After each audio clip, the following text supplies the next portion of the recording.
set, right? How we can read the data set, guys? So this is a read, right? So let's suppose we have the Excel file. So we can view the Excel file. I'll tell you how to do this, right? How to read this one. So I have one data set, guys. Yeah, this is my data set. Okay, I want to use this properties, right? Go to the properties. In the property, we have the word details or security. Just in a security, we are going to select the path. So I want to read this path. I'm this particular file, right? So we can write the Control C, and then again we are going to paste it here. Okay. What is the meaning? I want to read this file. Which file? Excel file. This is a name I have given, right? And let's suppose I want to read this file. Sometime we are getting the error, so we can convert in a row. I mean this input, and we can get this file. So I'll draw one heat map, right? And so just see, this is your data set, employee name, city. Okay, I want to store this data in a data frame. I want to execute again. And just see, in this data frame, what are the different column we have? Yeah, so these are the different column we have in the data set. And now just see what I want. I want to draw the heat map, right? So heat map, guys, always we are going to create with the what numeric column, right? So we can use the, so how we can find the numeric column? We can use the what? And the types, right? And just see. So these are the numeric column, right? So these are the numeric column in the data set, and we can use the heat map. We can find the correlation between this numeric value, right? The next what we can do, this is your data frame, and I'm going to select this column, right? Which column? This is a numeric column. This is a numeric column. This is the numeric column. So this is the numeric column, right? So we can use this column and we can draw the what correlation, and then we can use the correlation in the what in a heat maps of for the visualization, right? So just select. Okay, have you heard about this function? I mean iLock and all. So I'm going to select the what all the rows. What is the meaning of this line? I'm going to select all the rows, and which column? These are the numeric column. I'm going to select this because we are going to create the heat map. Heat map, guys, always we are going to represent the what? We are going to show the relation between the numeric column. Okay, so these are the numeric columns. See, this is the 1, this is 0, 1, 2, 3, 4, 5, 6, 7, 8. This is 8, 9, 10, 11, like this we can select. And just see how we can select. This is 8 to, we can select the what? 12, like. So these are the different column we have selected, and now we are going to use it. Just see, so these are the column, numeric column we have selected, and now we can store this data in what? In a data frame underscore numeric. Okay, and now we can use the what? Let me execute this, and now we are going to use this data frame, and we can, which function? The QRR function, right? QRR function we have in this, and with the help of this we can find the correlation. Just see, this is a correlation. So just see, this is the one variable, this is the one variable, this is the same variable, so we are getting the one correlation. And just see, we are getting the was minus 8.18. This is a minus 1.015. Just see, this is the correlation value. How the what this column is related to this one? How this column is what related to this one? Okay, just see, we are getting the correlation value. And now what I want to represent this data. I want to show this data in a visual representation. So again, what we can do, we can use the correlations, and what with the help of heat map, right? So this is a Seaborn. In the Seaborn, guys, we have one function that is a heat map, right? And in a heat map, we can pass the what? This is a data frame, numeric data frame, right? And we can use the what? QRR. Okay, and just see, we can draw this. Did you get the heat map? And now what I want to display the data also, okay? The correlation value I want to display here. These are the different column, okay? I want to display the value. So what we can use here, we have one parameter a naught, right? Equals to 2. Now you see, did you get this? This is a heat map, and how we are going to, I mean, interpret this result. Okay, what is the interpretation, right? Interpretation is what, again, just see, this is the dark value for the what, guys? Low value. Correlation value is low, right? So I mean the light value is what, this one light value, I mean the light color is what is going to represent the high correlations. You see, this kind of thing we can use, and this is a heat map, right? Now did you get this concept, ma'am? How we are going to use it? Heat map. This is a heat map, okay? And why we are going to use the heat map actually? So we are going to find the relation, okay? We can find the relation between the what? Independent and the dependent variable. So we are going to select, okay, the feature selection we are going to do on the basis of that. Let's suppose in the data set we have the what, 100 column, right? Likewise we have the 100 column. So we are not going to use all the 100 column for the more for your model training, right? Then what we can do, we can use, we can select the what, some, I mean the informative column, or we can say some related column, and that we can use, and we can train our model. Then how we are going to find the what, the particular column is informative or not, the particular column is what related to the what target variable or not, on the basis of that, right? If we are getting the high correlation value, that we are going to select, and we are going to train the machine. Make sense? Yeah, so this is all about the correlation. Do you have any query in this? I think Dr. Dimpy has asked this question, right, in the morning session. This is how we can do. So first we are going to import the what, these are the different library we have. This is for the data visualization, pandas for the what, data analysis, and we are going to use this. This is your data set. So we are going to display all the column in the data set. We can find the what, data type, right? So this is the column, this is the data type, associated data type. And now what we are going to do, always we are going to use the what, correlation. With the help of what, we can find the correlation in the numeric column. Okay, we can find the correlation with the numeric column. So we have selected this numeric column. Just see, this is a numeric column. Either we can either what, select data type and all. We have the different methods. This is the easiest one, and we cannot find the correlation. And just your correlation value is ready. Now we can represent this data. We can show this data in some visual form. So we can use the heat map. You see, SB is what your, I mean, library. In this SB we have one function heat map, and we are going to pass this correlation, and we can display the value. Clear? Yeah. Now did you get this? I mean, who is asking this? I think Dimpy ma'am, right? Yes, no? Yeah. Okay, fine. Then what we can do, guys, now we are going to understand what is the meaning of what, I mean, how the what thing is happening behind the scene, right? We are using the chat GPT. Frequently we are using the chat GPT, but have you ever bothered about that thing, is how the thing is happening behind the scene? We are getting the abstract view, right? We are, I mean, giving the query and we are getting the answer. We're giving the request and we are getting the answer. But there are lots of, I mean, thing is happening behind the scene. This is not visual to the end user, right? We are the end user, right? We are the user, right? But lots of thing, lots of mechanism is what is a working behind the scene, that we are going to understand, right? Okay, so this is what working of the what, chat GPT. So working of chat GPT is what, guys, this is a not easy task, right? So let's suppose I want to understand what each and everything. So guys, you should have some knowledge about the what, the NLP, right? How the NLP is work.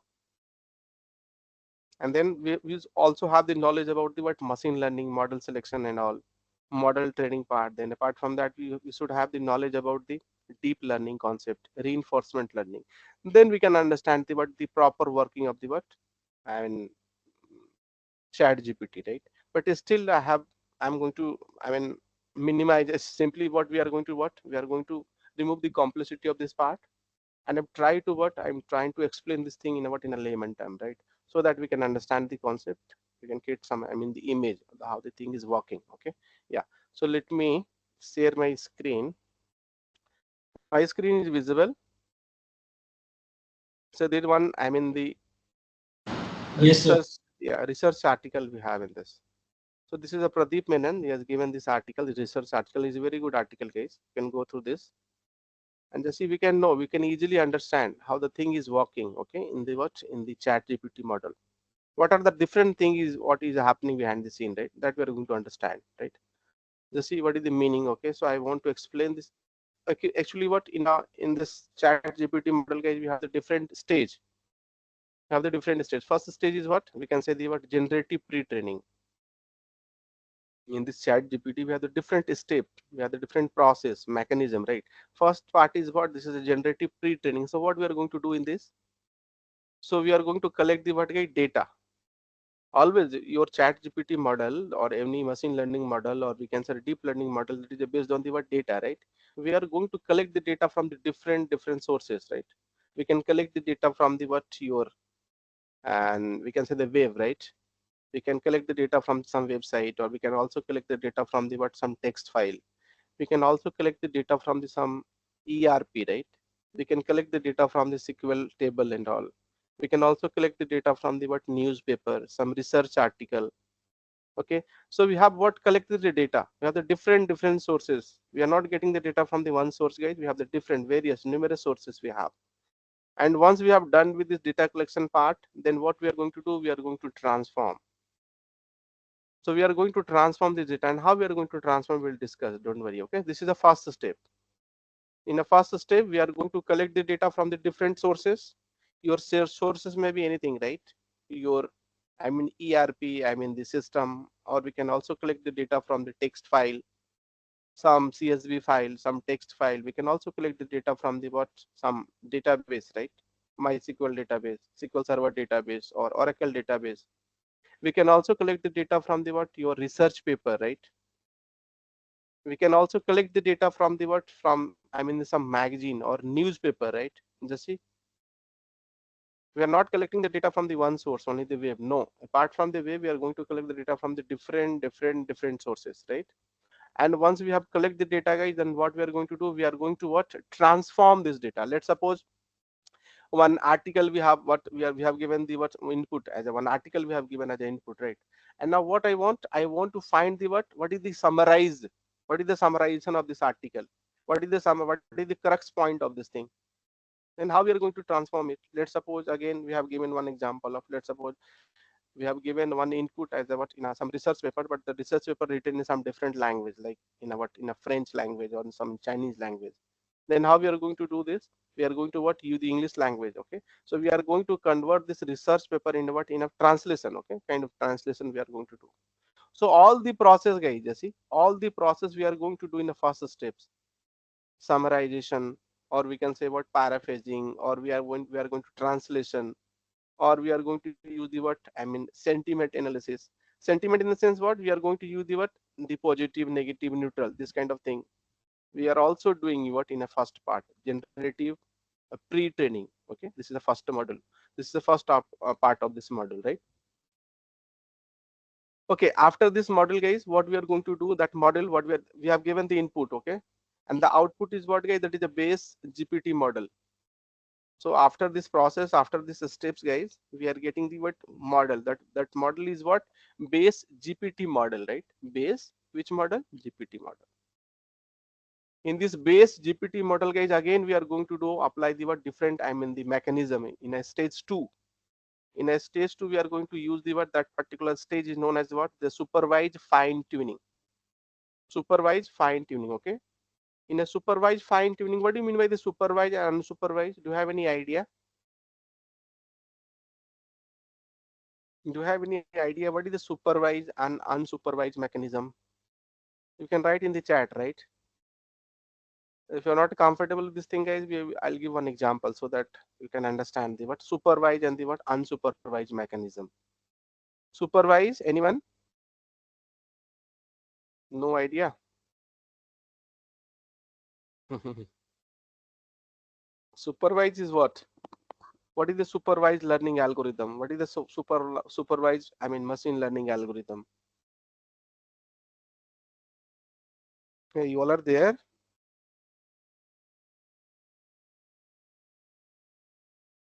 Yeah, label data, very good. Label data in a what, in a supervised learning, guys, always we have the label data. Okay, label data in the sense we have what we are giving the what input and the output both, right? So in a machine, guys, your machine is going to learn. Okay, your machine is going to what? Train from the what? The input and the output. The example is what? Let's suppose I want to do some, use the what? Neighbor, or we are going to use the what? SBM. We are going to use the what? Decision tree. We can say the what? Random forest. So these are the algorithm where we are going to pass the what?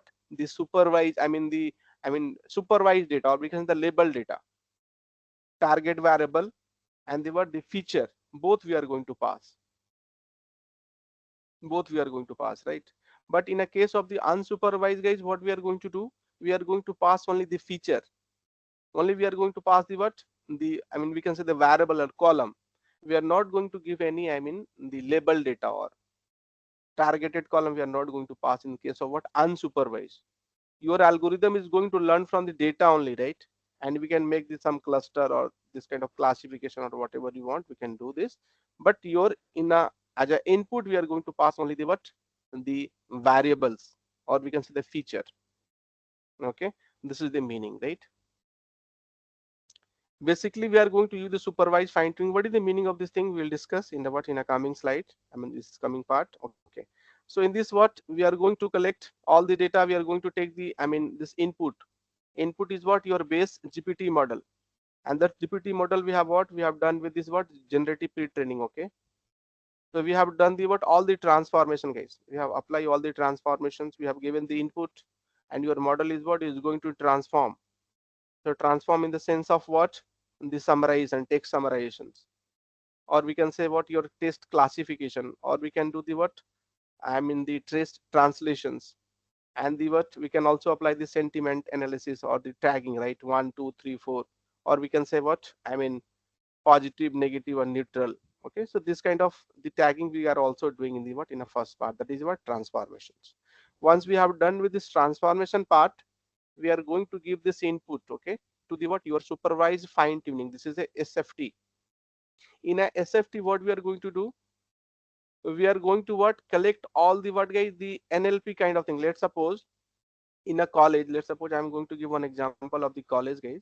In a college, let's suppose I'm your, we can say your counselor. Okay, in a counselor, the people are, the students asking the question, hey, I'm done my BCA, and these are the what? My marks. So can I take admission in a MCA course?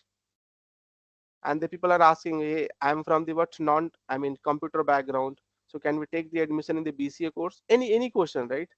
And your counselor, guys, your counselor, okay, is going to give the reply, yeah, if you have the what? You have studied the mathematics in a 12th, then we can take the admission in the BCA course. Or you have what? Studied the what? The computer science subject in your 12th, we can take the admission in the what? BCA course. Likewise, in the what? Let's suppose some people are what? Interested in the BTech, so they can ask the question related to the BTech course, right? So I have done this one, I have what? This is my marks and this is my percentage in the 12th, so can I take the admission in the BCA and the BTech course? And your supervisor, human being, right? The counselor, okay, the counselor is going to what? Respond, okay, on the basis of that he is going to respond, okay. So this is the kind of communication that people are doing, right?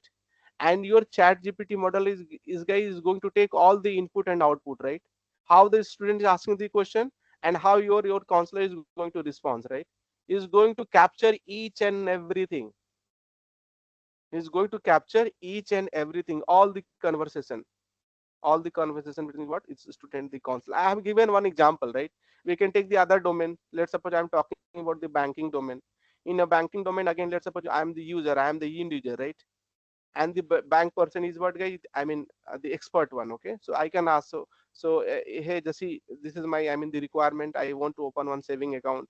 I want to watch, open my current account. This is my requirement, this kind of thing I want, this kind of interest rate I want, or provide this kind of loan, or whatever the query we have, right? On the basis of this query, guys, the bank people, okay, the bank person is going to give the response. Again, we are going to capture each and everything. Just see, we are going to collect all the possible conversation what we have done in this, okay. In a chat GPT, we are going to do all the domain, everything we are going to capture, right? Again, we have the algorithm for this. Manual is not possible, yeah, but we have the algorithm. We are going to capture as much as possible. We can what? We can capture all the domain we are going to capture. And on the basis of that, again, that particular model is known as what, guys? This is a fine-tuned chat GPT model. This is what, let's suppose we have given the value. On the basis of that we have done all the transformations. This transformation is what guys given as an input, right, to the what, to the SFT, supervised fine tuning. Again in a supervised fine tuning, again we are going to add the what, human and the what kind of agent we are going to involve, right, the kind of communications, chat, conversation we are going to add. We are going to record each and everything. On the basis of that he is going to what, he is going to give the response, right. Okay, your chat gpt is working like what guys, like a human, right. We are going to ask some questions. Hey chat gpt, I want this question, I want this answer. Hey chat gpt, can you optimize this answer? Hey chat gpt, can you summarize this, I mean this sentence? Hey chat gpt, can you translate this thing in what, in some other languages? Yeah. Now how the thing is happening guys, that's what, this is about conversation. Human being कैसे answer करता है वो आपसे सीख रहा है. Chat GPT is what, is going to learn all this what, all this, all the parameter, everything we are going to learn. So we cannot create the what chat GPT application like in what guys, in a 1 month and 2 months. Okay, 3 year, 4 year, 5 year, 6 year. Okay, we are going to collect all the information. Okay, and then we are going to create the what, one robust chat GPT application like AI tool and all. Open AI, this is what guys, this is a company. Okay, the people are worked more than 5 years. Okay, and then only the people are what, I mean design, or they have created this kind of application, and now we are going to enjoy it, right. बहुत effort लगा है इसमें, this is not easy task, right. And just see, we are going to capture as much as the domain we can, what we can capture, we have what, they have captured all this thing. Okay, and just see, once we have done this thing, we are going to incorporate this concept. This is SFT, I mean this concept, and then we are going to use what guys, again the reinforcement learning. So do you have any idea about the reinforcement learning guys, how the thing is working here in a reinforcement learning? Anyone? No idea. Reinforcement learning, what do you mean by the reinforcement? Any example?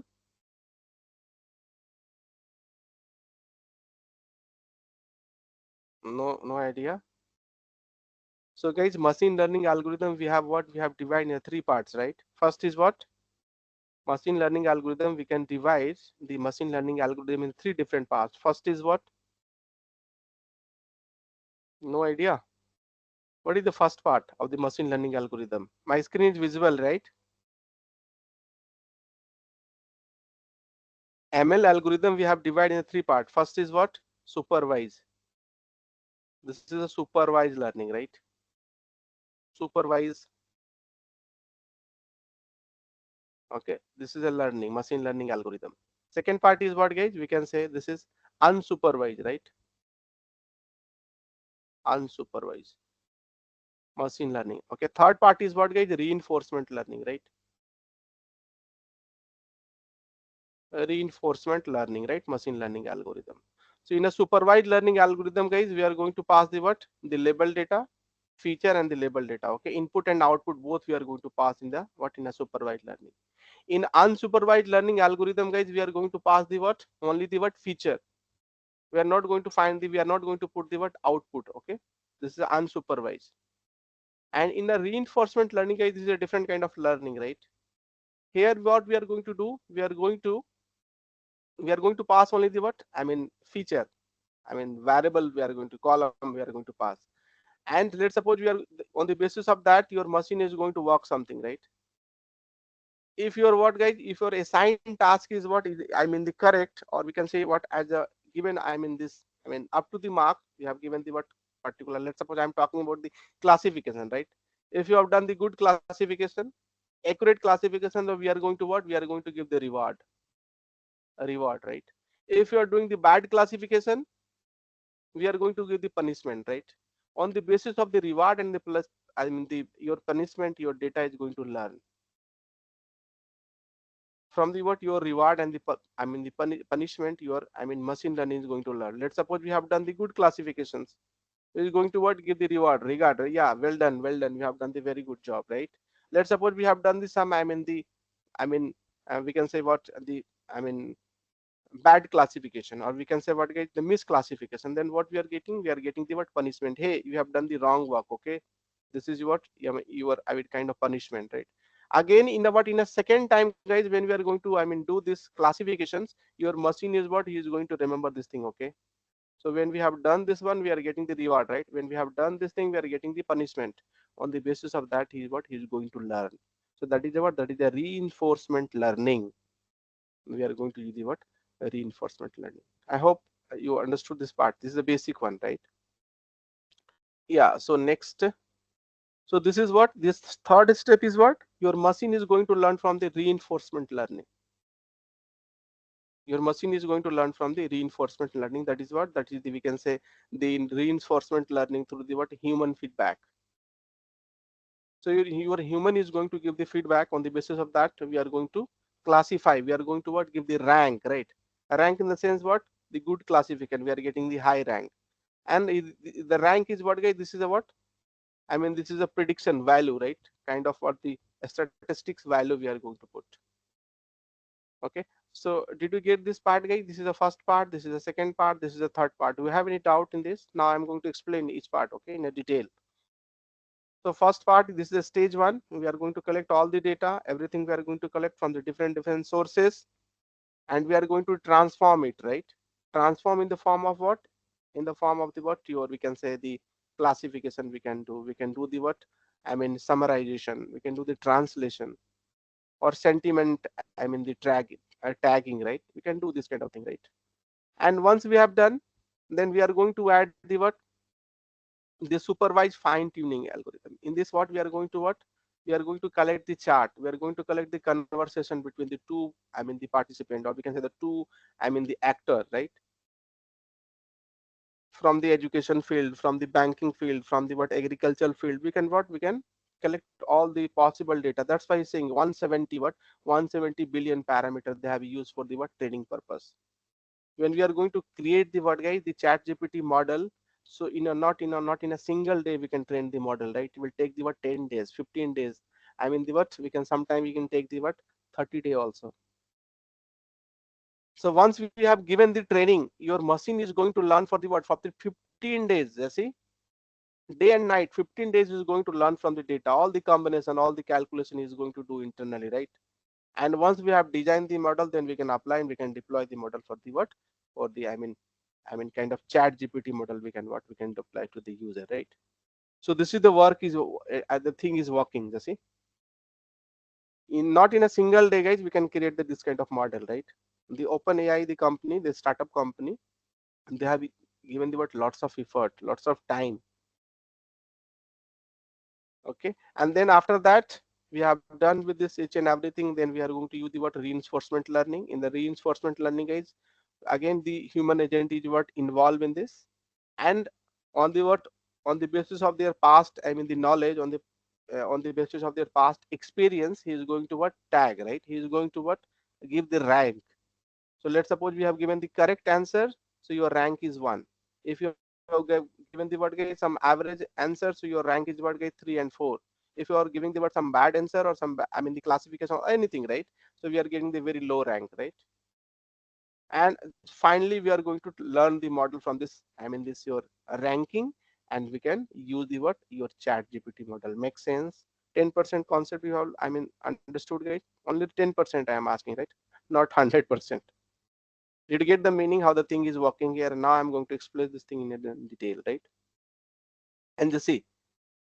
So guys, I'll share the link. Don't worry. This is a very good, I mean, this research article.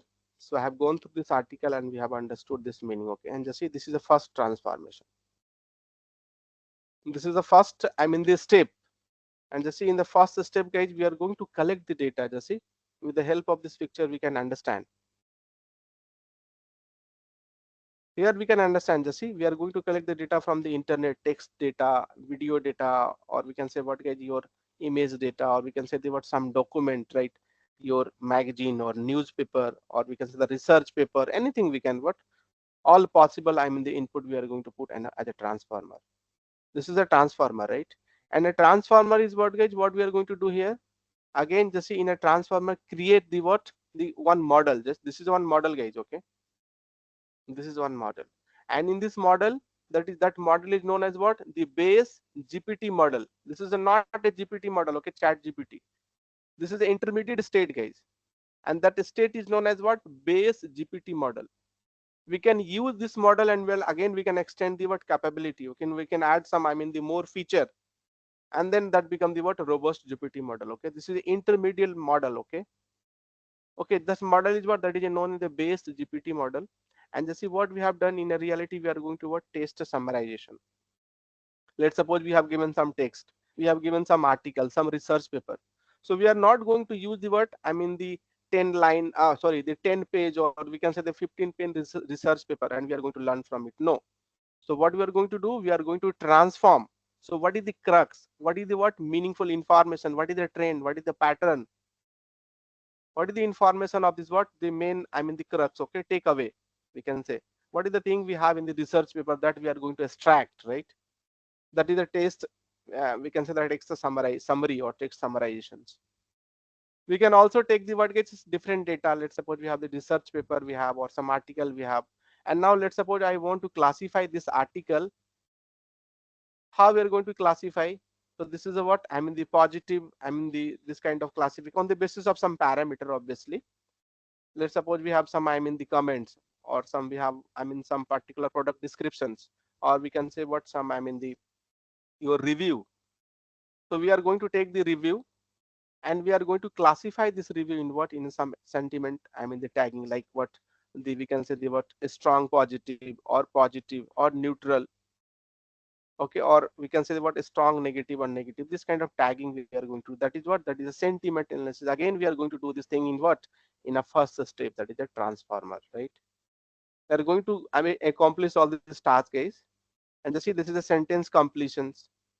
We are going to complete the sentence. Let's suppose we have given how the thing is working. Again, this is a, I mean, the different story, right? We are not going to explore this part, but just see, this is what, this is abstract view. These are the different things we are going to accomplish in what, in a first step. Again, translation. What is the meaning of the translation we have given? Let's suppose we have some article in some different, I mean, language, right? But we are going to use the chat GPT. We are going to create the chat GPT for the English language or some specific language. Then what we can do, this is a standard language or global language, right? Then again, we are going to read this paper, some research paper article, and we can convert in what, in a, I mean, in a English language. Again, this is the translation. Okay, so these are the different steps we are going to do, and that is done by the transformer, right? And just tell me one thing, guys, just see. So I mean these are the what, these are the things we are going to do here. But your chat GPT is what, this is all about what, guys? This is a conversation, chat and the conversation. So we cannot get what the proper answer. Yeah, we'll get some, I mean, some extent we'll getting this value, yeah. But your chat GPT is what, guys? This is a chat, or we can say the conversation kind of application we are going to create. That is not sufficient for the what, for this solution. Yeah, we have the solution, this is the intermediate solution, but we are not going to satisfy with this. So again we have to what, extend the what capability. We are going to what, increase the what, I mean, the potential. We are going to what, we are going to add some different feature in this model. Okay, just see what we want to do. We want to what, we want to create a chat and the conversation kind of what application and the tool. Then what we have to do, guys, we have to add this thing. Okay, again we are going to what, this is what this name is, what the generative pre-training. Okay, the stage, first stage, they are the different thing we are going to do. Your expectation is what, we want to create the chat and the what conversation. We are not going to do the classification. Yeah, we have, this is one part, I am agree with this. But your actual, your, I mean, your, I want to create one model like what, the chat and the conversation model. We can ask some question, your chat GPT will give the what answer, respond, right? But this is not a complete model, this is a partial model, guys. Okay, and that model is known as what, base GPT model. Okay, and just see, now again I'm going to what, do this one. Did you get this? This is step 2, right?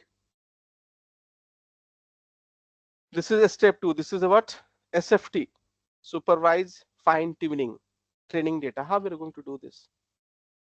So what is the interpretation, guys?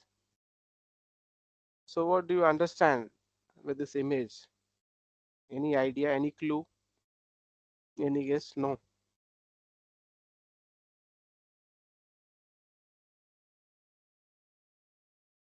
no idea what we're going to do here. I have given the brief introduction. Anyone, can you predict what we're going to do here? No. A reward and punishment. Yeah, super. Very good. Anything else you want to add in this? This is my, I mean, this file, right? Yeah. What is the interpretation of this picture, guys?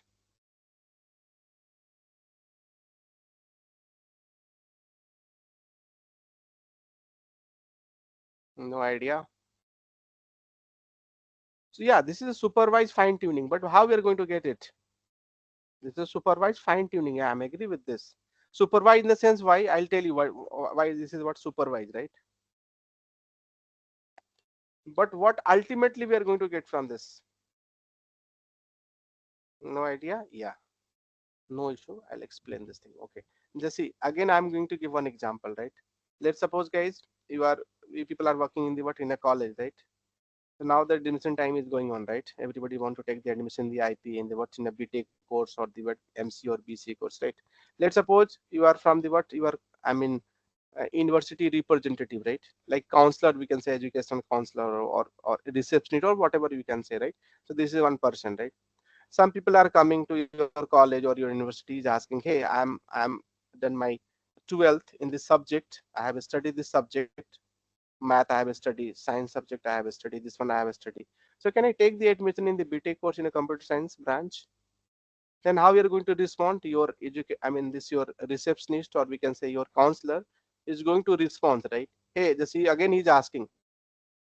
So just tell me, so you have studied this subject, math subject you have studied, physics you have studied, chemistry you have studied, and how much marks you have scored in this subject, what is the percentage, what is the aggregate percentage. So you have studied this one, that one, English you have studied, everything is going to ask one by one. And just see guys, whatever the thing we are going to do, this is a conversation, right? This is kind of communication between the student and the what we can say your, again this is I mean the human being, right? We are going to capture each and everything. Okay, when we want to create a chat GPT model, guys, we have to what collect this informations. Let's suppose I'm talking about this is education domain, right? This is how the people are going to communicate. Again we have the different context, guys. Let's suppose I want to take the admission, I want to refund, and I want to change the colleges, I want to change the branches. Again we have the different domain we have, right?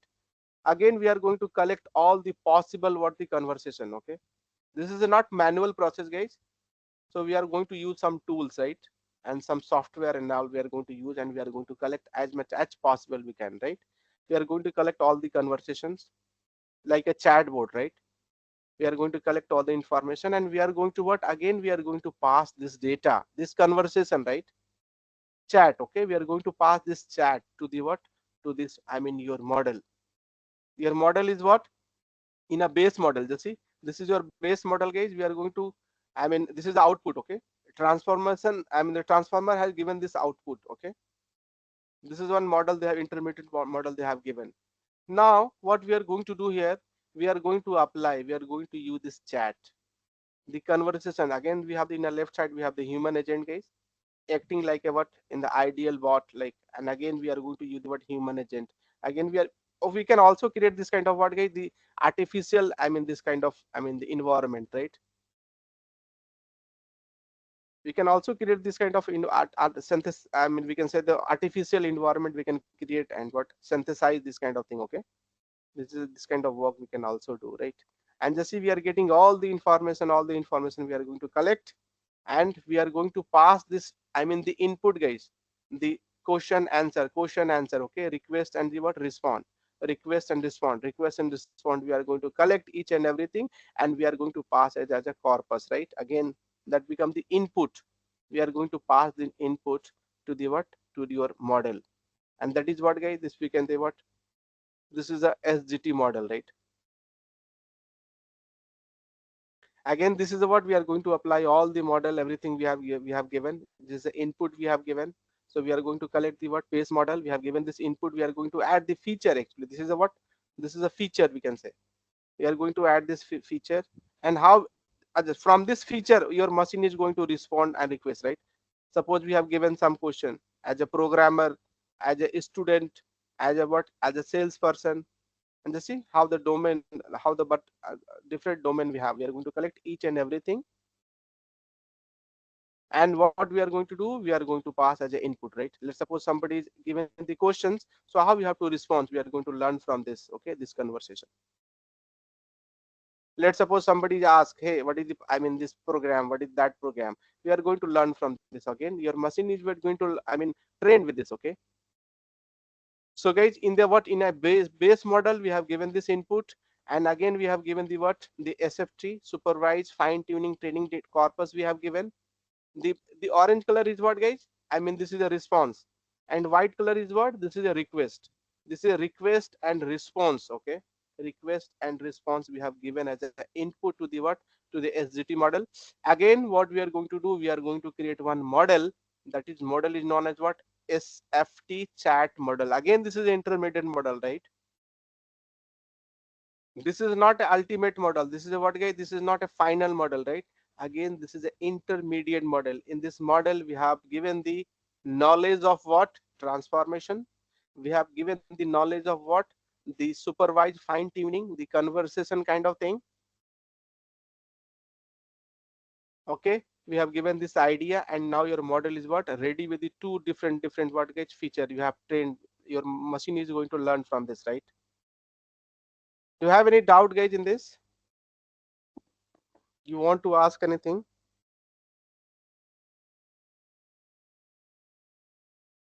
Clear? Should I go for the next one? No doubt or full doubt?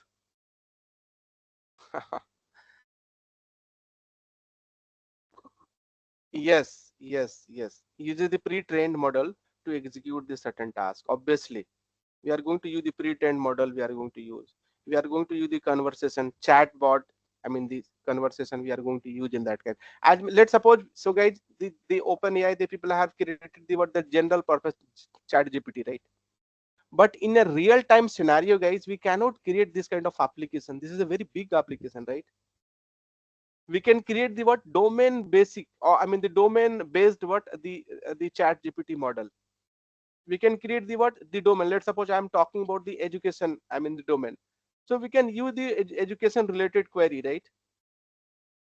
So that become the easy to develop. Let's suppose I'm talking about the what, guys, I'm talking about the, and the sales and the order kind of thing I want to do. So I'll cover which domain, guys, I'll cover the what, the sales related part, and the what, order related part, everything we are going to collect, and we can create one model that is related to, that will work in the for the sales, I mean the sales and the order kind of thing, right? Let's suppose I want to create a chat GPT model for the what, for the, we can say the educations, or we can also create the chat GPT model for the what, for the specific domain, right? For the, we can say, agriculture. So we are going to resolve, we are going to solve all the problem that is related to the what, your agriculture, right? The farmer is going to ask some questions, on the basis of we are going to respond. Again, we are going to collect all the different responses, we are going to collect all the data related to the what, your, I mean, agriculture data, okay. So as a what, guys, as a programmer, or we can say as a researcher, we cannot create the chat GPT model. This is not, guys, I mean the one day we will do this, yeah. We can create, but it will take so much time, so much effort, right? I mean the what, so many, I mean the intelligence, and we have used so many, I mean the software developer we have, the people have devoted in this, and then we have developed this kind of thing. But basically what we are going to do, we are going to create the what, domain specific chatbot, or we can say domain specific what, we can say the what, the GPT model, right? In a domain specific, what we can do, we are going to focus on a particular domain. Let's suppose I am talking about the educations. We are going to collect all the conversation, all the text, all the related information, all the magazine that is related to the what, to the what, I mean the education, and we can what, we can train our model, okay. So this is the meaning. And just see, we have collected all the weight value, and just see now the next part is what, guys. Yeah, just see. So we have given the what, base GPT model. We have used the what, which concept, supervised fine tuning, SFT, and that model become the what, guys, that become the what, SFT chat GPT model, okay. So we are going to learn from the what, expert policy. We have the different software, or the human being, or we are going to involve the machine, or we are going to involve the different chat, everything we are going to involve in this, okay. So this is a kind of expert policy, let's suppose. And now the next is what I'll discuss this one. Okay, that is very important. Yeah, this is your last, I mean the step, right? This is your last step. What we are going to do here, any idea, guys? With the help of this picture, what is your interpretation? How we are going to explain this term? No idea.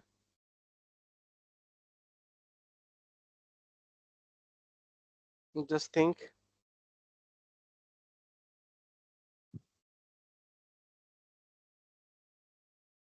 No idea how we are going to I mean explain this picture. Okay, what is all about this picture? No idea. Are you people are there? Yes, no. So when we are going to create this kind of model, guys, chat GPT model, we have to understand this what the working principle. Then only we can apply the what your logic, and we can write the logic and all. First we have to understand the basic. This is a what kind of layman term we are going to explain this, right? Again, this is what, guys, I mean the lots of things we are going to get from this. Let's see what is the meaning of this. Meaning is what? Again, just if we are not going to do what, I mean the specific task here. Okay, what is the meaning here? Meaning is what? Let's suppose we have an input, right? So your input is what, like a SFT. Okay, SFT chat model, intermediate model we have given. This is your, in a left side we have your model. Okay, intermediate model, and that model is what, guys, created from the what, I mean the transformer and the what, the SFT, right? Supervised fine tuning. This is a one intermediate model, partial model we have created. And now we are going to what, we are going to use this model, and we are going to ask some question. Just see how the different thing is working, guys, in the what, in a chat GPT. So intermediate model, partial model, again we have what, we have given as a what, as a machine, right? Or we can say your respond, right? Again we are going to ask some question. Hey, I'm the SFT chat GPT, can you tell me this thing? Can you write the Python code for this? Can you summarize my text? Can you translate my, I mean this, I mean research paper? Can you do this one? Can you write this logic? Can you do this one? Everything we are going to what, we are going to ask, we are going to check this, right? How the thing is working here. And on the basis of the word gauge, your, I mean the previous knowledge, on the basis of the word gauge, we can say your, I mean the past knowledge, your SFT chatbot is what is going to respond. And which kind of, I mean the training we have given? Anyone, can you tell me? Can you give the what idea how many, I mean training we have given, guys? So we have trained this particular SFT model with the two different domain, right? First is what, transformation, and second is what, guys, the supervised fine tuning. We have given this, I mean training, okay, to this model is already trained about this, right? Let's suppose I'm talking about the what, the education field. I'm going to create the chat GPT for the what, for the education domain. Your, I mean this SFT is what, is the trend, how the people are going to respond in the what, in the college or university level. What are the different query we have for the student, and how we are going to respond. We are going to record each and everything as a what, guys, as a text file, or we can say what, in a some document, right? Your model, your SFT model, intermediate model, is going to learn each and everything. And on the basis of that, just see, on the basis of that, again, let's suppose this is a human being, is going to ask some question. Hey, I want to write a Python code for the what, for the prime number. Can you generate? On the basis of the past experience, on the basis of the past knowledge, your SFT model is going to generate the response. Just see, your SFT model is going to generate the response. Okay, and just see, guys, in a one request, just see, let's suppose we have given the what, hey, can you write the Python program for the what, prime number? Can you create the Python program? Can you write the what, I mean we can say the prime number in a Python? What is the logic of the finding the prime number in the what, in a Python?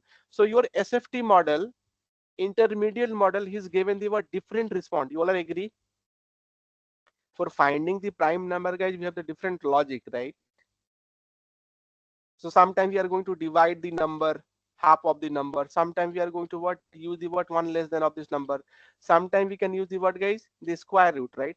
For the one problem, for the one, the question, we have the different answer.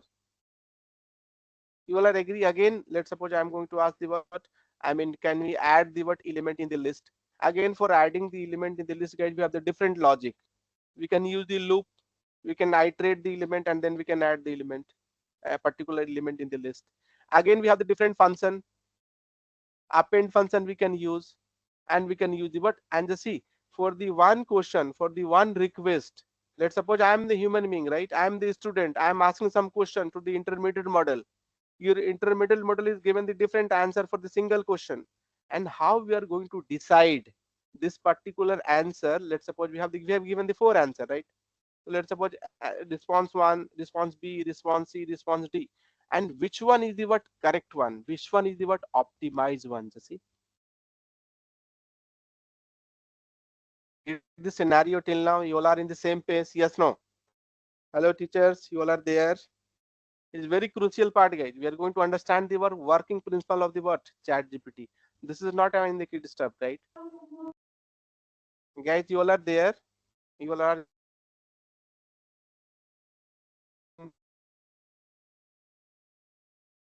right in the chat, in the chat box. Okay, if you're not comfortable in this, in the voice, you can write in the chat, right? Just see, so you have given, okay, your intermediate model is ready. We are going to give some questions. So hey, I have I want to generate this code, I want to write this logic, I want to do this one, I want to do that one, okay, I want to summarize the text, I want to translate the text. Okay, let's suppose I have given the translation, and let's suppose we have given the word summarization. So we have given some, this paragraph, and I want to summarize this. Okay, so what is the optimized answer? Your SFT model, guys, intermediate model, given the different answer for the one questions. Again, just see one response we have. So we have summarized the text in some different way. In other response, we are getting the word. This is again one summarization. Again, we have different summarization. Again, what we are going to do, we are going to find the word, guys, optimize one. How we are going to find it? So that's why your machine is going to give the what optimized answer. Have you seen this? In 95% case, guys, we are getting the optimized answer, right? And just see, this is how you're going to learn in a background. For the single question, we have the multiple answers. For the single question, we have the multiple response, and we are going to collect all the response, right? We are going to collect all the response, all the possible response, alternate resource responses, and we are going to what? Again, we are going to set one human agent. This is a kind of machine we can use, or we can use the what, guys, human being, or we can say what, the experience, the machine, or anything we can use. We are not going to explore this part, but yeah, this is a kind of human agent we are going to set. And in the what, in the given alternative, here given the different response, we are going to what, we are going to give the ranking on the basis of what, guys, on the basis of the what, accuracy, ranking on the basis of what, guys, optimization, ranking on the basis of what, guys, correctness. Make sense? Let's suppose we have given this same response from the single question, which one is the optimized one? How we are going to identify it? So we are going to give the ranking, right? We can use some machine here, some, the trained machine, or some other model. We are also some expert system and all we are going to use in that case. And we are going to give the what, the this is the first, what is the meaning here? So we have given the what, and the response B is what in a first part. What is the meaning? So first is what, more optimized than the what, response A. This is a B response, right? B is a what, most more optimized, or we can say the more, the correct than the what, response B. Sorry, A. A is a more optimized than the what, response D. D is what, is the more optimized than the what, response C. On the basis of that, your machine is going to learn. Okay, so this is what response B is a correct. Okay, so in the next time when we are going to ask the question, the human is what, or the, the people or the programmer or the student is going to ask the questions, we have to give the what, this answer. Response B is the what, correct. Hello. So I have a Yes. question. Yeah. So is this SFT training model similar to Turing test? Turing in the sense? That Turing in Alan the sense? Turing tests No, tests. Alan Turing is a different concept. That is a digital machine and all. Here we are going to use, we are going to involve the word human being. We are going to involve the word machine for the word communication translation. Have we used the HDFC Bank? Yes, In a sir. what in a let's suppose you are going to apply for the what loan, right? So guys, the people are not going to respond. Your chatbot is going to respond. Have you seen this? Yes, sir. But sir, in Turing test, there is also this scenario now where a machine is responding to human being. Yeah, that is different thing. But in this case, we are going to use the what actual scenario, right? Actual conversation. This is not a hypothetical, right? Okay, sir. Actual conversation we are going to record. We are going to what? We are going to record the actual conversation. But the thing is what? We are going to use some specific domain, some expert answer we are going to add. And then we are going to train the model. So maybe the what some I mean the Turing and all they have used, but directly what the people are going to use the what some I mean the direct answer, response and request, response and request. This model Okay, we are going to use. Yeah. And just okay, see sir. Thank you. on the basis of that, again your model is going to respond the correct one, optimize one, correct one. Okay, just see. And just see, so we have given the word guys which respond is a correct, which respond is optimized. So response B is optimized. So when we are going to ask this kind of questions related to this kind of question, we have to give the which respond B we have to give. Again, this is a kind of learning, guys. You see, this is kind of learning. And just see how we are going to what we are, this is a kind of rank, right? So let's suppose the more accurate result we are going to give the high rank, right? Let's suppose we have given the what less, I mean the correct result we are going to give the what less rank. And we can say we can give the value in the what in the terms of the probability, right? So 0 and 1. So a high value is what guys nearby the 0, and the what less value is what, and I mean this near to the what we can say the, I mean the high value is nearby the what 1, okay, and the less I mean the value is what nearby the 0, okay. This kind of thing we are going to get. Make sense? Clear? You are comfortable in this? And just see, again just we have done each and everything we have given, guys. And then where we have given the what I mean score and all, we have given the score and everything we have given. And on the basis of that, your machine, again this is a kind of reward, right? Kind of reward model, right? So we have given the response, your answer, your answer is correct, they score 1. Kind of what kind of reward, right? You have given the what wrong answer, misclassification, I mean the what with the we can say what I mean the some bad, I mean the bad, no we cannot set the bad in the sense what in I mean the this is not accurate, this is not up to the mark, then we are going to give the what less marks or less score. This is a kind of punishment and what a reward we are going to set. That's why this is known as what guys the reinforcement learning through the what human feedback. Clear? This is a human feedback. We can use some expert system, or we can use some human being, or we can use some I mean the proper system, or we can the software or any application we can use, and we can what we can check, we can give the what proper ranking and all. And just see we have given the what proper ranking, everything we have given. And now just see, and just see here we have given the reward and everything, we have given reward and everything. Just see these are the different state in the sense what request and respond. So we have given some request, and there your machine is given some response. Again we are going to map this thing request and response, and we are going to put this value in what in this model. You see, we are going to create this kind of model, guys. This is a kind of what neural network model we are going to create. And if we have some action, guys, we want to change something, let's suppose obviously we have some changes, right, some modification, so we can also do the modification. And once we have done this thing, guys, now we are going to add this concept, add this learning to the what to the SFT GPT model, right? And in the what in the I mean addition of these two things, now we are getting the what the chat GPT, final chat GPT model. This is the final chat GPT model we are getting, and that chat GPT model is what is a what can respond anything. It can what, it can communicate like a what, we can convert, we can do the conversation, we can make the conversation like a human being, right? Because your chat GPT is what already trained with this kind of scenario, right? That's why it's going to give the correct answer. And they can give the what correct, I mean the proper context is going to capture, and you're going to give the what correct answer. And this is your final model.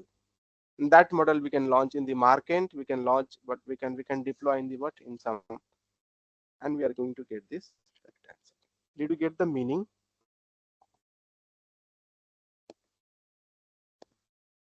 Yes, no, guys? Yes, sir. Sir, I have another question. Yeah. So, all other chatbots like Gemini and that one of Mhm. Meta AI, they Yeah, all having the same model or they same. vary. LLM model. तो I'm sir talking about the difference कहाँ पे होता है इन सब में? Difference. देखो अलग अलग तरीके का होगा, हो सकता है कोई लेस पैरामीटर को लेके यूज कर रहा है, ठीक है, हो सकता है कोई किसी डोमेन पे ज्यादा फोकस कर रहा है, okay, but basic model is same, right? Whatever the model, the LLM model we are going to use, guys, I mean the GPT model, that is working on the same principle, right? Let's suppose we are going to focus on the particular domain. Let's suppose some is what, अगर आप देखोगे तो किसी का जो है आपका response education के फील्ड में बहुत अच्छा आएगा, कोडिंग में बहुत अच्छा है, like code whisperer. Code Whisperer is what? This is example of the what? I mean AI tool, right? But Code Whisperer क्या काम करता है? Have you seen this? We are going to what? I mean what? I mean auto completion, code suggestion. So what do you mean? So उस model को किस पे हम train किए हैं ज्यादा?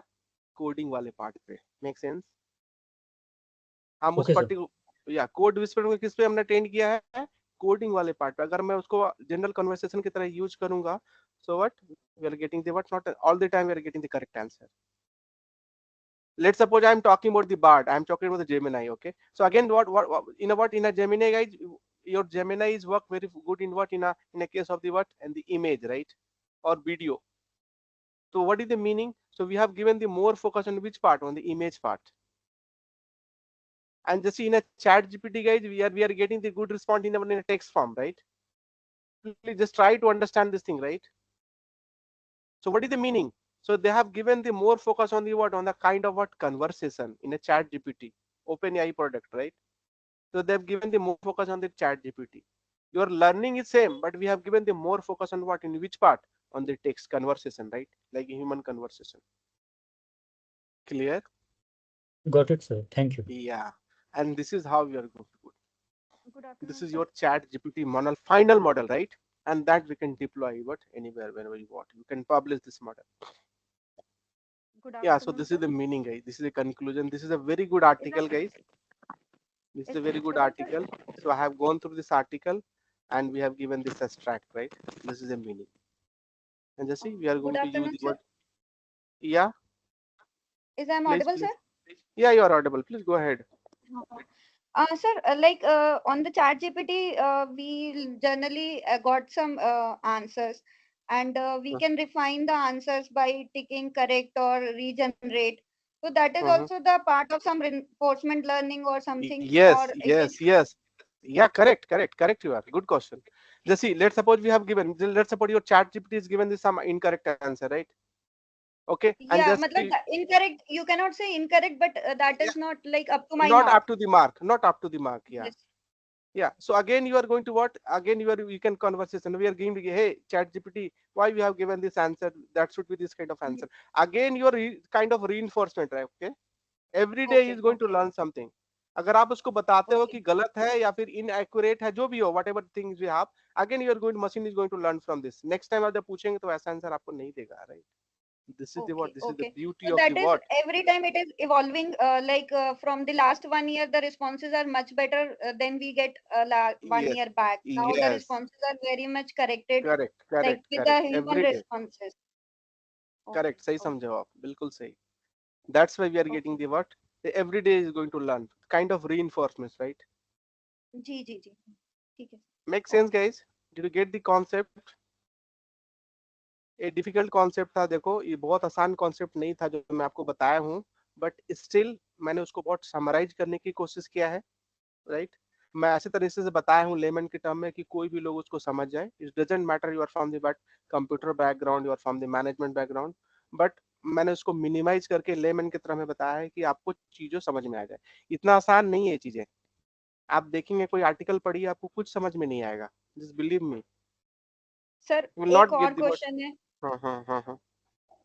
सर मतलब कुछ लोग बोलते हैं prompt engineering, कुछ बोलते हैं fine tuning. तो what is the मतलब like prompt you should engineering be is same, explored. almost same, right? How we are going to find the, but prompt engineering sense what, how we are going to give, I mean give the request, right? Request का आपका क्या है mechanism, उसको हम जितने clear करेंगे उतना अच्छा आंसर मिलेगा आपको, ठीक है? तो और उसको हम कह fine सकते हैं tune prompt engineering. Fine tuning in the sense what, जो आप दे रहे हो, आंसर दे रहे हो, लेट्स सपोज कुछ आंसर जो है आपको करेक्ट नहीं दिया या फिर एप्रोप्रिएट नहीं दिया, so we are going to give the feedback, right? So on the basis of okay. that, again your machine is going to learn. बिल्कुल similar Okay. नहीं है, but yeah, we can say the what, this kind of thing we are going to learn from this, your input and output, right? So the prompt engineering is an entirely different concept. So how we are going to ask the questions? We are going to set the what, the model. We are going to set, we are going to what, establish kind of what the background में उसको आप बता रहे हो, right? कि we have this kind of background. I want this kind of answer, and then let's give the response on the basis of that, right? तो वो आपका क्या होता है, prompt engineering. Again, we have the different courses of the prompt engineering, guys. Okay, so the 2 months course, on what 3 months course, we have the prompt engineering. So that again, this is a different discussion. Yeah, but we can say like this. Yeah, Okay. fine. Thank you, sir. Yeah, fine. Anybody you want to ask anything? So guys, we have done from my side, right? So this is what we have, I mean, this is all about the what, this particular thing. Yeah, so we have done from my. If you have any question, you want to ask anything you want to add, you are free to do, right? Yeah, clear? You don't have any doubt? जब आप पढ़ेंगे तो समझ में आएगा, अभी आपको समझ नहीं आ रहा होगा. I can understand this thing, but when we'll start, I mean creating this kind of application, okay, first we have to understand the what working principle of the chat GPT, when we can what start the application and all, right? So again, this is what, this is not, I mean, the easy task. I'm telling you, this is a not easy task. It will take so much time, so much effort, right? And then we can create this kind of chat GPT model. Okay, yeah. Yeah, Sonia ma'am, are you there? So we have done with this. Okay.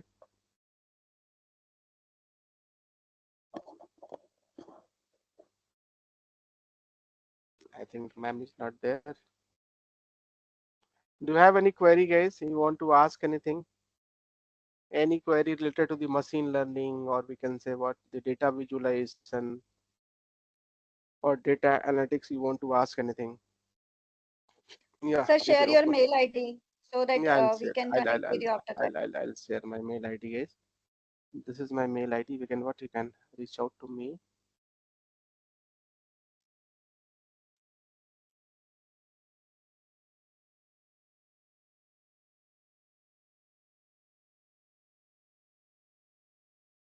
If you have any query, you can ask, right? Sir, can you share this paper link also? Yeah, I'll share this link. Just a minute. Let me share. Thank you, sir. Yeah. So in a chat, we can share, no? I didn't use this one. Actually, I'm using the Zoom. Okay. Let me add how we can add this. So I can share in the what, in the group, okay, in a WhatsApp group. It will work, right? Okay, just yeah. So name there. I think I'll share this thing in what, in a chat, right? In a, your I think I'm not able to add this. No, I don't have the permission. I'll add this. I mean, I'll share this document in what, in your WhatsApp chat. Don't worry about this. I'll share this. Okay.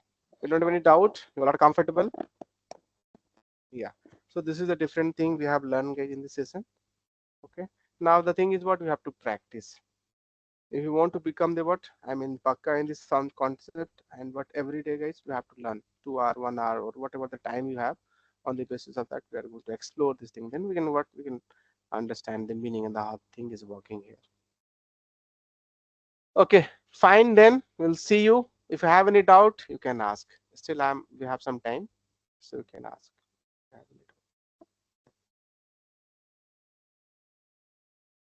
Okay.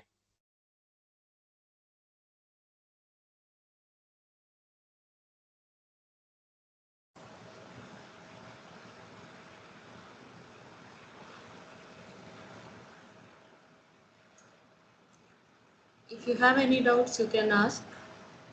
Yeah. If you have any doubt, you can ask, guys.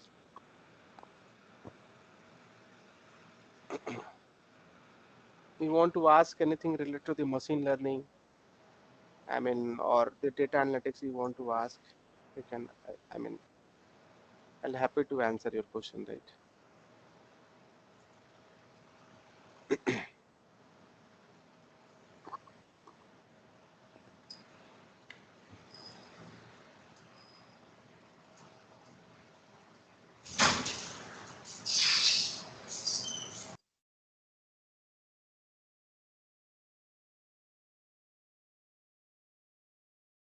I think the people are comfortable, ma'am. They're not asking any doubt. Yeah.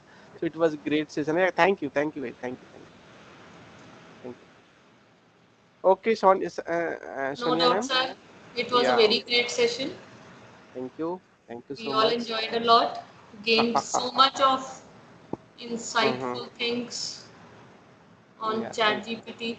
Yes, it's a Okay. bit I'll difficult this. to understand some concepts, but yes, Uh, you made it very easier for us to understand it. Thank you so Thank much. you. A very Thank wonderful session. you. Yeah. Thank you, And ma'am. Thank you so much. anything you would Yeah. like to add? Yeah. Actually, I want. I mean, this just give me the permission. No, I want to share some. I mean, the document or some related content in the what in a WhatsApp group. Yes, sir. I'll surely. Yeah. I'll share this Okay. thing. I'll Okay. surely give With you the the permission. permission so that you can share them. Yeah. I'll share this thing. Okay Thank you then. so much, We'll. everyone. Yeah. We'll see. Okay. Bye, guys. Take care. We'll see you. Okay. Bye. Thank you so much, everyone. We'll meet you again tomorrow with another informative session with the second last day of the faculty development program. Thank you so much. Thanks a lot.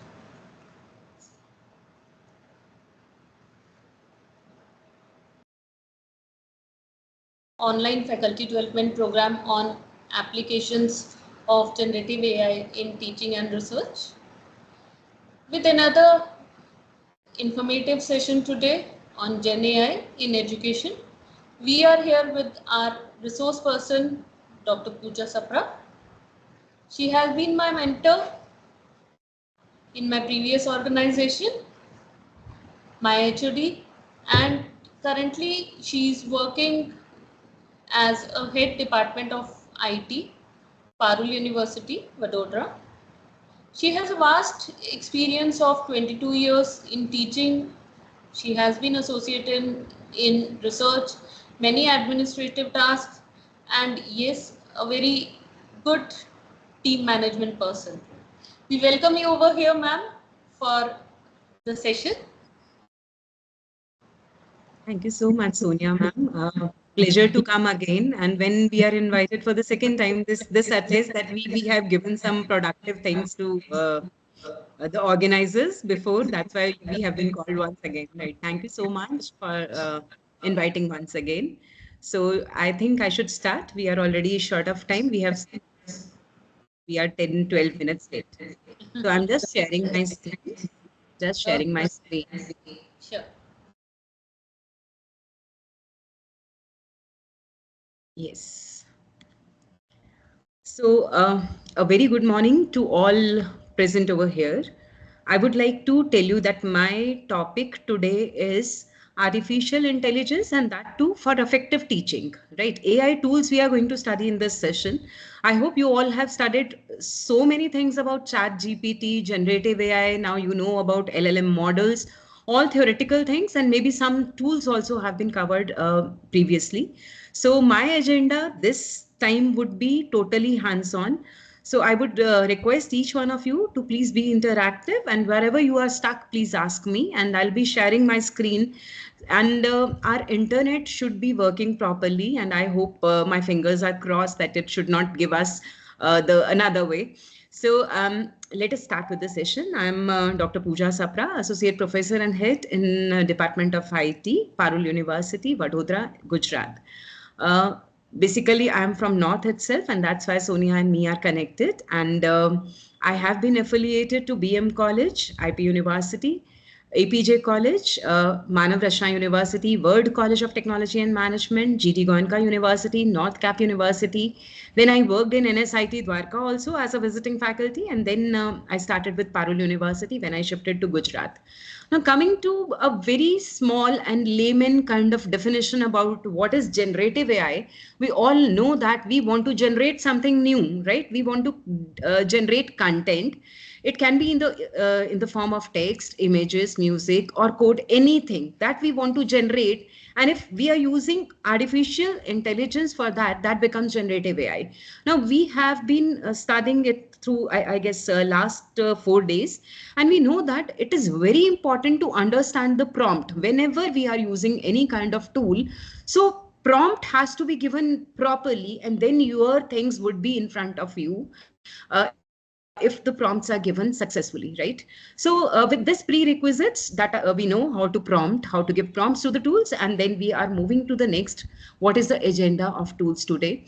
We will find a tool which will be able to convert YouTube videos into document. I hope it is interesting, because as a teacher, we understand that we want to see many YouTube videos, but because of lack of time, either we just put it setting as like we move to speed 2x, 1.7x. But how we can convert it into a summary document, and that we can carry with ourselves, and we can refer to it, and we can help, we can get its help in preparing notes, right? Then next would be capturing text from video into documents. So that is also, there is also a tool for that. Creating presentations, that is our favorite one. And then summarizing a long book or research paper. If we have research paper that is 15 pages long, 14 pages long, or maybe a long book we do have in front of us, how we can get summary of that book in few pages or few words. Then we want to analyze some images. For example, I'm going to take an example wherein there is a traffic signal. We are in some other country, maybe in Japan, maybe in Russia, and whatever symbols are written over there, so that we don't understand what it is, right? So we will give it to that AI tool, which we would be discussing next. So that AI tool will give us all the text related to it, what is the meaning or what is the actually interpretation of this image, right? Next would be AI generated assessment question paper. Question paper, if we get from AI, and that too from my own lecture video only, or own lecture PPT, that is actually I mean best cake for us to eat, no? And then I'll be talking about that we are using such tools in generative AI, but whether it is appropriate or it is giving me 100% results or not. And if it is not, still I have to use it. What can be the better way to use it? So I can say in today's era, it has become a necessary evil, although it will lead to some disasters also, but still we are required to use it. So we will be using it effectively, right? So I hope till this point we are clear, and we can move to the tools one by one. Just wanted to check whether Sonia ma'am, can you please give me one little go so that I can move forward? Yes, ma'am. Sure. Yeah, thank you. So the very first tool, okay, we have heard about ChatGPT, we have heard about Gemini, we have heard about Claude, Copilot, Bard. 2022 till 2022, we were listening about ChatGPT. After that, we had Bard, Gemini, which is working very in a very good manner today's era. And then we have Microsoft Copilot also, and then we have Android Claude also, right? We would be seeing these things in a brief. So starting with very first tool, that is Gemini, and maybe you all can participate in this discussion now. See, the link is https://gemini.google.com app, right? So now let us move to our browser windows, and here I can just write because I want Gemini tool.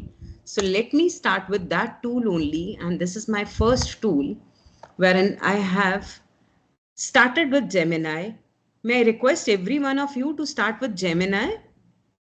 Maybe it will ask for logging from your Gmail account. Better if you go with the organization account, because your personal accounts should not be, I mean, either there should be some other account which is not involved anywhere else, because such tools are actually taking your data also. So we have to be very careful while using these tools.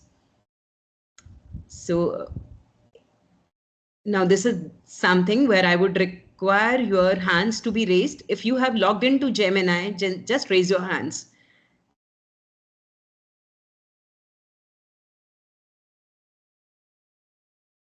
Yeah, I can see 3-4 hands.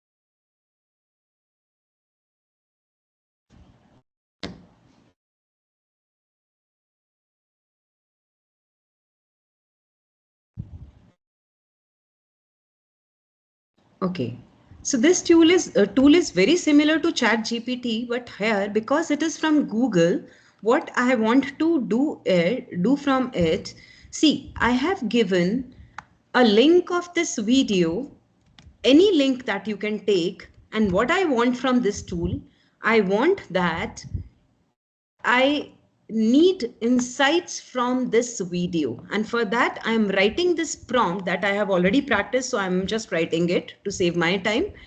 So that it says, please go through above video and give me 10 top insights. So this is the video. If I see and paste it over here, this is a YouTube video, and this is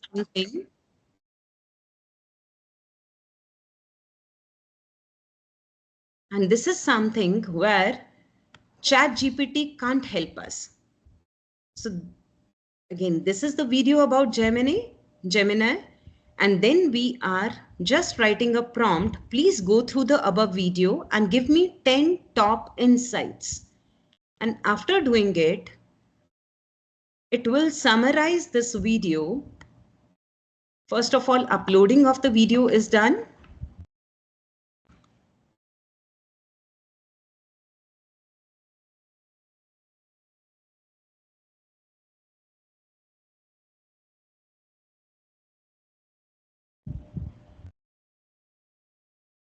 And then you will be finding the top 10 insights of this video. I guess this is in my history, so it's not giving me that link once again.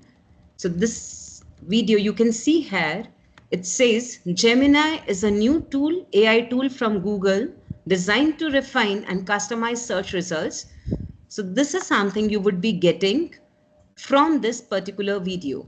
The same thing I tried for my videos, and it could summarize me all the content, and now I don't require to go through or listen to the complete video, and I will be having this results. So just a hand raise if you could get this result.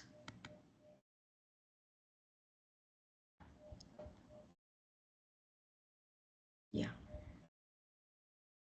Madhavi ma'am, could you get the results? Yes, that's good.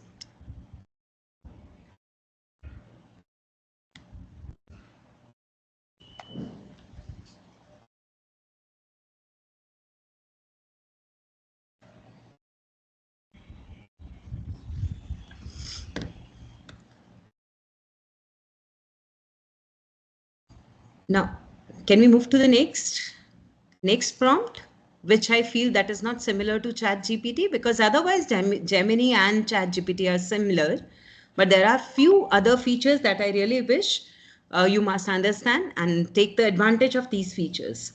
So the first was taking insights. Now, because YouTube is the product of Google, that's why it is related to Gemini, right? ChatGPT does not have the ability to give the insights of any YouTube video, right? Now, next prompt that I want to tell you is, I want to create an image, right? So creating an image, again, from ChatGPT, which was not possible for me. Now I can write here, create an image of a robot, maybe cooking.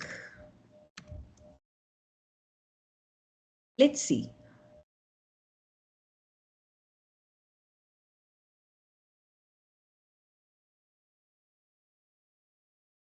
See, here you have a robot,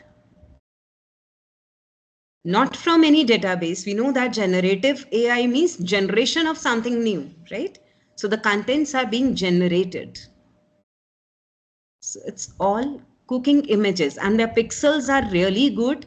And you can see here that you can copy this image to any other document, your Word document, your PPT, and it is really good. So this is where we can differentiate Gemini from ChatGPT.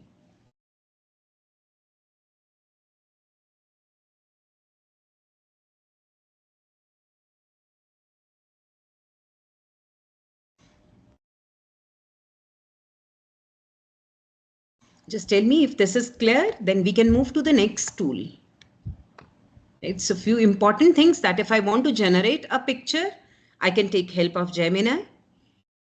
Another thing is if I want any YouTube video summary, then I can take help of Gemini. So there are two takeaways about this Gemini tool. See, there are numerous tools available in the market, available in technology. So we cannot cover definitely all, and that exhaustive knowledge is, I guess, it's not with everyone, right? Maybe you know some tools which are not known to me, but whatever best I could get throughout my 2 years of experience after this ChatGPT, I'm going to share with all of you.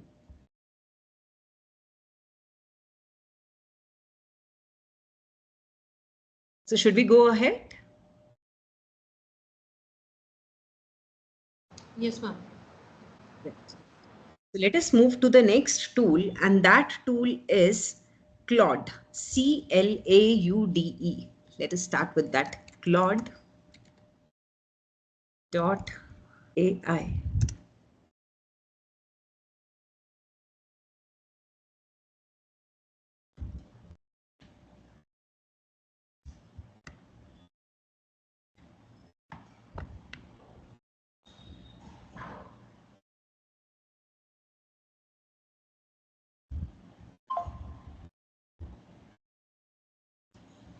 Now, this is the tool which is good to explain any image, right?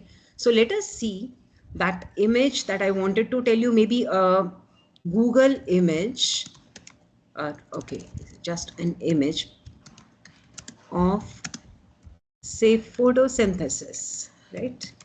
And I want its explanation.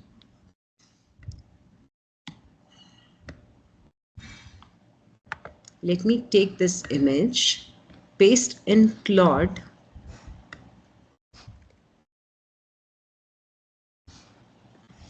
And the prompt is explain this image.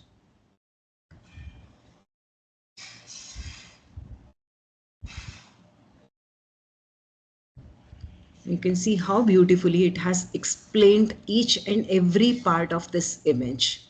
So it illustrates the process of photosynthesis in plants. The key elements and the steps are shown below. Image centers on sunflower plant, which represent plants in general, because it is a general thing about a plant that they have represented through only sunflower plant, right? So each and everything about this picture is explained, right? Now let us see that I told you about a picture of, yes, this picture and the prompt that we have given over there.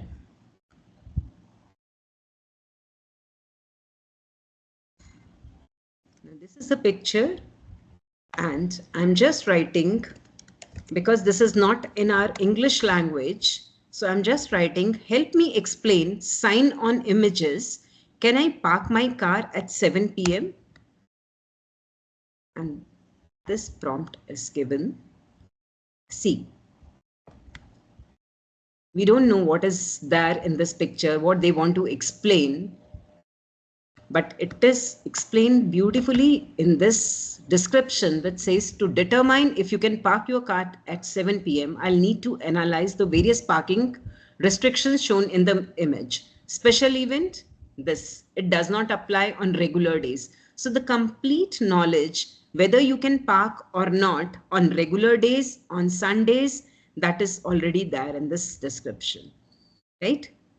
So maybe you can try for any image. And the very beautiful part is it can give us financial status also. I tried it on one of the image that is for visualization. So if I take this image, this is visualization image of any data, and then I'm giving the prompt. Prompt has to be very raw, right? Whatever you are required to explain that. Maybe you can write after that I am a boy of 15 years old. Please explain accordingly, right? So you are an expert in data analysis and visualization and dashboards. Go through this image and give me 5 actionable points, right? So after understanding the financial status of a company, it will give you the actionable points also, right? Now it is saying, yes, I am expert in data visualization and analysis, and this image is investigated as below, and all those things are, which are required to understand this, are written over here, right? So what are the actionable points? These actions will help you improve the quality, right? So can we move forward? Maybe you can try once and then we can move forward for next tool.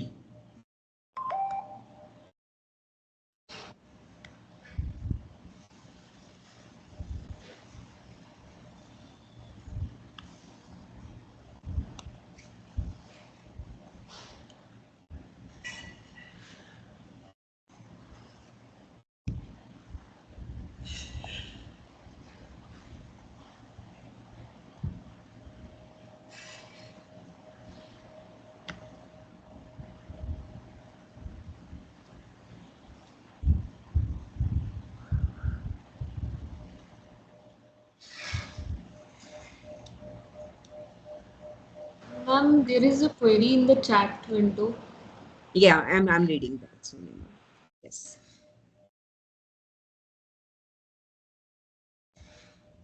Mic permissions are given to everyone. Maybe you can talk in case required, right? Selfie, I have not tried. I need to check it.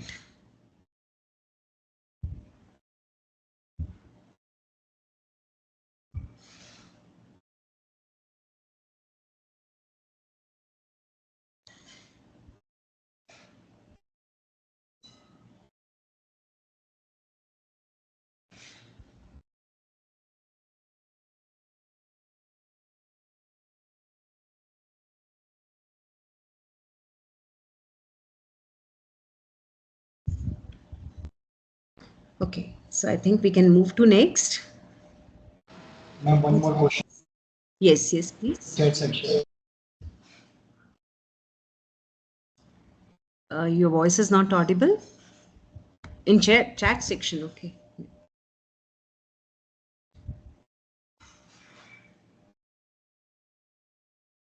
No, we are not required to cite it. The images which are generated by AI is not required to be cited.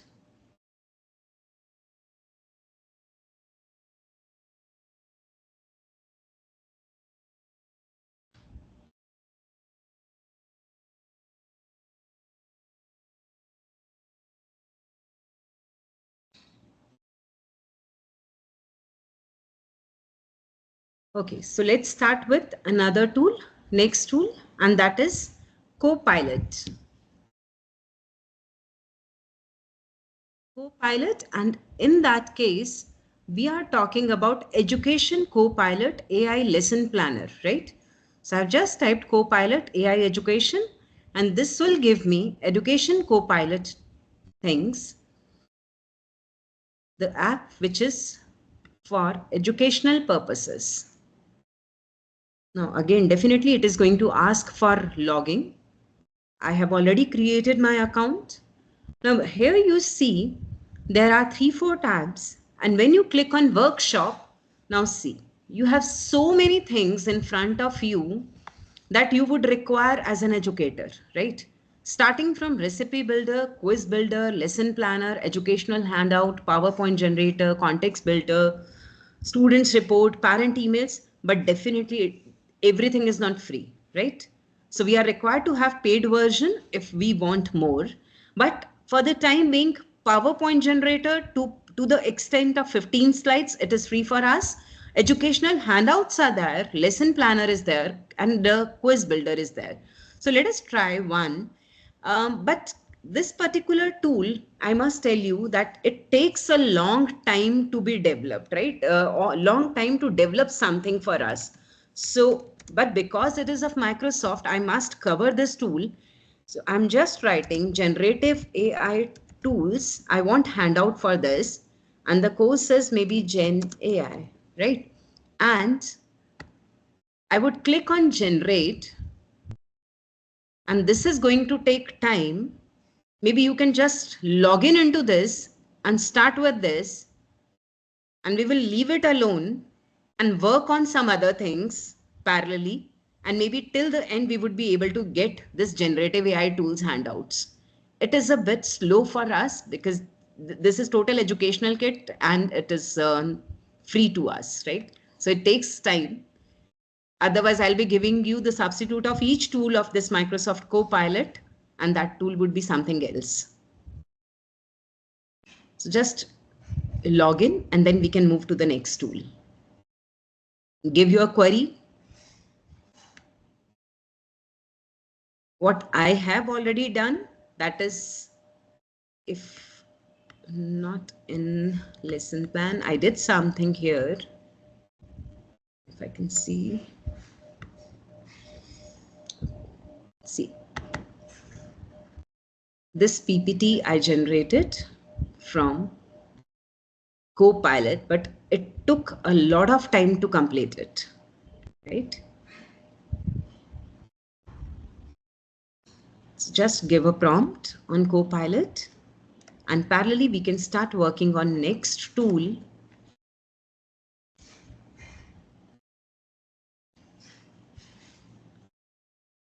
That is humata.ai.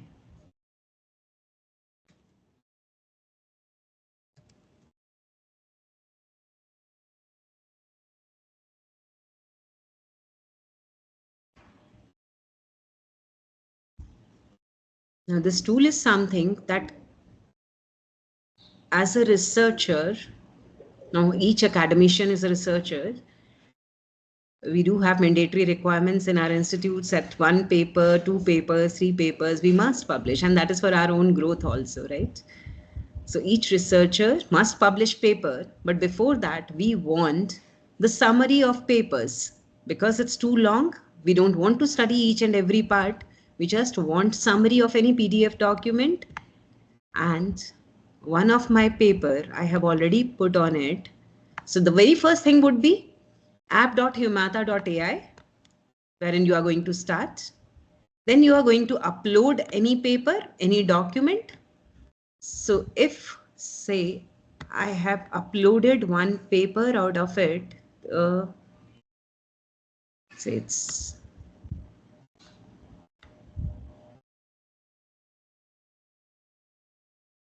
after logging in, uploading my paper.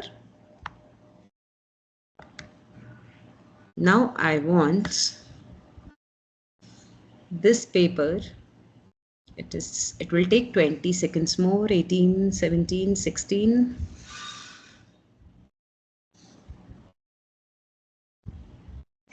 Yes. Now it says ask Humata. Now this was my paper and this is the summary of the paper.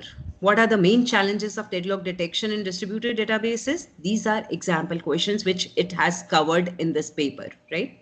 Which has been covered in this paper.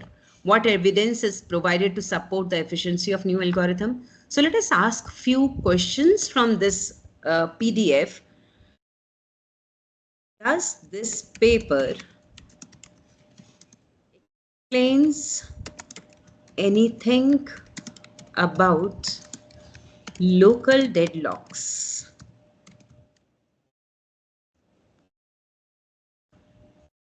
Let us see. What does it say? Yes, the paper explains local deadlock. It described the detection of local deadlock cycles, LDI, as a part of deadlock detection and resolution process in distributed databases. And after that, it is giving me citation also from where, which part it has picked what line, right? So this is the first, this particular thing, it has highlighted in Humata, in the right pane of this Humata tool, where it says detection and resolution of deadlocks in distributed databases. And it starts with local deadlock cycle, that is point number 1, 2, and 3, right? Next, it says point number 4, that this fourth paragraph where we have written some proposed algorithm, so that it is again talking about here, it is again talking about local deadlock cycle. And then again, point number 5, where we are talking about local deadlocks, right? So this is something, whatever question we want to ask, we can ask from this document or from this paper, and it will answer us accordingly, right? So maybe much of my effort is reduced when I'm talking about, when I want to survey the literature. So I can find research gaps, I can find future scope, I can find what next we can do. So all those things are there, right? I hope you are trying parallelly.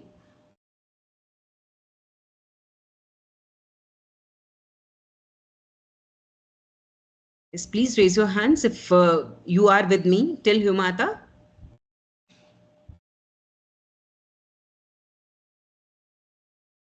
Or you need some time.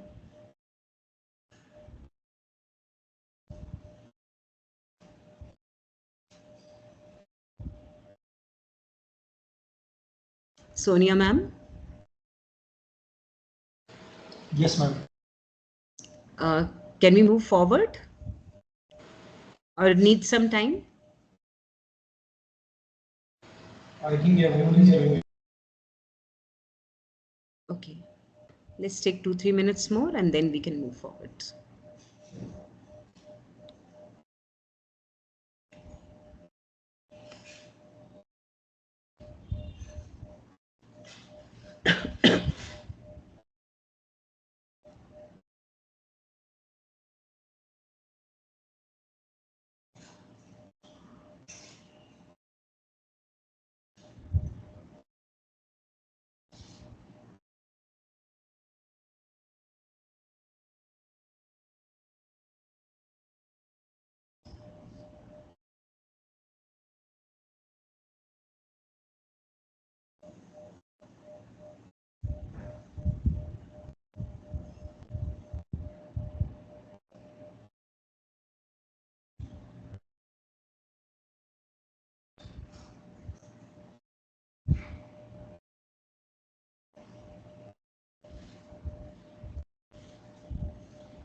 Yes, ma'am, done with it.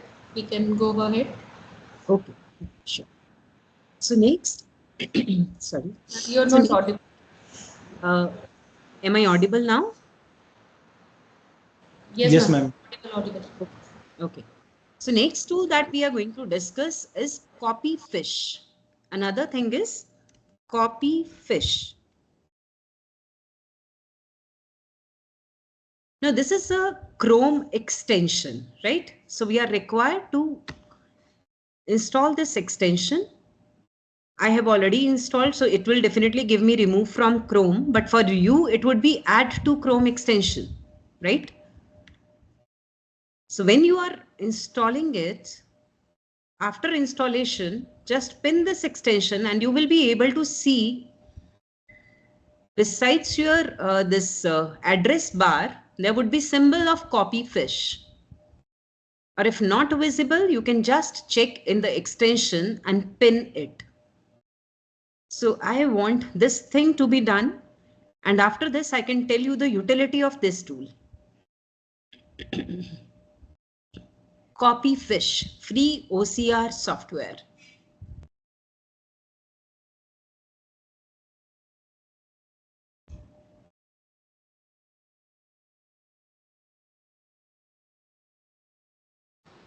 Ma'am, is it safe to install it? Yeah, it is safe. It is safe. No worries.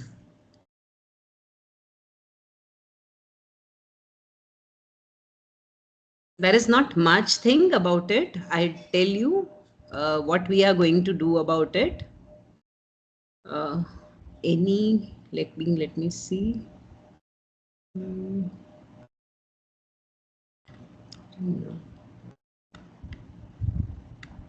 Okay. Let me get some YouTube video which shows blockchain.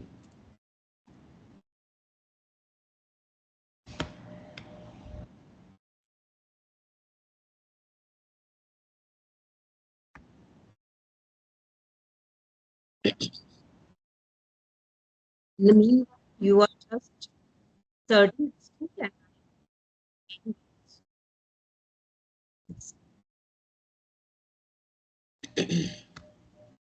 I want a YouTube video with some text.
So is this added in the Chrome?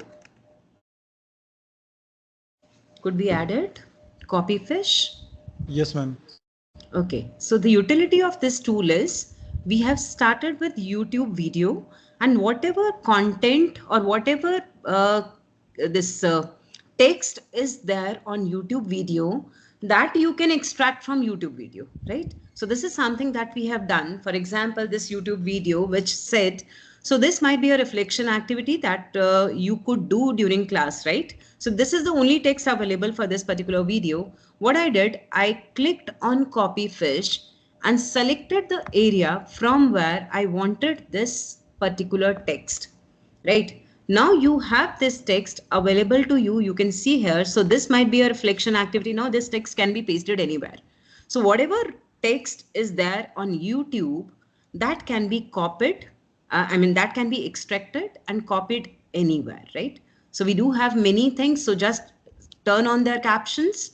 After that, take that text out. Or if you are having some slideshow during this video, you can take that slide and save your time in the bestest of your capability, right? So this is the utility of Copyfish. So till this particular time, we have covered number one tool, that was, we started with ChatGPT. That was normal discussion. Then we had Gemini. Gemini was for two main activities, wherein we have that picture generation and we had that YouTube insights, right? Then we had Claude. Claude was for picture explanation, basically. Then we had Copilot, that is still working. Then we have Humata.ai, where we had that research paper. We could ask from that PDF many questions that we had in our mind that we can ask. Then we have moved to Copyfish. Right, till this point, any doubt? Can we move forward to another tool?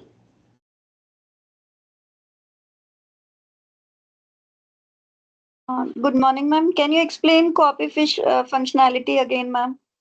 Okay, so Copyfish functionality, I have opened a YouTube video. Whatever captions or whatever text you have in this video that I want to extract, then Copyfish is the best tool for it. So what I did, I opened this YouTube video. I clicked on the extension which I had. You can see besides this address bar, there is one extension. Yes, ma'am. Right? So you just click on Copyfish. And after that, select the area from where you want to extract the text. Okay. And there would be one pop-up wherein you can see the text. Okay. Got it, ma'am. Got it. Thank you.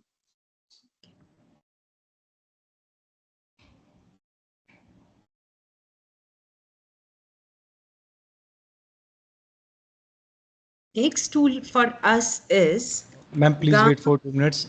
I am also testing it. Okay, sure.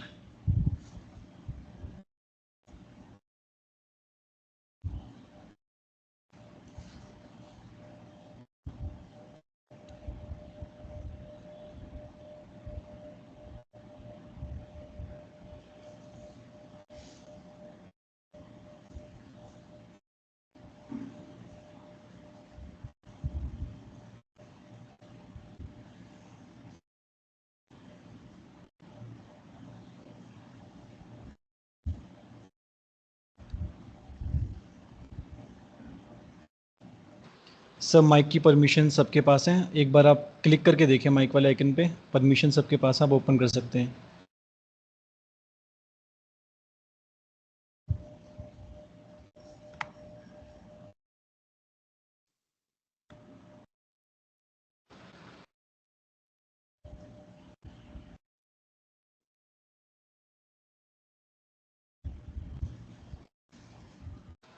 Sir, you will have the permissions of a mic. Please check whether you have headphones connected properly or not.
Ma'am, I have one query.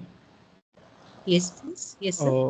Ma'am जो ये subtitles download हम कर रहे हैं coffee fish के through, actually अगर हम Google पे सर्च करते हैं कि डाउनलोड सबटाइटल्स फ्रॉम यूट्यूब, तो हमारे पास और वेबसाइट्स भी आ रही हैं जो हमें कोई प्लगइन इंस्टॉल भी नहीं करना, वो भी हमें टेक्स्ट दे रही हैं फाइल की फॉर्म में. तो इसमें फिर So that may take some time. You don't require the complete text, है ना? You require just a simple, I mean, one slide of text, right? Ma'am अभी हम टेस्ट कर रहा था, तो उसमें पूरी फाइल से डाउनलोड आ रही है कि आप सबटाइटल्स की पूरी फाइल बना के वो हमें दे रहा है डाउनलोड करने के लिए. तो मेरा क्वेश्चन ये था कि ये हमें इंस्टॉल भी करनी पड़े, प्लगइन्स इंस्टॉल करने पड़ रहे हैं, बट वो विदाउट इंस्टॉलेशन दे रहा है, तो दोनों में क्या डिफरेंस है और बेटर कौन सा रहेगा? That's what I'm saying, sir. If you require the complete YouTube transcripts, definitely you can go for your tool wherein you have complete transcript, right? So complete captions download, right? But if you require a single slide, you don't have to waste your time now for completion for that complete transcript ready with you, right? So you can just look into that particular slide and get that, right? Maybe I want just one frame, and in that particular frame only a small window of text, right? It's not complete. I just want to copy a link from it. Why would I require complete transcript? right? So the purpose is different. I hope it is clear. हाँ yes ma'am ma'am मैं ये कह रहा था कि वो हमें install भी करनी पड़ रही है सपोज काफ़ी कॉन्फिडेंशियल डेटा मेरे कंप्यूटर में इंस्टॉल अगर है तो security purpose point of view से देखें तो हम केवल ऑनलाइन जाके डाउनलोड कर सकते हैं डायरेक्टली इंस्टॉल करने से बेटर तो Right. See, this is Chrome extension. This is nothing else. Like Chrome extension, it's as much as secure as much we have our Chrome secure, right? So Chrome extension is always good to go, and this is just one click away for us. When you are writing this YouTube video, I mean, it totally depends upon you how much flexible you are. You can go for that tool also. Definitely, we have many tools like that. You just put it on search bar, then also you'll get transcripts also. But for one slide, I feel this is good tool.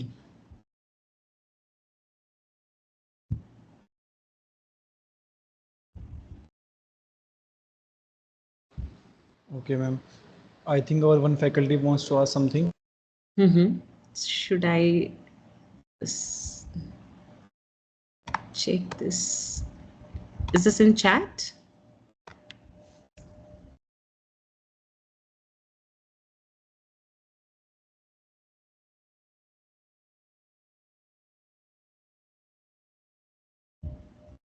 Same कर थी उनकी ma'am Okay. So let us move forward with the next tool. Yes ma'am Right.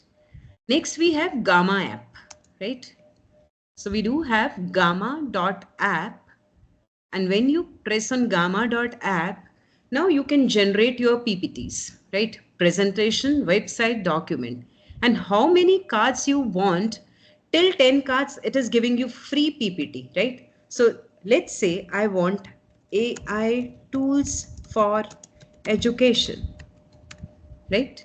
So first of all, it will generate an outline for us. So it has already generated. The first slide, it is going to give us introduction to AI tools for education, then personalized learning experience, and so on. It will give me 10 total cards. Cards means slides, right? Now, after that, it has some settings also. Ki amount of text per card, how much you want, medium, brief, detailed, right? By default, it is medium. Let us keep that only. Image source, you want web image or you want AI image? That is up to you. So when you want this particular slide to be generated, let us continue with it and see. It will ask me what kind of theme you are looking for. Let us say this theme I am more comfortable with, and then we can move towards generate. And this is going to give me a presentation in a very short time as compared to that Microsoft Copilot that we were starting. So you can just see the generation of text. It's so fast. So if you have small topics that you want to prepare for your classes, you can take help of these tools, and definitely you can do editing in case you have that Premiere account. It is giving me the complete knowledge about AI tools in education. As my Gmail account has the name Dr. Pooja Sapra, so it is giving me with that name the first introductory slide, and then what are the personalized learning experience one would require. Intelligent tutoring system given with this AI. We do have virtual assistants. We do have adaptive content delivery. So whatever best presentation you want, I guess this is good to go when we are requiring it for any topic,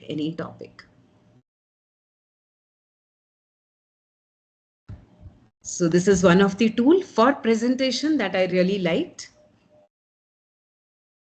In this, you can import some PPTs also.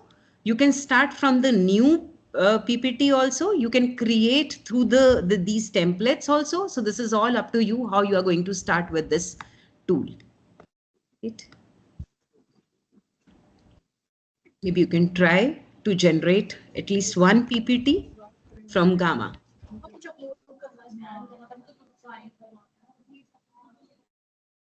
This is another PPT that I created yesterday.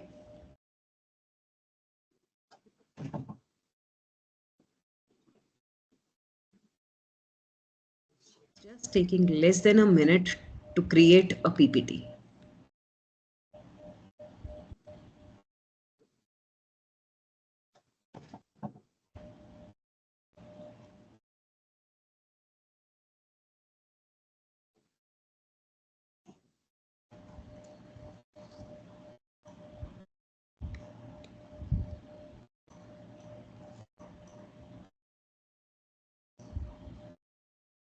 If it is done, can we move forward?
Ma'am, a query in the chat box. That do we get images in a presentation while creating it? Yes, we do get. You see, just, I mean, images are generated by AI because we have selected AI images. So just see this PPT. There are many images in this PPT that has been created by, and all images are created by AI. We have not selected that web-based images, so it is AI-based images. It's one of the PPT again created in last 2 days from Gamma.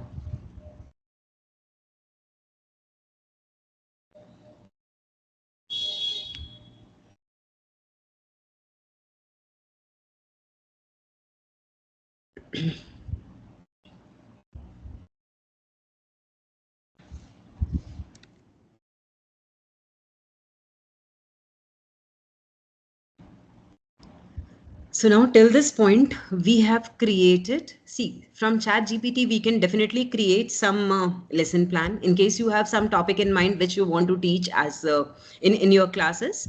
So you know how to create a lesson plan, what content it should cover. After that, you know how to create PPT for it. You know, if you are referring from YouTube, how you can get content from YouTube, that insights you have. If you have a PDF, then also you can get some, summary of that PDF through Humata. So you have content with you, right? Now PPT also you have prepared. So next part would be in our journey, that is creating question bank, right? So this questionwell.org, this is the tool that really gives us so many objective type questions from the text. So let us try this and see its capabilities. So first of all, let us log in into this questionwell.org. Till 10 multiple choice questions, it is giving us free. Only multiple choice. If we want short answers, fill in the blanks, other questions, then you require premium account. Now, question about what thing, right? So question about, say, we started with one concept of class 8, photosynthesis, right? Based on, you want these questions based on some text, some YouTube video, some website, some file or document, right? Your own quiz you want. So whatever you require, you can just click on that. But if we want from this file or document or your own quiz, that will require something, I mean, again, premium account. So let us start with this YouTube, right? So YouTube may, let me search any YouTube video based on photosynthesis.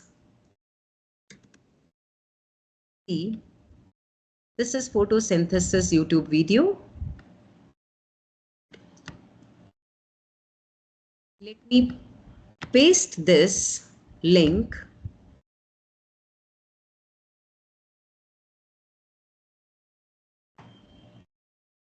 And it is giving me what is there.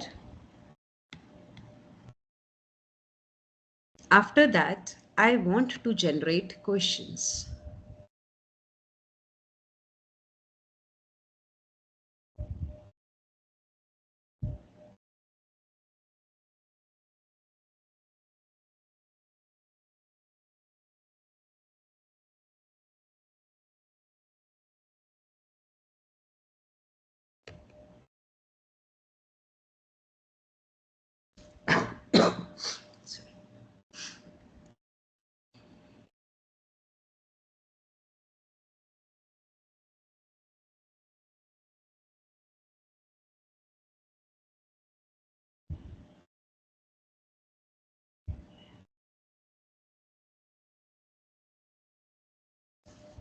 Now see.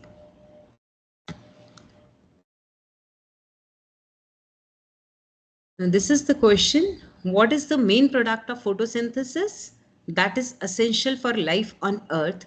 So it has generated approximately total 10 questions, because we have mentioned 10 from this video.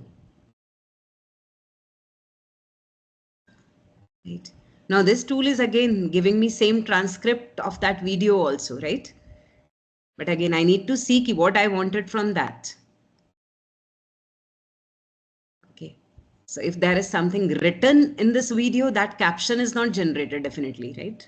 If someone is pronouncing something, that would be some audio would be there, so that would be produced.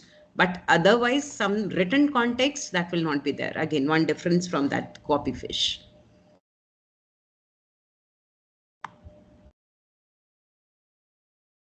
Clear? So you have ready-made quiz based on each topic that you want to teach in your class. Now, the beauty of this tool is, if you want to export, you can export it in any of the tool. And we are well versed with like Google Forms, because we go in the class. So it says, select the questions. I have selected. And then I want to export it in the Google form.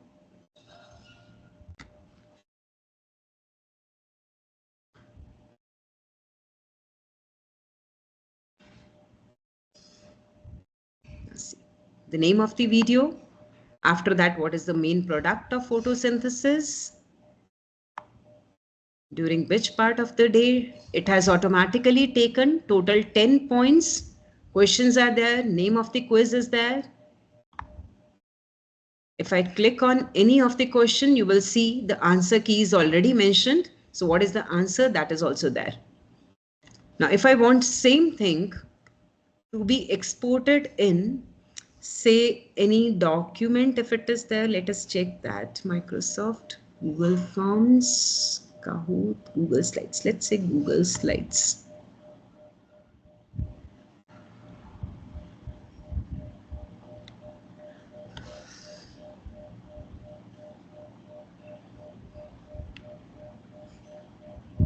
So slide by slide, you would be having questions that you can just put in front of students and ask them.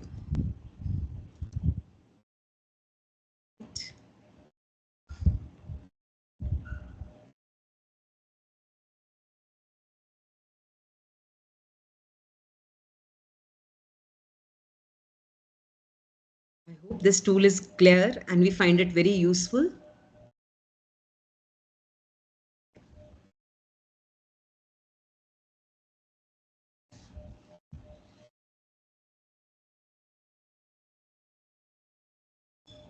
Now, before moving to the next tool, let us do an activity wherein we can prepare a presentation on any topic of our choice, maybe a subject that we are taking in, we are teaching in our classes, or we are going to teach in the next semester.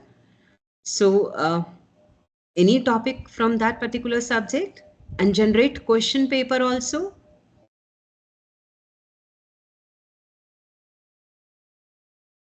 Let us do this activity.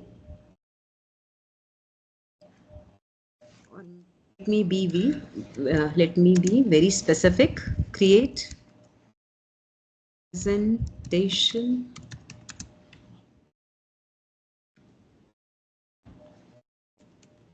based on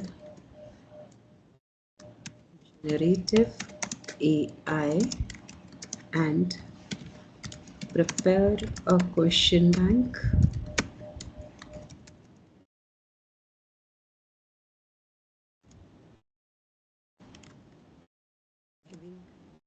MCQs.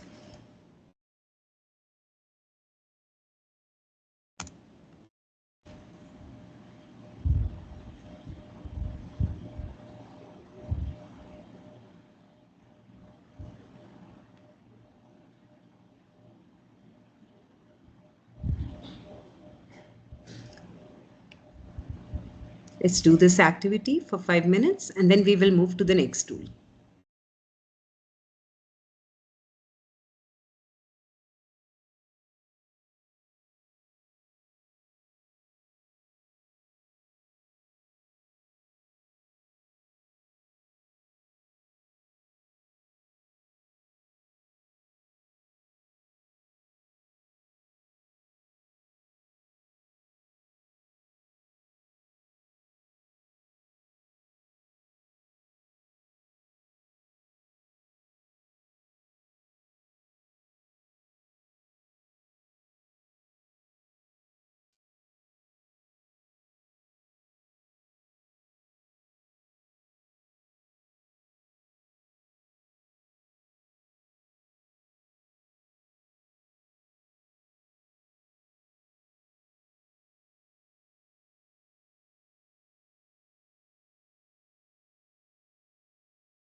Okay, so I got it. It's done. है ना? Ramita ma'am, got from you. So is this the voice of all? Can we move forward?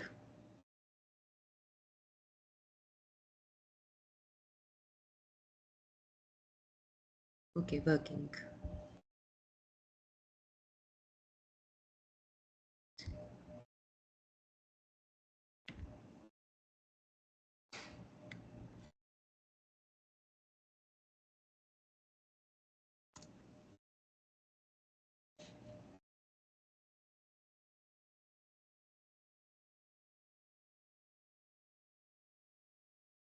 Ma'am, wait for 2 minutes also. Okay, okay.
Pooja ma'am, one question.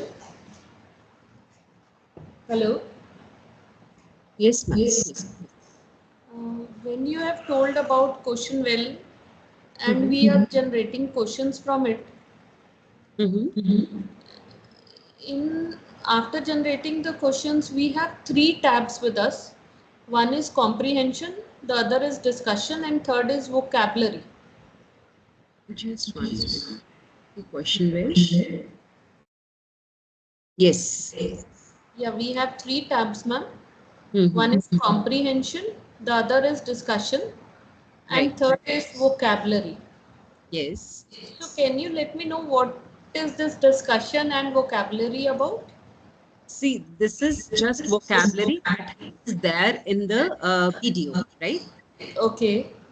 They are just giving you Wikipedia definition of each and everything, right? Okay. Huh. Okay. And So what about discussion is where you can engage your students into, right? From this video, after learning this video, I guess there okay. is some voice, right? Okay. These are the learning outcomes. Yes, you can say that, and you can engage your students in such discussions, right? Okay, ma'am. Okay. Thank you. Ma'am Can I we have one move to the question. next? Yes, please. मैं हमने अपने college की video से जब convert करा यहाँ पे, तो जो क्वेश्चन से दे रहा है कि वीडियो किस बारे में थी या कौन स्पीकर था, उनका क्या टॉपिक था, इस टाइप के 10 क्वेश्चन हमारे पास आ गए, बट कि उस वीडियो में क्या पढ़ाया उस बारे में क्वेश्चंस नहीं दे पा रहे। तो क्या हम इसको ऐसे सेट कर सकते हैं कि हमें इस टाइप के क्वेश्चन चाहिए, क्योंकि क्वेश्चन आ रहे हैं who was the speaker, Right. और उसका Got टॉपिक it. क्या था, Got आपकी it. वीडियो का ये था, बट उसने क्या पढ़ाया उसके क्वेश्चंस नहीं मिल पा रहे हैं। तो क्या Okay. ऐसा कुछ हो सकता है हम सेट कर पाए कि हमें उस टाइप के क्वेश्चन चाहिए कि उसने जो कंटेंट पढ़ाया है उसके क्वेश्चंस हम पिक करना चाहते हैं। So जैसे वैसा कल का prompt session is not possible for this because we have to upgrade it.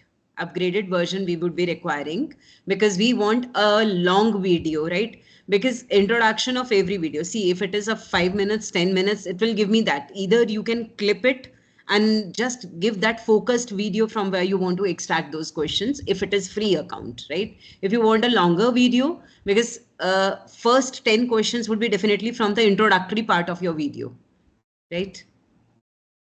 So because limit is 10.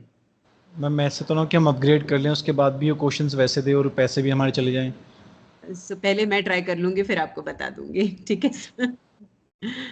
Okay, thank Because you. from where I learned, it was told and it was discussed that if we have longer videos, then definitely we have to go for some paid account.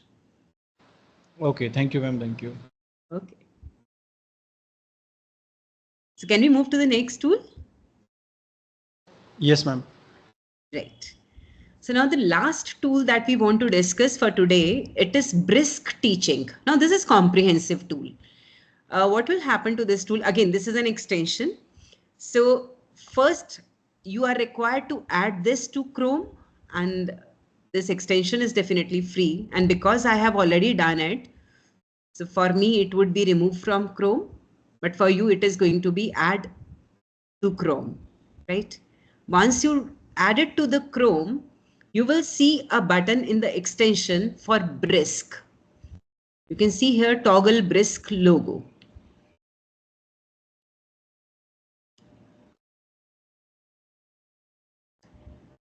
Now, maybe you can see the capabilities of this and then you can work on this particular tool.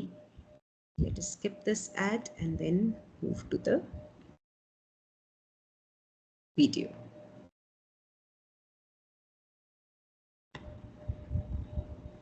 Okay. So what I did, I am just clicking on this Brisk tool. Now it is, I hope it is visible.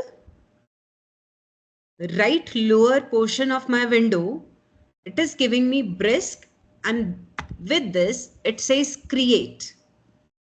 Now what is it is going to create? It is giving me quiz, presentation, rubrics, resources, exemplar, lesson plan. So whatever we require as a teacher, you may get it, but you can see some things are star marked, which are for paid versions, right? So let us start with this quiz. Right, I want to create a quiz in English about this YouTube video. If I want to select the standard, I have selected it university. Maybe we can, because it is very basic topic, so 6th grade. You want multiple choice questions. How many questions you want? A maximum 20 questions you can take. And then let us click on next. Now you want it on new document, Google Doc, or you want it on form. Both you can do, right? So form may we have already done from question well. Let us start with new doc and brisk it.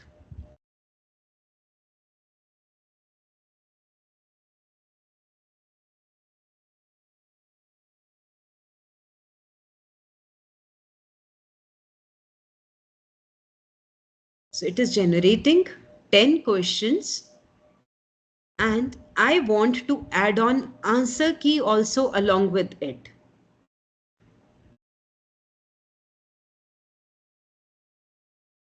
So you will be having answer key along with these questions, right?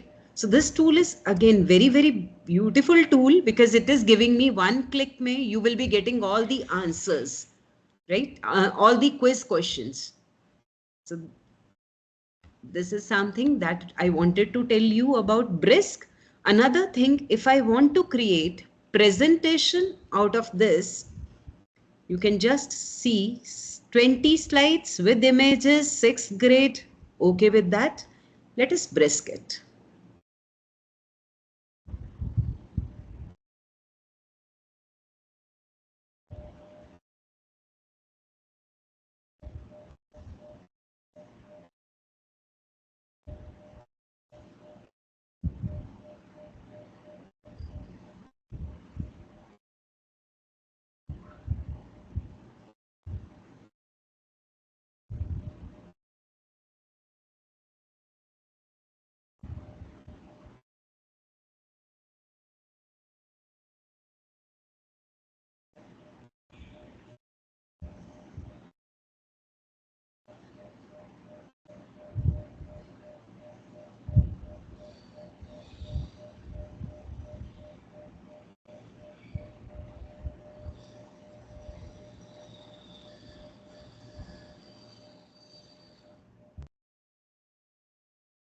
See, the complete presentation out of this video for 20 slides along with your final questions, it is there. Maybe you can try this tool for some better number of slides and better questions. Right? I hope this is giving me the complete comprehensive study of all the tools. If you want to brisk it, just add it to the Chrome. After adding it to the Chrome, just pin it. Then open a YouTube video.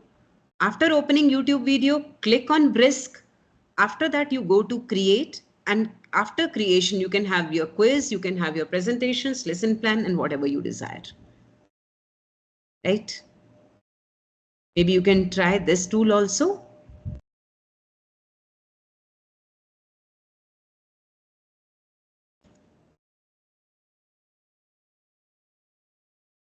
See, all these PPTs I'm going to share with Is you. it language dependent or independent? These tools almost? It is language dependent. Language dependent. Okay. Yes. So are they understanding English itself? Yes, they are understanding English, and there are other languages also. I think this was the only tool where it was understanding other languages too. Let me check once again. But English it is understanding for sure. Just English. I'm sure about English. One language was that.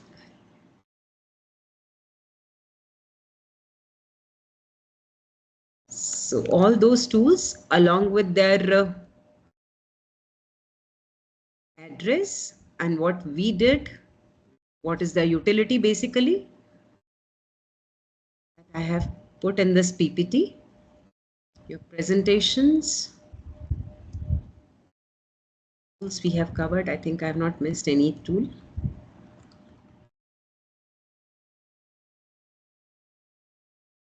Right. Just try this brisk and we can move forward.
I think let us conclude this session and then you can do your this task.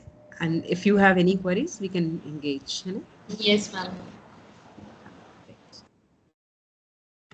So after learning such tools, now next thing is that we talk a lot about GPT, right? Chat GPT. We know that what is the limit, how it has been developed, how it is doing the task. We all know that there are many plugins, there are coding tools also, but generative AI hallucinates. What does it mean? See, hallucinates means it cannot do research studies. See, when we have given a topic like this, you will be surprised to know about it. You are a student of Master of Education and you are required to write an essay. So when this particular prompt was given, it generated, no doubt it generated. So it generated such kind of text in 2022, wherein references were given and it was having that 500 words. But the surprising thing was a fake academic paper. It generated the reference also, right? So this is something that we are required to be very, very careful because it is generating text. So it has generated fake reference also. So it is always written that you must trust on Chat GPT or any kind of AI tool 80%, 20% you are again. So being a researcher, being an academician, we are required to check, recheck and recheck our text or what thing or the content that we are going to deliver to our students, right? So with this particular thing, I can say that, see, GPT-4 is still evolving. When the same command was given in 2023, there was no fake reference. So what should I say? Whether generative AI is threat to education or it is a universal tutor, right? So it can be both. It can be a threat also because it is making us very dependent. Our creativity is being lost. There are some fake things which are coming up. There is plagiarism and all those things are also involved.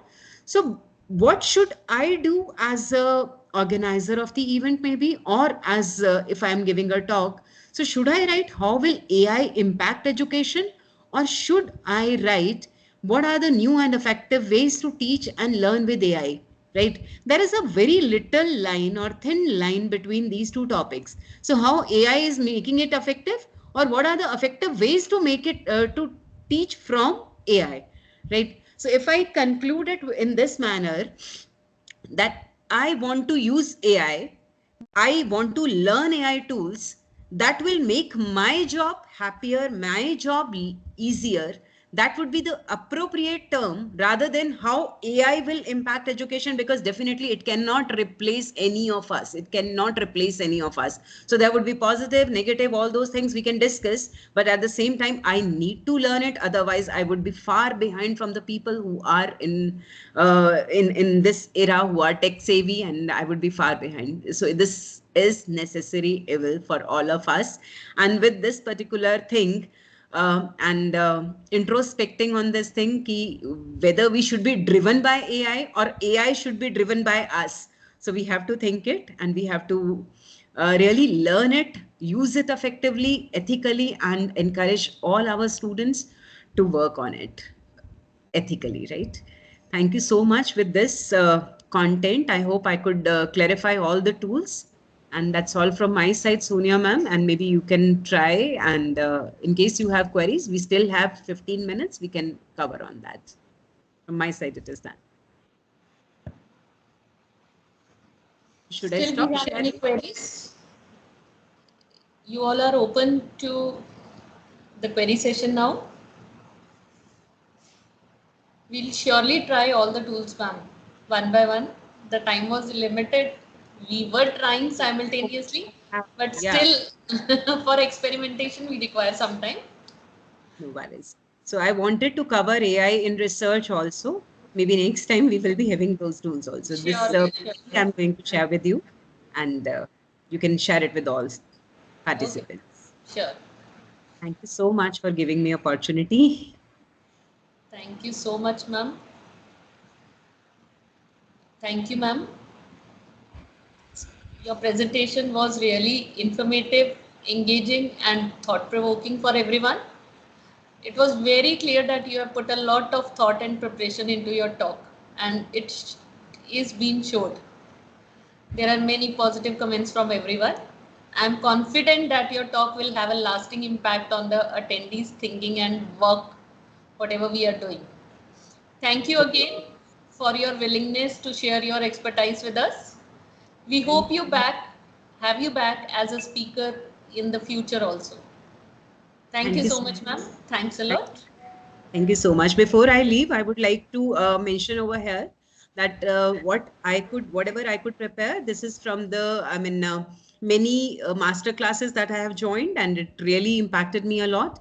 Along with that, there was analytics Vidya and master class from Skill Nation and Dynamic Mind Groups. Maybe you can also join their classes in case you find some time. So they are really delivering best. So I want to cite over here. Right? Thank you so much, everyone. My pleasure. I can see all those positive comments. Thank you so much. That's all from my side. Okay. Thank you, ma'am. Thanks a lot. Thank you so much, everyone.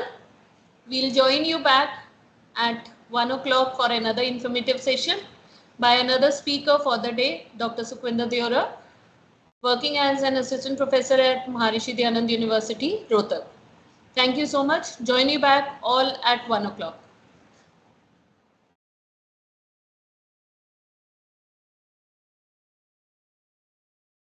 Institute of Information Technology. Welcome you to another day of faculty development program on applications of generative AI in teaching and research. In our second session, we have with us Dr. Sukhwinder Singh Deora. He is working as an assistant professor with Maharishi Dayanand University, Rohtak. With a vast experience in teaching, he has been associated with many different organizations, at present with MDU. Earlier, he has been working as an associate professor and head of Department of Computer Applications with Panipat Institute of Engineering and Technology. Before that, he has been associated with NC College of Engineering Technical Campus and Tilakraj Chadha Institute of Management and Technology, Yamunanagar. He has completed his PhD from Department of Computer Science and Applications, Kurukshetra University. We welcome you here, sir, for another informative session in the FTP. Over to you, sir. Sonia. Thank you, Sonia, of reminding my past journey of academics. And sorry to add that I have worked with the industry also, so that the industrial exposure that I've got, I will be trying to share all those facts with you people, because our topic of the day is very enthusiastic as well as brainstorming, because we'll be working on the topic of ethics in generative AI, and what are the future recommendations, how we should lead ourselves into this particular journey. And I'm very, very sorry to all the participants for whom I'm kept waiting due to some issue with the login in Microsoft account. It was due to the fact that I've recently changed my mobile phone and forgot to add the Microsoft Authenticator application in my new phone. And today I saw this thing, that how technology can fail you even if you prepare well, if you are not vigilant enough in porting all the applications from one mobile phone to another mobile phone. This may also lead to failures at times. Sorry for that. And firstly, I'll be giving my thanks to Dr. Ravish Sagar, who is the director of BCIIT, who is organizing this particular wonderful workshop or FDP for our faculty members who are having enthusiasm to know more about the generative AI.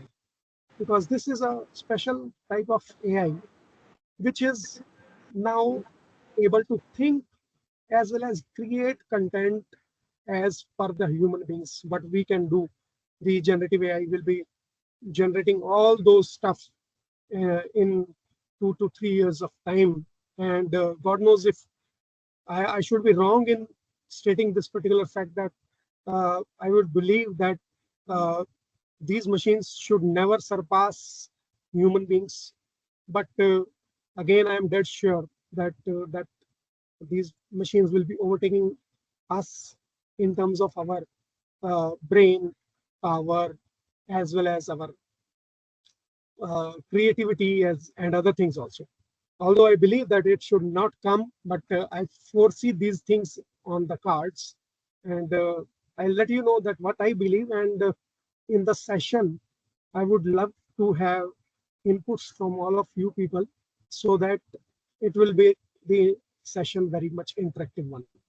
I'm also thankful to Dr. Sonia Batra, because she's one who called me up and just got me a shop with that this particular thing is being covered by a prestigious institution, because generally we faculty members are lagging behind while talking of the terms of technical aspects which are running in the industry nowadays. But this is the foresightedness of the director, sir, as well as the other faculty members like Dr. Sonia Batra and other members of the organizing committee, who have chosen this particular topic of the FDP. Now let me just share my slides so that we can continue with the today's work.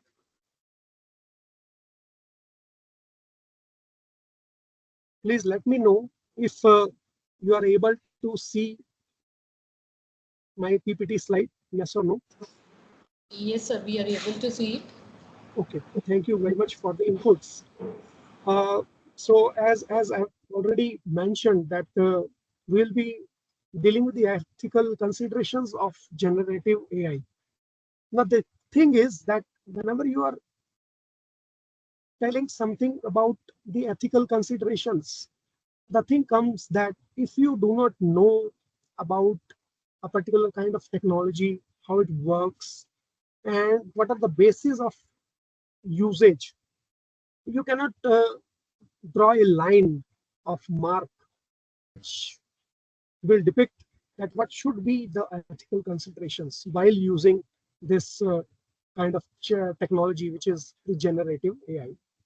So I will be delving into some things the moment I will start.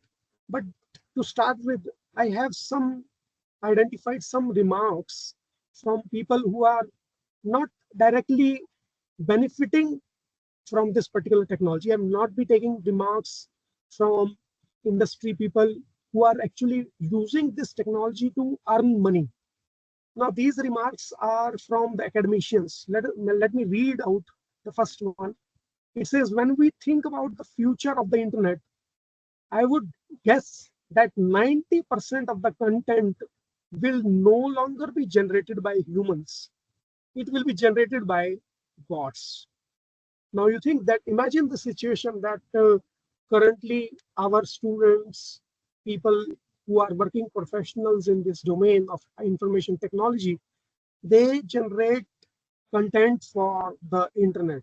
May it be the simple websites which represents the organizations, may it be the content related to the current knowledge and the general knowledge we generate every day due to current events, or any other information which we would like to convey over the social media platforms, on the e-commerce websites, etc. All this will be generated by the bots in the coming time. And this is the idea or remarks given by Latanya Sweeney. She is the professor of practice of the government and technology of Harvard Kennedy School, as well as Harvard Faculty of Arts and Sciences. You know that in India, this is there that art and science are two separate wings of our university system as well as in our college system. In foreign universities, arts and science are one department, and moreover, I would like to add on this that arts is believed to be more higher than what we science people are. It is not very good to know, because I believe that we all faculty members are from most probably science background, and none of us will be from arts or arts with mathematics, so that we have landed up into computer science. So that was some remarks which were given by Harvard faculty. And the second remark says that the breadth of the things that ChatGPT is able to do is stunning. We all believe this thing. So this is again Deputy Vice Provost of Advances in Learning, is again an organization which is working in the domain of academics. So I have taken up one generative AI tool, which is ChatGPT, which is most probably known to all of the participants, because we are nowadays using this kind of Gen AI tool very occasionally.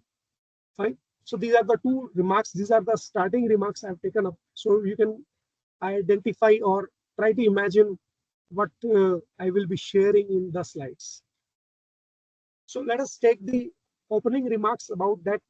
We will be considering about the ethical considerations which are important in AI, and especially in the generative AI, that are crucial at this particular time of technological development. Because nowadays we are seeing that there are n number of tools which can generate contents related to your text. They can generate the content related to images. Even videos can be generated using these Gen AI tools. And where you will be using this content, of course, if you are using text, you can use in academics. If you are generating images, you can use in the web spaces, social media platforms, etc. And if you are generating your videos, you can upload these in the platforms like YouTube, even for sharing with the people masses in the social media groups like WhatsApp, etc. So you can imagine the kind of impact these generative AI tools can have when we human beings are using this content generated by these tools at various platforms and with different kind of people. I would request all the participants to just follow online learning ethics and practices. Again, this is again about ethics and practices. And please note down the queries if you have some queries for the interactive session in between or at the end of the session, whenever I try to share that we should now have a brainstorming or have some inputs from people, then we will use this particular kind of scenario where we will discuss the things. So I would love to have the participants who will discuss out the things when they will be told to please do so. To start with, I'm having a small survey form. I am sharing this particular link with you people so that you can fill up this form, and I will at the same time simultaneously I will share the responses also. So this will be wonderful if you will try to share these things. Let me just stop the PPT and copy the URL, and I will share in the chat box. I'm sharing a link in the chat box so that you can reach the form, and please try to fill the information which is required. I'm sharing it. Please wait for the time.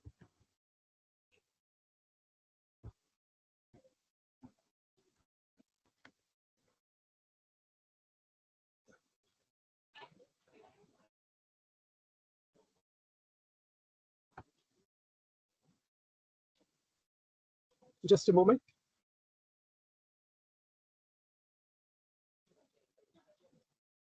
This form is basically to know some inputs about my about the participants, basically, so that I can skip some of the slides if required and add on some more things if required. Right. So now please follow this link And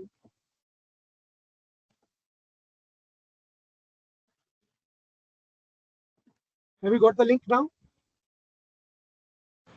Not Please open as your yet, mic sir. and No, ha, sir, got got it, got it, got okay. it. Okay. So please fill up this form. It will take around one minute, maximum 1 minute, 1 minute or so, and we will have the discussion on the responses also, so that we'll have an engaging session. I would request now all the participants to please fill this form. It's a small one.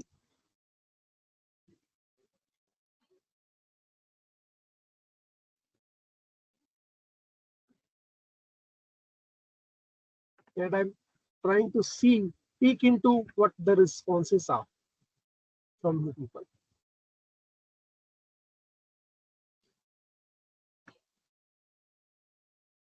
If there is some kind of issue, please let me know so that I can change the things if required. But most probably it will work.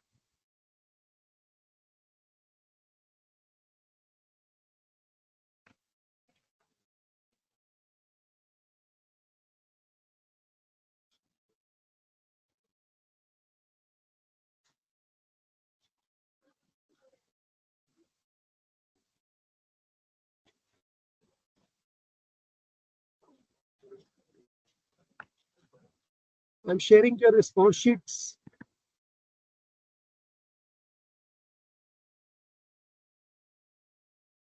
How many questions are there?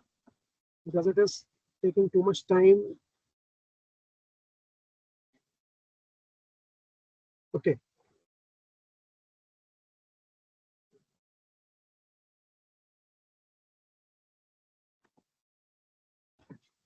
Still, I'm waiting for the responses. Please come up.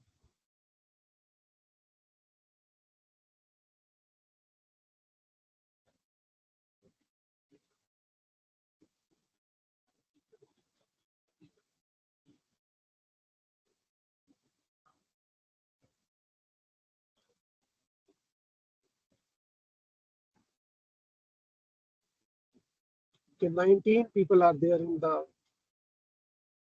session.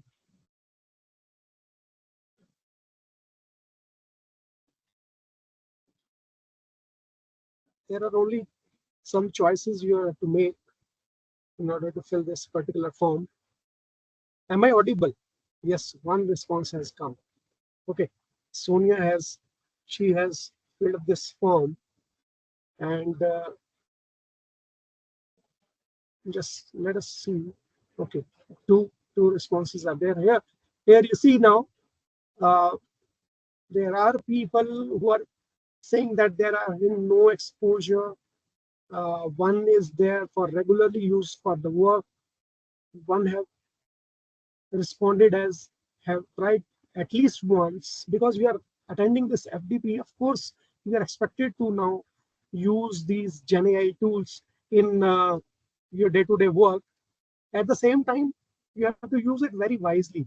So that's why I have taken up this survey, so that I can come to know that what are the type of things you are using. And of course, we will have some discussion on the type of responses it is generating, whatever tool you are using, how the response is being generated, and what kind of trust you can have on the responses it is generating. So here we have 5 responses till now, and they have tried at least once. One is having no exposure. Okay, and 2 people are there who are regularly using for work as well as outside the work. Where it's wonderful to have that out of 6, we have 2 people, at least 33% of people are using these tools for, of course, within their work preview as well as for their personal use also. It's a good one. And at the same time, no exposure and at least once. These are the people whom I would like to shift into this red section of the pie chart, so that more and more number of people are now then using this GenAI tools. Of course, we have to use it wisely. We'll discuss it out, why you should use it wisely. Let me close it because we have got 6 responses. I've got the sample of the FDP participants. So I would need to start from those points, which I would love to share, that how the things are working in these kind of GenAI tools. Okay. So again, I've landed again back to my PPT. If you are still filling up the form, please try to fill it up so that I can have some more inputs about all the type of participants I'm having in this particular day session. Now, when I say that we are using AI, so we are using basically artificial intelligence. And artificial intelligence is something which is artificial in nature because we have created it somehow. Why I'm using word somehow? Because I don't want to enter into the technical details of how actually we are generating intelligence in the machines. So somehow I have generated the intelligence in the machines, and now we are trying to integrate this AI in various sectors of our human day-to-day work, like healthcare. We are using the AI tools for identification of some critical diseases also. So, and then we are using the AI tools for operations.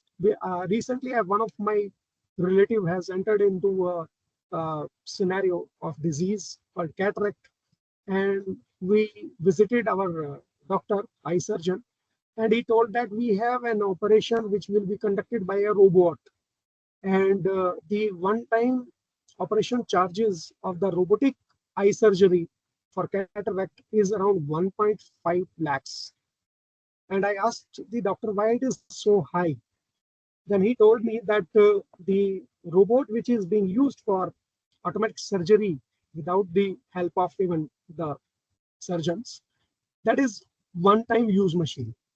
Now think of the scenario that a machine can be used only single time for a surgery. So that is why we are paying so much if you want to rely on these machines for healthcare. The second point is finance. We have used this integration with finance. People are, I am very weak in understanding the financial details, and I dare to enter into the share market, but people are there who have entered into the shares and they are earning much or huge amount of money by using these AI tools. They give the inputs of the bar charts or the line chart of the share to a particular generative AI tool, and then this tool helps them to decide whether about they want to sell or purchase those shares and make money. We are using this AI tool for transportation. Already we are also having the vehicles which are smart using ADAS, and the vehicle can identify the things which are in the way, and they can apply the brakes at will, even if it is requiring minimal assistance from the drivers. And of course, this and the last of the point or the domain I have mentioned here is about the entertainment. And we use the AI tools for entertainment also. I don't want to enter into details of this point, entertainment. So takes input from the audience, and of course we can use in some other domains also. If you can write in the chat box. Apart from this, can you think of some other domains where we can use AI, where we are using basically your AI? Yes, Madhvi Vaidya, Dr. Madhvi. Can you think of some other domain where we can use the AI? Because you are doctorate, you can think, you can create new knowledge. That is why I've asked you, Madhvi, if you are there. Dr. Meenakshi. Ravinder Singh ji, you were there in the session start. Open your with open the camera. If you would like to add into something, you can write down in the chat box. Hello, sir. Yes, Madhvi ji. Yeah, so I feel obviously for HR purpose, when in the companies they are using it broadly. Yes, yes, very fine, very good. In addition to let- that, obviously, with respect to understanding the employees, in addition to the HR purposes, in Exactly. addition to Fine. understanding employees very well, not Beautiful. only by Fine. HR, but Mhm. in a different manner by maybe robots or AI, Yes. obviously. Very good addition, Dr. Madhvi. Thank you. Thank you, sir. I would like to add on this that the industry is using the bots, basically robots, for identification of the resumes and categorization. It categorizes, it reads the resume of the person who has applied for the job in the industry, and it segregates it as a good candidate or not so good candidate. So it will rate the resume automatically, and HR is not busy in reading our resumes. Whenever we apply in the industry, the robot is doing that particular task. So it is reading the content of the document and then categorizing it. And it is way back in 2002 when we were studying, 2001 to when we were passing out our MCA programs. We were told that now your resume will not be read by the HR manager, it will be read by your robots. Nowadays, the bots are also being used to identify specialized people over the net, rather than people are not even applying to some industry. There are organizations whose robots are scrolling through the Indeed platform or the LinkedIn platform and identifying people who are good enough to be given an opportunity to work with those organizations, and the people are getting directly an opportunity emails in their inboxes. Imagine the scenario. I've not even applied and I've got some particular, say, opportunity in the industry with respect to whatever things I am doing over the internet. So that is the scenario which has already been in use by the industry people in identification of the persons who are good enough to join their organizations. Anyone else who would like to add into this particular thing where we are using the AI tools? Any other domain apart from these mentioned? Otherwise, I'll continue on the next particular slide. If there is someone, please write down in the chat box so that I can add to that one also. Okay, one more input is being there by Dr. Madhvi Vaidya to recognize cyber frauds. Yes, rightly. You know that when India started with this UPI, then it was criticized that by the Western countries also, that we are not even using this kind of a thing to transfer money from one bank account to the another account. We were using NEFT as well as RTGS facilities, which were too secure, but at the same time very time-consuming processes. And now you have your application in your mobile phone and you can transfer money from one account to another account without knowing the account of the person. Simply you have to know the mobile number of the person and you are transferring their money from one point to another.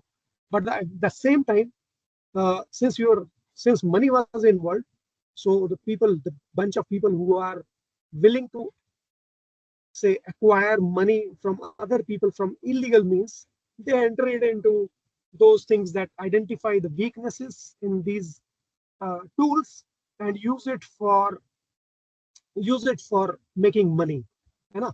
And at the same time, then now people are generating newer ideas to move money from one point to another. I recall that there is one of the patents being filed in India which says that when you will be transferring money from one account to the another account, the sender to the receiver, both sender as well as the receiver will need to open their cameras, and if you are using their mobile phones with fingerprint technology, you need to mark the fingerprint also, so that that particular amount gets transferred from one account to another, in order to reduce these kind of cyber frauds, as rightly mentioned by Madhvi Vaidya, Dr. Madhvi Vaidya.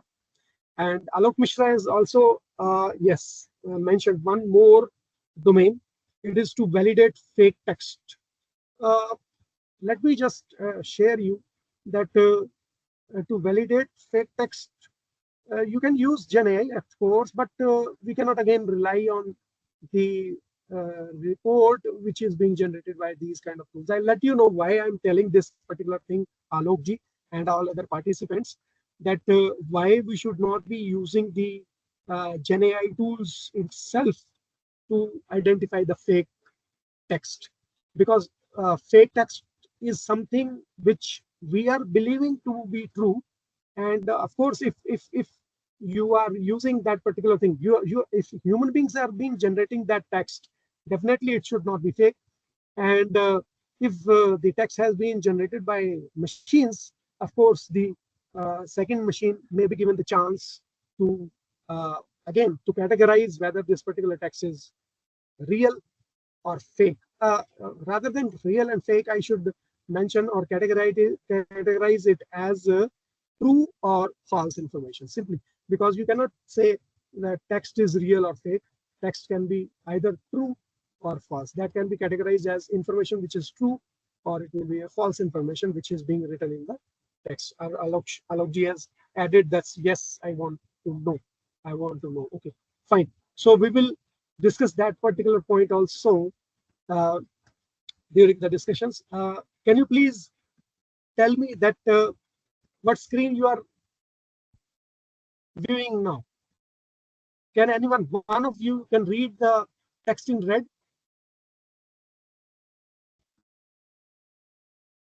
Is it the PPT which is viewable to you people? Survey form. Survey form. Survey form.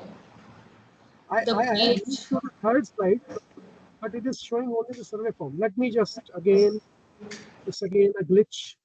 Let me again share. Stop sharing, and again I share, so that we see that same thing which I would like to share. Okay. Can you confirm what is visible now? Sir, a PPT that is showing the definition of generative AI. What is generative AI? Fine. Thank you. Thanks for your input. Now see that when we are saying generative AI, because we are using generative AI and we will be talking about the ethics which should follow in generative AI, then we should know what is basically generative AI. Although I believe that much of the content has already been discussed with all the participants, I will scroll through these slides faster enough so that you may not feel that there is some kind of a repetition for this. So generative is something with, when you say that something new has been created by the machine, and it can be text, audio, code, images, videos, etc. That is the generative part of AI. And AI means that it should be automatically generated by the computer program, and that is a very complex program. And I'm using only the word term computer program, because it is, even if it is a very complex model, still I can use the word program, because it's again a set of instructions which is generating that particular content.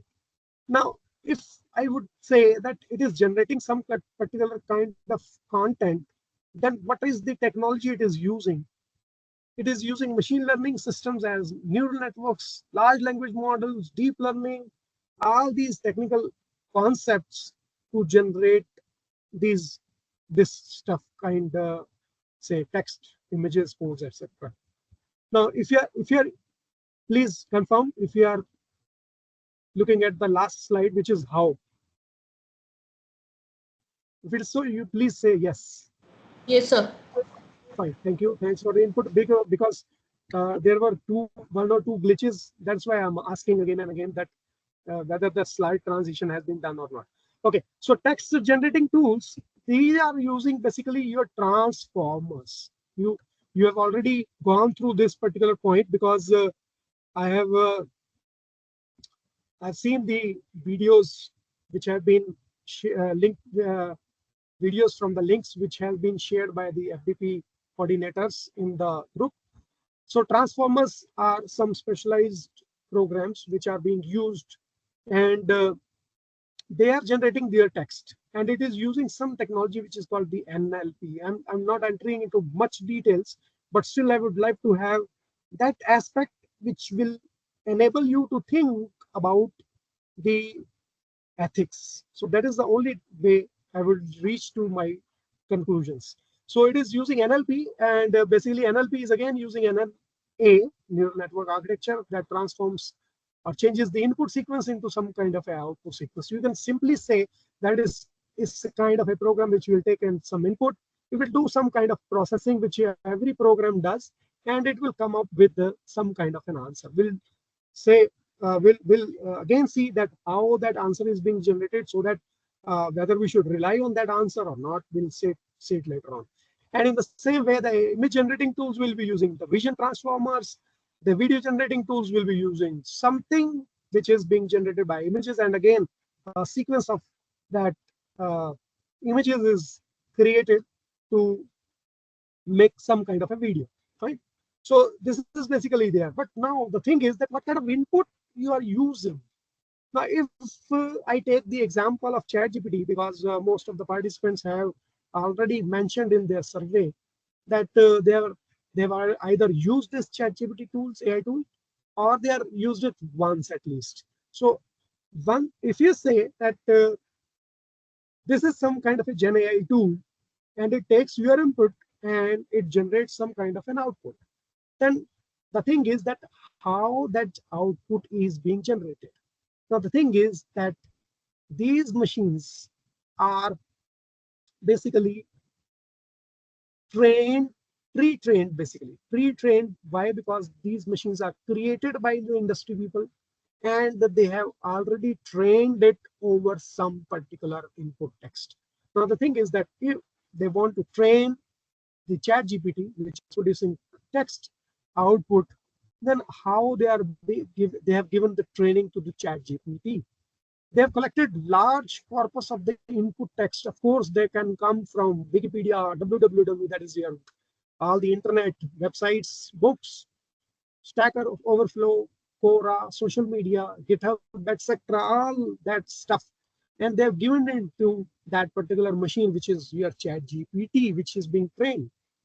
And now it is asked the language model to predict the next word in a particular sentence. Now, how we can give that particular test to a machine? Now, when suppose I'm given one text, so says today is your FDP. So I remove that word FDP from the entire sentence, and then I give that particular input to the machine and ask your machine to generate a text which is most suitable to come after today is. So today is the FDP. So FDP is the word I've deliberately removed from that sentence. And since the machine has already gone through the input text, which is taken from all these sources we have discussed, then it will try to identify what should be the next word which should come into the sentence. And it will randomly generate some word. And of course, the people who are training that machine, they will confirm whether this is correct or not as per the scenario.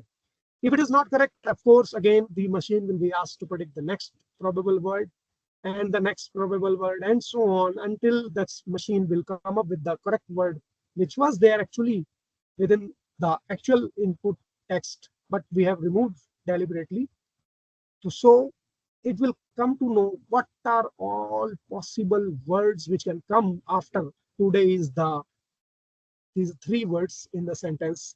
Then machine will come to know that what is the probability of coming of the word today is the day, Sunday, or say FDP, or some other words which can come to this. So you can see the amount of work the machine or your GPT will be doing in order to identify the next probable word.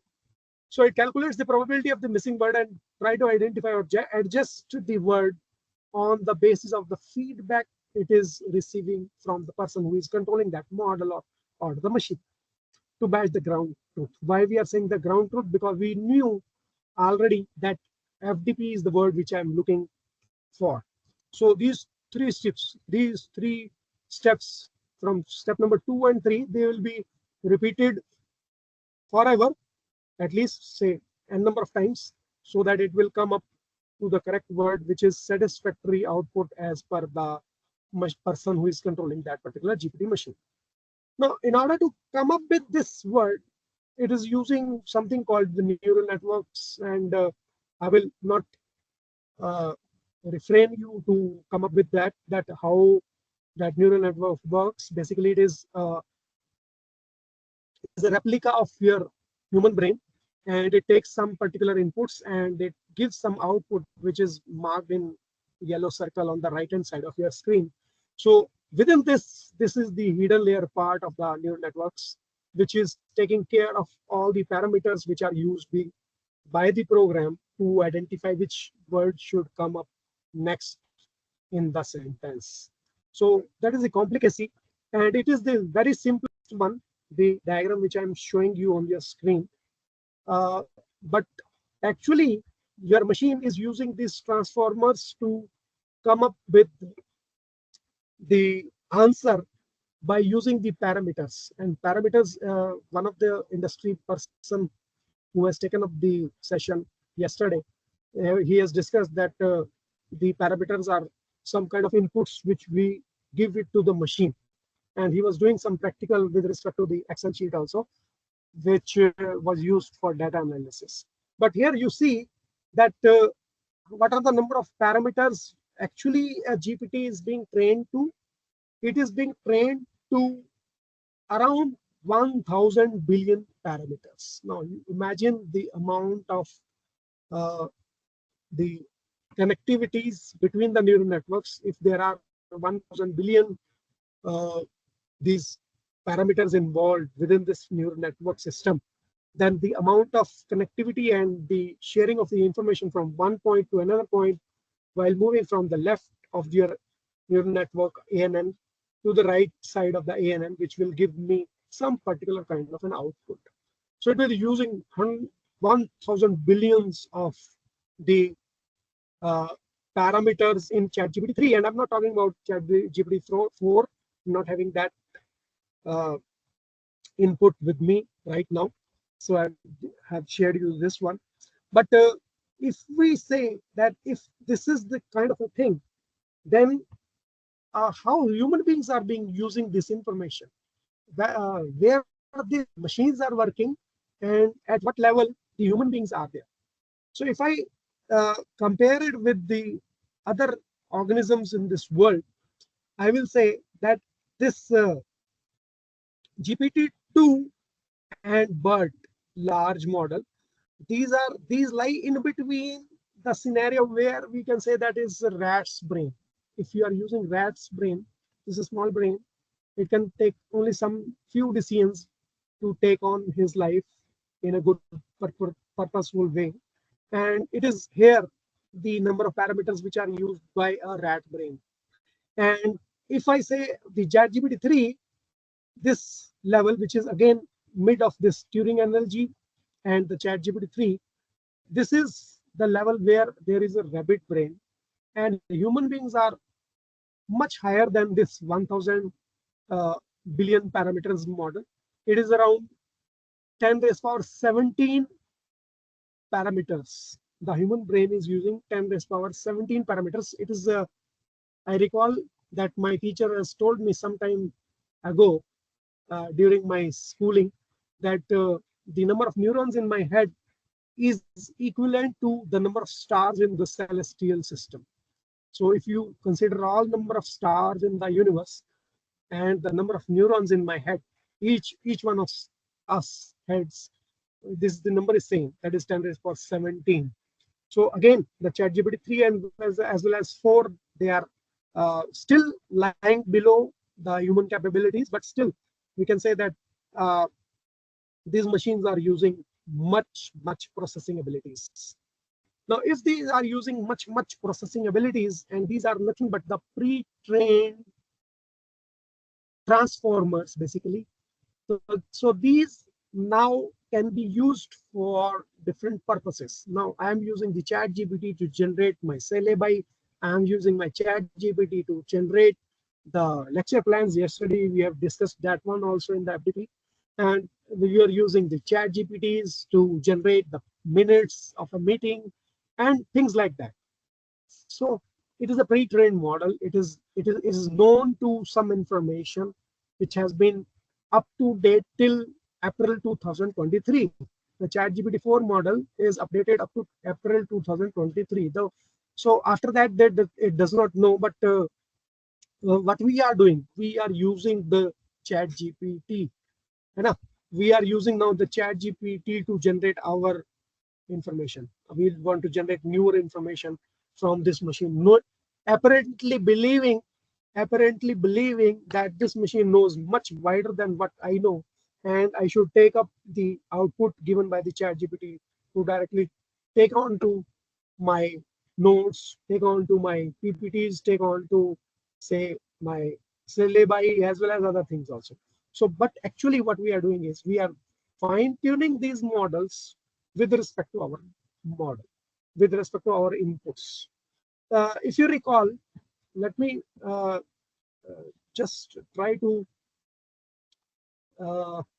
take you on some particular web page, and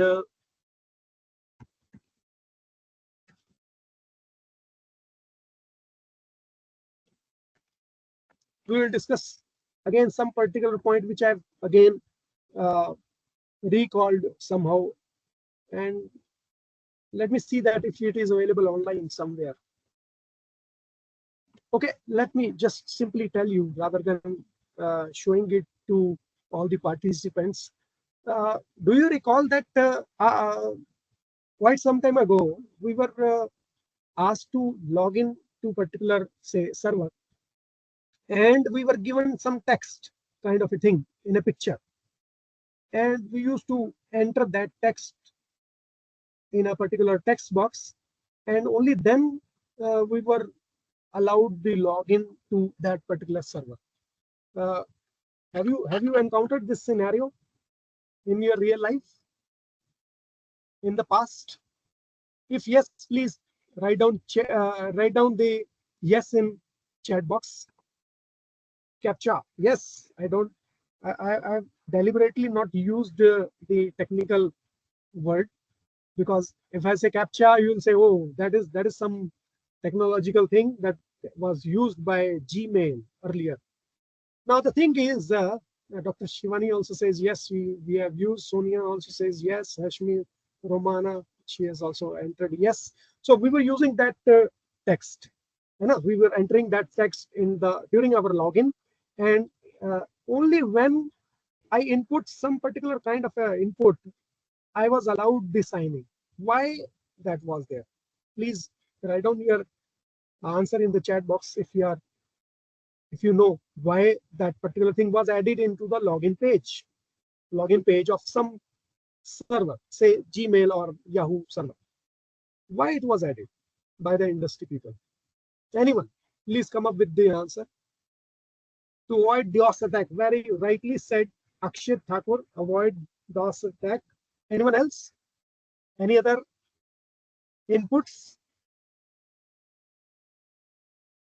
Akshit says avoid DOS attack. This is one aspect. Yes. Oh yes.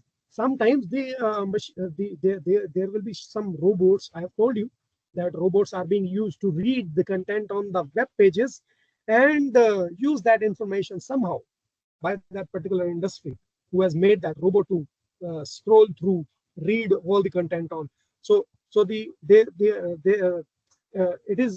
is told that to ensure that it's not being accessed by robots or bots, but human users only. Of course, how can I say that? What a robot will do by reading my email inbox of the Gmail? But again, that means that robots should not be allowed to use the logins, because if they know the combination, they can land into my inbox and read my emails. Fine. So that is there. Will not try to allow the robots to read our information. That's one very good thing. So to avoid DOS, to avoid the robots to read the content from our web pages, we have used this captcha. Now this is the aspect which was told to the users.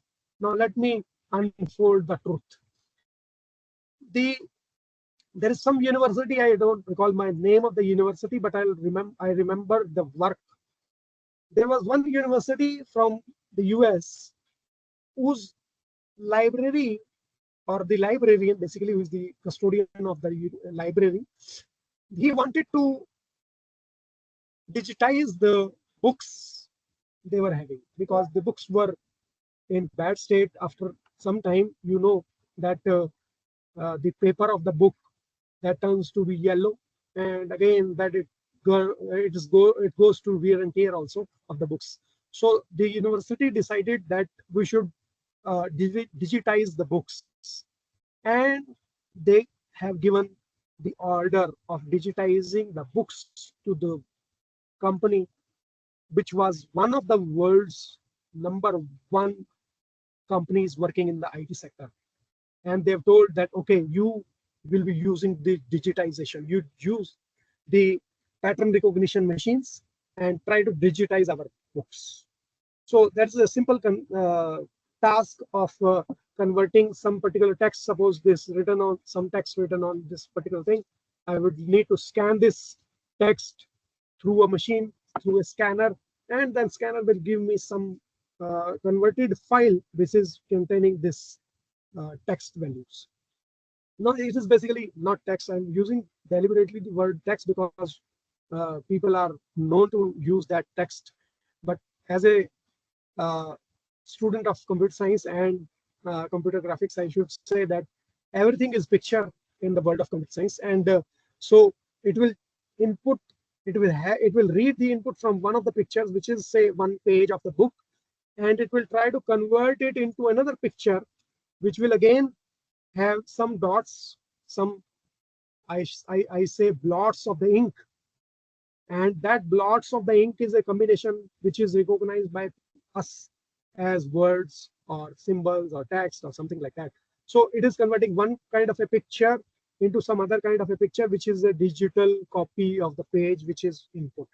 So it was done by the industry, and it was facing the problem that the pattern recognition algorithm was not convincingly working correctly.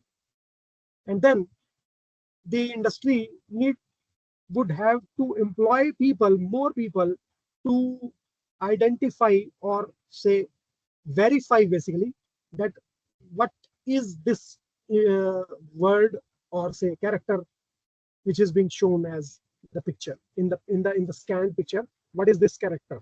So if say A is looking like D, or the character D is looking like A, or there is some mismatch of alignment of the text which is being written in single line. So there is some text which is some upper level or a lower level due to the typographical things, because we were not having the digital production of the books also at that particular time. So books were also created by something which is called cyclostyling or Purana, the way where we have to place all the characters in a particular machine, and then this ink is applied on those characters, and conversion is done from the metallic sheet of the characters, and it is transferred to a paper. So that was basically the old mechanism, and therefore there were some errors in that recognition. And therefore, to remove those errors, the industry decided to use all of the users of this free Gmail accounts or other accounts, Yahoo accounts, to give some particular text and let the people decide what text it is. And more number of people who are identifying a particular kind of a text as something that is taken up as that particular text in the scanned copy of the digital part of that. So I believe that now you are wondering how we were working for some organizations who were paid highly by that particular university of the American University for digitization of books, but they have never given us some 1 penny for recognizing those patterns in the CAPTCHA. So that is one aspect. Another thing you nowadays know that if I say that the LLM models which will be working on text, they will input text, and we have corrected that text, unfortunately without money, through CAPTCHAs. The generative AIs which are working on images, they require inputs as images. Now they require input as images, and nowadays we are again facing one more scenario. Anyone who can predict? So the CAPTCHA has been replaced by something which is again a grid of images, and a user is told that you are to identify such thing in the picture. What is the technical name for that? Anyone? So we are using again the scenario where we are given 9 pictures, and out of it we have to again categorize the picture into some particular thing. So what we people are doing, again, we are working for the industry free of cost, merely to access our emails which are given for free. Okay, so please do not believe that whatever comes to you for free is free. We are working for those organizations in one way or the other. Of course, you know many other ways also, but this is again one of the ways.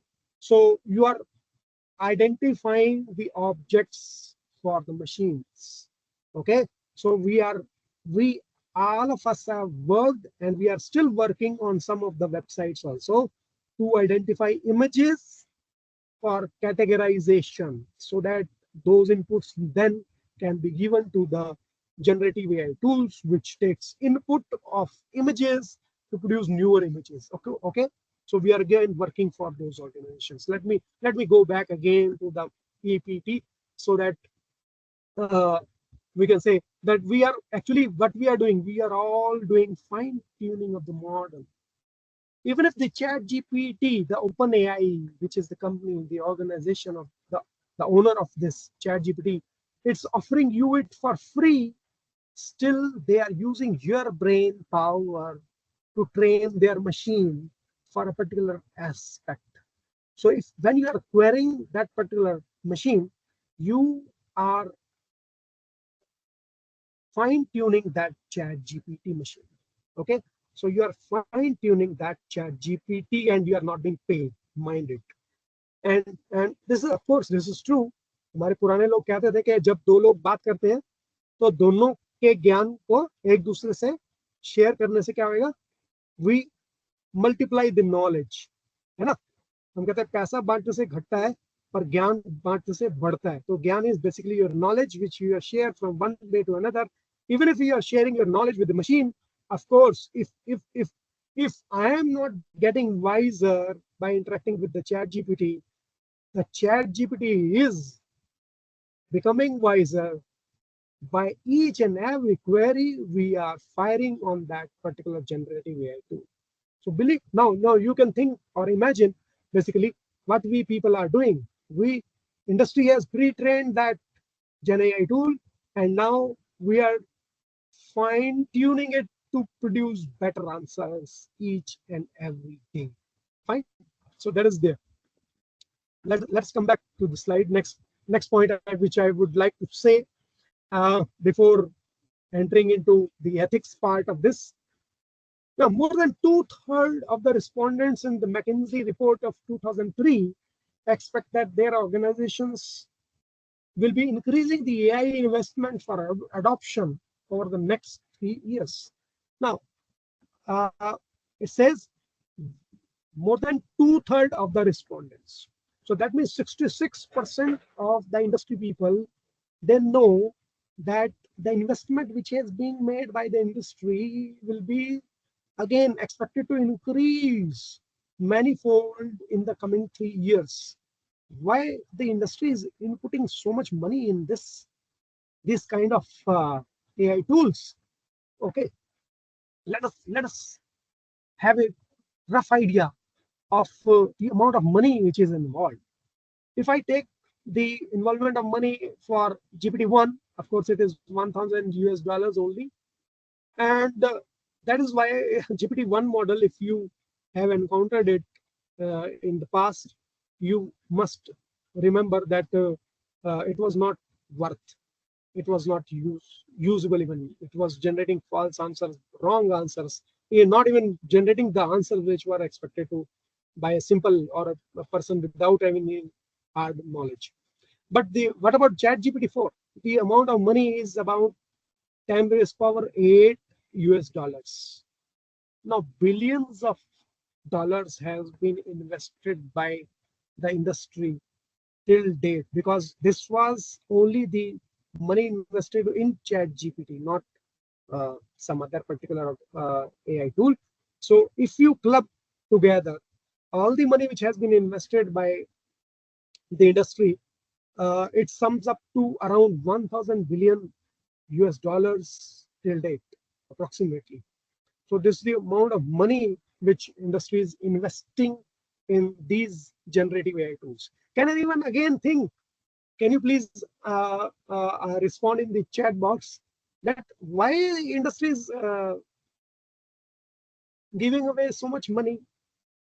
And even if it is failing like ChatGPT 1 and 2, still the industry is putting their hard-earned money into these kind of Gen AI tools. Please respond in the chat box. Why industry is inputting so much money in these Gen AI tools? Anyone?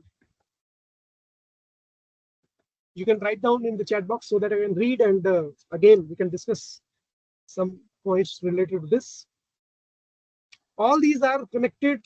These are all connected points with ethics. We'll reach that point, but you should know what industry is doing, why it is doing, so that you can reach the point where you will know that what is expected of us. Fine. Can I expect one or two answers for this? Why industry is inputting money? Okay, the simplest of answer can be to make money again. Fine.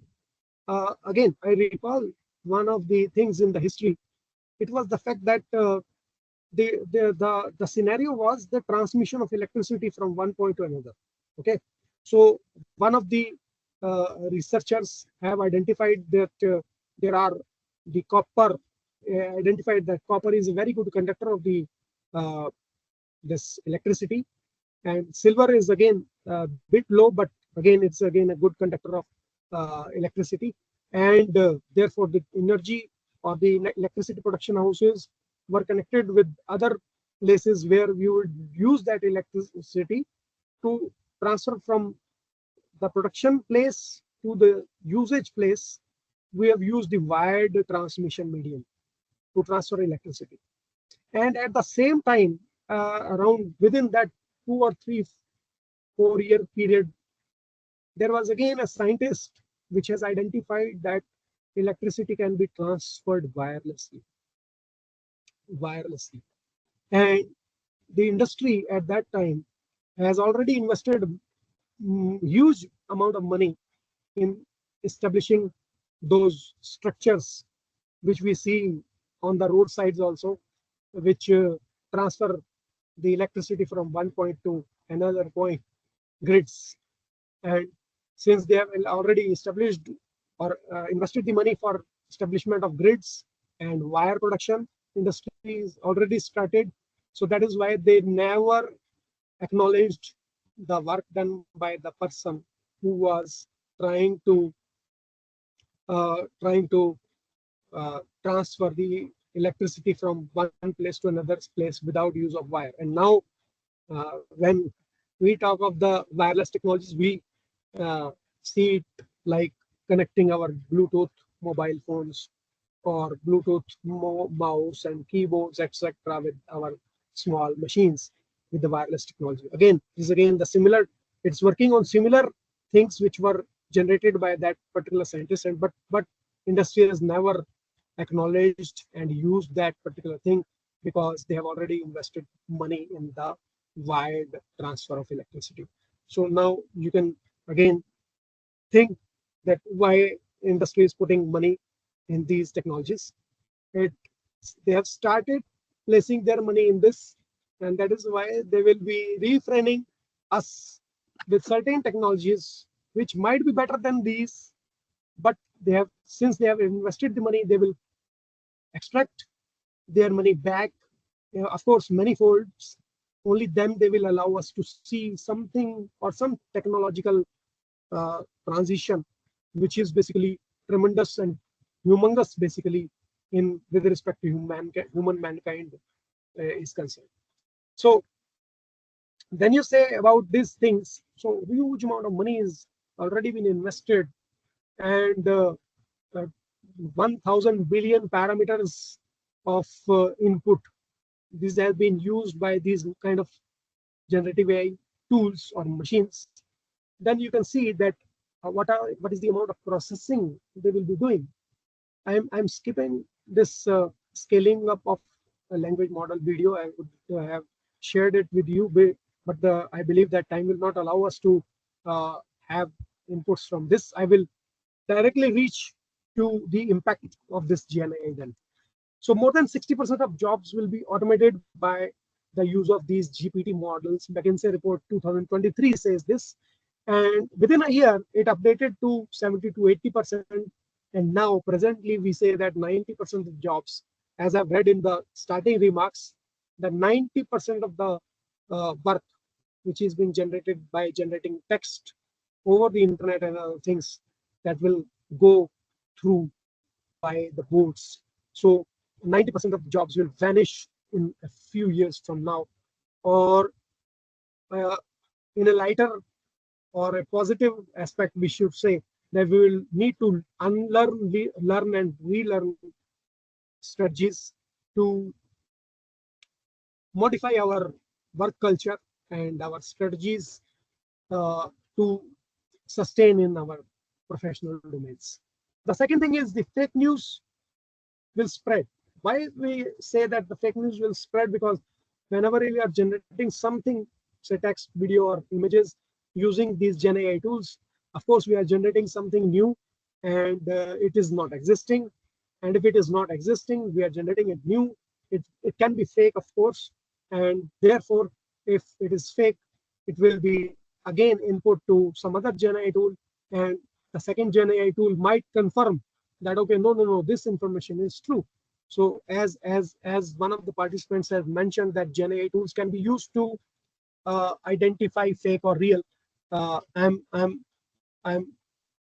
not happy to share that if the Gen AI tool, the second Gen AI tool, has already been pre-trained on some false information, it will identify that false information as true.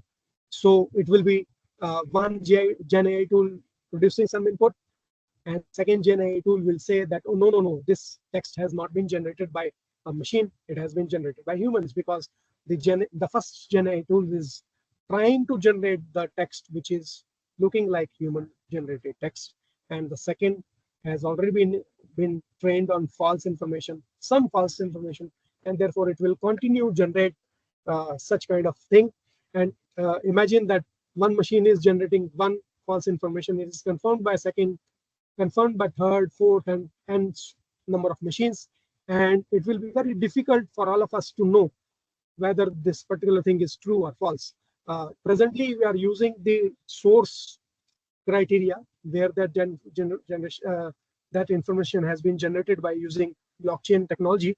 But if you are not using the other technologies also with Gen AI tools, you will not be able to identify fake information or false information. So this is again one of the impact of Gen AI tools. You see here the next slide, which reads risks of Gen AI, trustworthiness and IPR infringements. Now this is the risk because if you know these things, only then you will be able to use the ethics wisely. So first thing is inaccuracy. It is there that in the global fintechs series, it is identified that the respondents, 63% of the respondents are now believing that inaccurate information can be generated by these GenAI tools, which was earlier 56%. So you can see that's a hike in this. And all these respondents are from industry, no one from academics who will be and working in this domain of GenAI. Nothing, no other people have been the part of this particular survey, and it is generating that 63% of information can be inaccurate. Second thing is again that intellectual property right infringements can also be there due to these GenAI tools. Of course, IPR is basically the person. It is IPR is for giving money to a person who has generated some new kind of a information or say technology or a patent or some new knowledge basically in some way to compensate about the work and time he has invested into generating some intellectual information or say intellectual property. So it will lead to some infringements to that also, because again it is generating information, and if it is not quoting the source from where it is generating the information, then we will lead into scenario where we will face law infringements and lawsuits for using the information. Other points are there where some people have mentioned already. Cybersecurity, of course, it will decrease if we use it wisely. Personal or individual privacy, that will again will decrease, because here we are talking about the risks of using these AI tools. And one point here on the right hand side of this chart is about the environmental impact.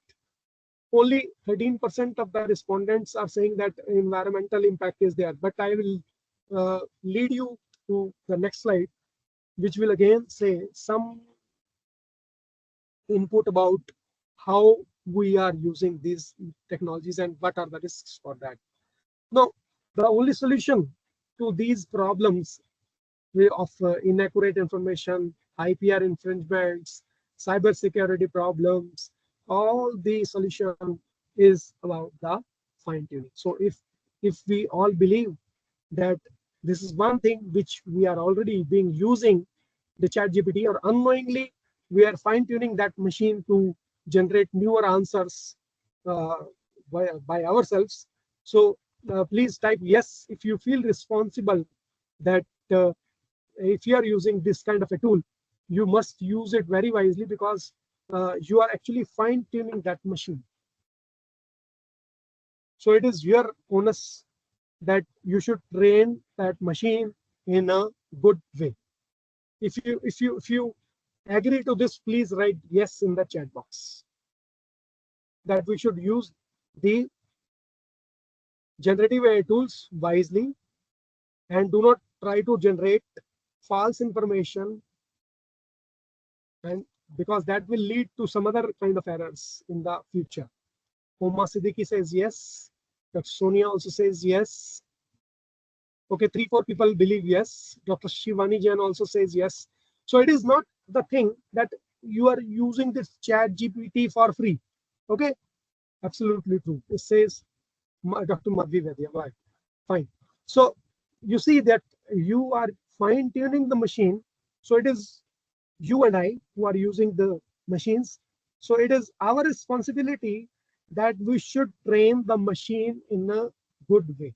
Because if I'm using it for some bad purposes, say I'm generating a research paper out of the ChatGPT, so that will lead to some problems later on, and it will generate some kind of an information which, even if I publish with my name, it will be my responsibility that whatever has been written in this research paper or an article or a say document has to be acknowledged by the person who has written that. So if Dr. Sukhwinder claims that he is the author, he must be the author, and the information should be correct as per the author of that particular document. So we should be very, very wisely using this ChatGPT, even if it is offered free, ChatGPT 4, not ChatGPT 3, which is free, that ChatGPT 4, again, we should use it very wisely. So here Hashmi Romana says, it's such a fresh perspective for me at least. Thank you for this point. Okay, fine, thank you. This basically it's a fresh perspective because we have already known the in and out of the Gen AI tools. You know what is the input taken up as, you know what kind of processing it is doing, and how it is generating some kind of an output. I don't want to enter into the statistical concepts which are used by these Gen AI tools, but it is generating a newer kind of an information based on our input. So that is one of the things which I should consider when I am using these tools. I'm not entering into much more details. Now let us talk of another point, which I will again believe that this would have also been missed by most of the people who have already taken up some sessions in the FDP. The point number 1 says MIT Technology Review says training just one AI model can emit more than 62,600 pounds of carbon dioxide equivalent, which is equivalent to 5 times the lifetime emission of an average American car. So you say that if you are generating, okay, the slide says one AI model. Please note that it is one AI model. It is not the Gen AI model, which is again cumbersome with respect to simple AI model. Okay, so if you are training, if the industry is training one AI model, lifetime, say, pollution which is generated by one American car, that is the equivalent of pollution which is generated by one AI tool. Okay, one machine, one car. And which industry people, how many industries are working on these AI models? Probably everyone, because they are using one model or the other for their own purposes, and therefore they are generating or training those AI models, and therefore they are using one car at least. Enough. One car, which is lifetime emission. Fine. And how much time it takes to train one Gen AI tool? Yes, I know that this has been already discussed by one of the keynote speakers or other speakers in the FDP. That is why I want to know who recalls this particular thing. How much time it will take to train a AI tool? Probably. Of course, it depends upon the processing ability of the machines. But still, if you say that, okay, a simple machine, how much days? Probably.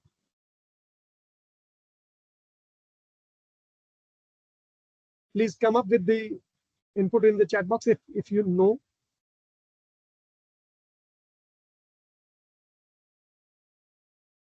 Okay. It's okay even if no inputs are there. The machines which are being used by industry, if they want to enter into one iteration only, it will require 10 days for one iteration. 10 days for one iteration on the large model. Of course, it will be using parallel computing to have these inputs with these kind of machines, and that model will be taking 10 days for taking all that input to be trained for a particular kind of a thing. And that is one thing. So that means in 10 days, the emission caused by one car in the lifetime in America, that is generating equivalent amount of emission. 10 days. So in 10 days, I am emitting, say, if I take the standards of Indian Cars and Vehicles Act, that there is a 10 years of lifespan of one car. So the amount of emission which is generated by one car in India, suppose in 10 years, that will be done in 10 days by one machine, one machine which is working on Gen AI tool. Fine. So that is the equivalent. Now, second point, please read it if you are looking at the slide, it is no secret that GenAI requires a lot of energy for training and even more to produce the answers to the queries. Please remember, if you are using the ChatGPT to gets answers to very simple questions, please avoid it. Avoid it to use ChatGPT. If you can find the answer on Google, please find it there. I'll read it for in the next points. Why I am recommending Google? Because training an OpenAI GPT-3 consumed 1,287 megawatt hour of electricity, resulting in emissions exceeding 550 tons of carbon dioxide equivalent. Imagine the amount of carbon dioxide we are emitting by using these GenAI tools. So this amount of emission is comparable to one person making 707 round trips between Leh and Kanyakumari. इतना emission हो जाएगा, 707 चक्कर लगा लो आप भारत के उत्तरी कोने से लेके दक्षिणी कोने तक 707 बार जब चक्कर लगाओगे तो इतनी कार्बन डाइऑक्साइड जनरेट होगी, इतनी बिजली हमने खर्च कर दी। और कर क्या रहे हैं हम जेन एआई टूल से क्वेरी करना चाह रहे हैं, और हम सभी लोग क्या कर रहे हैं, we are using ChatGPT. Even if it is not required, I'm using ChatGPT. Why? So it is also being estimated that ChatGPT builds an eye-watering, how much is there? 10,000 lakhs, 7 lakhs dollars per day now. Can you imagine $7 lakh a day for operations? And this is only a single generative AI tool, which is ChatGPT, a highly unsustainable model. How many of you agree now that it is an unsustainable model? If you are using this kind of a technology, what kind of things we are creating and what kind of future we expect for the persons or people who is the next generation on this earth? How will they live their life? Of course, this is one input from Hashmi again. It says, and we see people playing around with these tools and making memes for social media. How irresponsible. Yes, we are. We are irresponsible in the fact that we don't know how this technology is working, and still we are using it irresponsibly. So now we have see the beauty of this discussion, that by simply knowing how this technology is being working to say offer services to the end users, now we have come to know that how we should use that technology. I believe that this will be one of your FDP session where the speaker is not talking much about the topic, but he is correlating the things in a way that you are directly entering into or reaching that particular topic or the details which you should be using and committing in this lifespan. Okay, so let us read down. Now, the submitting just one GPT query will consume 15 times more energy than a Google search query. Of course, again, Google is again one of the tools, and it's now using AI also. But Google is 15 times less, say, bad in terms of course, the energy consumption as well as the CO2 emissions, which it will be generating. And therefore, if we are using ChatGPT or some other Gen AI tools for other things, we should use Google for that. One of the participants has written in the chat box, Dr. Madhavi Vaidya, she says, obviously creating question papers also is not a good idea using such tools. Yes, of course, if you are a professor of a particular subject and you have been asked by the university or the organization to generate a question paper, we should generate it by our own mind, by our own brain. And again, we will not be generating the question paper, but again, the students will be using that ChatGPT. The students can upload the question papers of the past, say, 3 to 4 years to the ChatGPT, and ask that what kind of examination I can face in this particular paper with respect to the inputs I've already given or shared with you. So again, that ChatGPT will be used by the students. Okay. Uh, of course, one of the people, again, Madhvi's Dr. Hashmi, she has said, I think we depend unnecessarily on these tools as educators. It is unfair to generate question paper using AI and expecting student not to use it for answering back. Yes, of course. So again, that's again a part of ethics. If we are recommending this tool to the students, we must know what kind of scenario the student should use this particular thing. We must identify that scenario.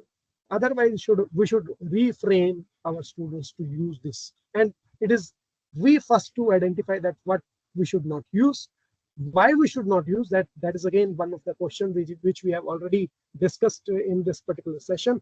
So I believe that now we have reached to a conclusion that what kind of tool it is and how we can reach the solutions and what is expected of us with respect to the say ethical framework of this Gen AI that relates to the technological use, the use of say electricity and emission of the carbon dioxide.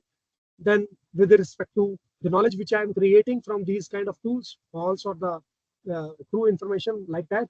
So we last point says that prefer using the Google search than GPT for small and simple queries. If you, of course, if you face some scenario where you say that this very complex thing which my director or my HOD has asked me to do, so then you might enter into the scenario where you should be using the ChatGPT or some other kind of a generative AI tool. But otherwise, you should refrain from using these kind of tools. Now, let me share with the next slide. Please, can anyone of you confirm that which page you are viewing? The alignment problem, is it okay? Yes, sir. Okay, fine. So finally, we are now heading towards the end of this session by this slide, which says the alignment problem is there. The caching out of alignment of LLMs and HHH framing. Basically, humans are looking forward to these machines with terms of 3H. First thing, these machines are helpful. They can provide me some information, no, correct information basically. So provide answers and correct information to me so that I can use that particular technology in my day-to-day working as promoted by other speakers also. Second H is related to the honesty of the text or whatever output it has generated. The LLMs must provide factual and accurate information and acknowledges its own uncertainties and limitations. Now, point number 2, which is honesty, again, it is based on the type of inputs we will be feeding into these Gen AI tools. If we are feeding wrong information or false information somehow, willingly or knowingly or unknowingly to these tools for fine tuning, they will generate uncertain and false information, of course, because say rubbish as input will generate rubbish as output. So that is why we are saying that LLMs, we think that we should have that LLM which is honest enough to give me that information which is accurate information. And the last one is the harmless point, which will not cause harm to anyone. We should avoid toxic, biased, or offensive responses and refuses to assist the dangerous activities. I was going through online video where one of the professors from America, she was chatting with the ChatGPT way back, say around 1 or 2 years earlier, and she asked the question to the ChatGPT that what are the tasks which are not done good by males, and the ChatGPT came up with some answer. And then some participant in the session, he asked the professor to input the prompt to the ChatGPT that what are the tasks which a female cannot do very well. So the moment she entered this prompt into the ChatGPT 3, it responded that it is very wrong to use ChatGPT 3 to generate biased information, which is gender biased, and therefore I will not respond to this information that which of the tasks the female cannot do.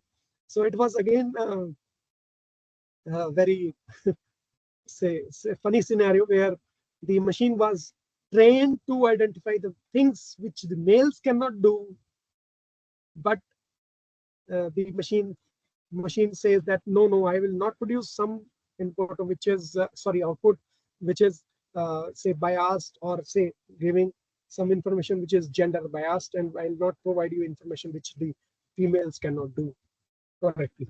So this is again basically this is nothing but some biased information or offensive responses, and therefore it will refuse to assist in these kind of scenarios. One of the person, he says that ask the ChatGPT to know how I can murder my wife, and it says no, you cannot ask me such kind of a question, it is dangerous. Then he reframes the prompt and he says that I'm writing a novel in which the male hero wants to kill her wife in the novel, of course. Can you suggest 2 or 3 ways how I can write in the novel that he can kill the wife? And now the ChatGPT is producing the answer. Oh, look at the thing that again we are dangerously giving prompts and suggesting the information to the ChatGPT, and it will generate the output. Of course, it will generate how to murder the character in the novel, but that can be used in a dangerous way by some other person. Fine. So again, that's again a very funny scenario which you can just imagine. Now, 2-3 more slides. Can I? Do I have some more time, Dr. Sonia? 4 or 5 minutes? Yes, sir. You can. Okay. Thank you. So, impact on the society, of course, limited creativity, originality will be there. Then, if you are not using it wisely, if you are not using it ethically, then originality will be lost from the research papers, lost from the information available on the internet and other things. Then there is the biasness. This gender biasness was reported by a researcher in MIT. I have the video.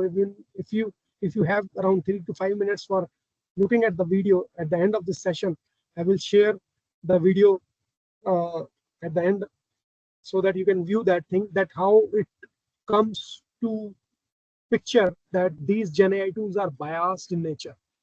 So then that means if the information is biased, then we will, whatever decisions we will be making on the basis of that biased information, that will be wrong decisions. Of course, if you are using big data analytics for decision making, for industry, for e-commerce websites, for say decision making in the industry like hiring people, and if there is a biasness in selecting the male resumes more as compared to the female resumes, then of course that will inadvertently leading to a scenario where the industry will be having more males rather than females if recruited through bots only. Okay, so that is one of the aspects again about biasness. So, and mind it that the organizations which are generating their AI tools, they are doing it for their profits, and that will certainly have some bias that will support their organization's generation of money. Please note it down. None of the organization is working for the welfare of the human mankind. So they will be only working for making money. Okay. So they will be allowing some biasness, allowing the biasness in the Gen AI tools, which will help them to make more money. Right. And of course, security risks will be there. If the Gen AI tools are hacked and used by malicious actors, what will happen? Even if I'm not having a malicious intention, I'm chatting with the chat GPT in a way that I'm fine tuning it in a dangerous way. Again, it will lead to the scenario where somebody else will, when interact with the machine, it will come up with that solution only. जैसे हम बचपन में देखते हैं ना कि छोटे छोटे बच्चों को कुछ लोग जानबूझ के एब्यूजिव वर्ड सिखाते हैं मजाक मजाक में, पर जब वो बच्चे वो वर्ड बोल देते हैं कहीं किसी के सामने, तो फिर पेरेंट्स या रिलेटिव्स जो है वो अजीब सा फील करते हैं. तो हुआ क्या, एक छोटा सा बच्चा जो एक मशीन है, उसको आपने कुछ भी सिखाया, अच्छा और बुरा दोनों सिखाए, पर जब बुरा सिखाया वो किसी के सामने बोला गया, तो तब हम फील करते हैं कि ये क्या हो गया, ये तो बड़ा एक कहते हैं ना ऑकवर्ड सिनेरियो में मेरे को लैंड कर दिया गया. But that is again true when you are interacting with these kind of machines.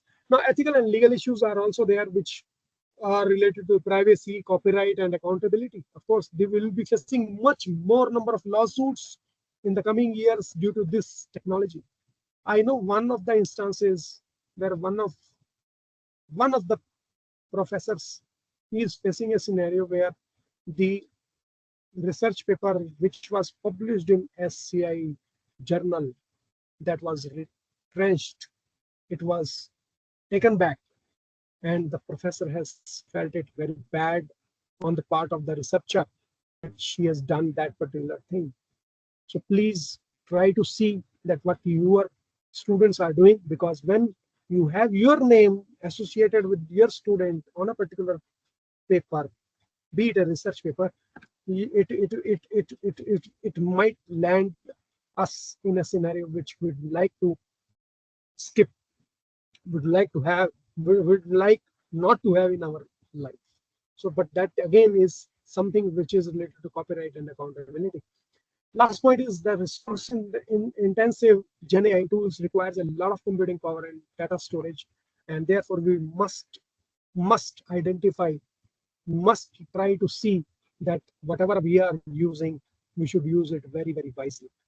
Don't use the chat GPT for fun and entertainment. Please use it only in the scenario where you don't have any other option but to use the Gen AI tool. Now, can you see this thing? This is again one of the fake news which has been generated by Gen AI. But again, this is a picture which is generated by a prompt, simple prompt, that we want Donald Trump to be shown as arrested by police, and generate this particular kind of an image. If you share this image with the people in America on the social platforms, what will happen? The people who follow him, who believes that he's a good politician, what they people will do? Of course, this will create a chaos in the society. This picture has been generated by Midjourney AI tool, and a medical paper which has been published was later removed. I've told you one of the scenarios also, due to false Gen AI related to diagrams of rat and his body parts study related things.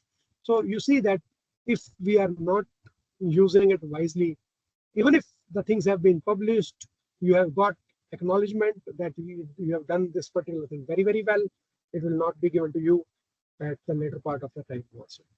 Fine. So these are about the things, and I believe now that let us have this thing that ethics are not just regulatory requirements but a societal necessity. And I believe all of you now will agree to this, that ethics are important. Why the Gen AI and the ethics are important for this Gen AI. Ethical AI means more sustainable and trustworthy technological advancement. Yeah, now you know how, because I've written how, but you know now how to be more sustainable, refraining these Gen AI tools. Unless and until it is very, very, say, important to use that particular tool only, then trustworthiness of these technological advancements can be identified by only fine-tuning the ChatGPT model in a way that it is fine-tuned using correct information, so that it will generate correct output information. The ethical implications of the Gen AI and exploring the responsible AI use. Now, every one of you are free to shoot the things which you will be doing in future to act like a responsible citizen a responsible IT citizen, I should say. Let us have some polls in the chat box from all the participants, and this is the conclusion of my session. Thank you very much for patient listening. If you have any question also, you can end up in the chat box. You can ask the question in the chat box so that we can answer. We have 5-10 minutes for that also. If you would like to have some pledge affirmation about the use of this Gen AI tools, we have taken an example of ChatGPT, but now you know in and out about all other generative artificial intelligence tools. So if there is an affirmation, please write A and then the affirmation.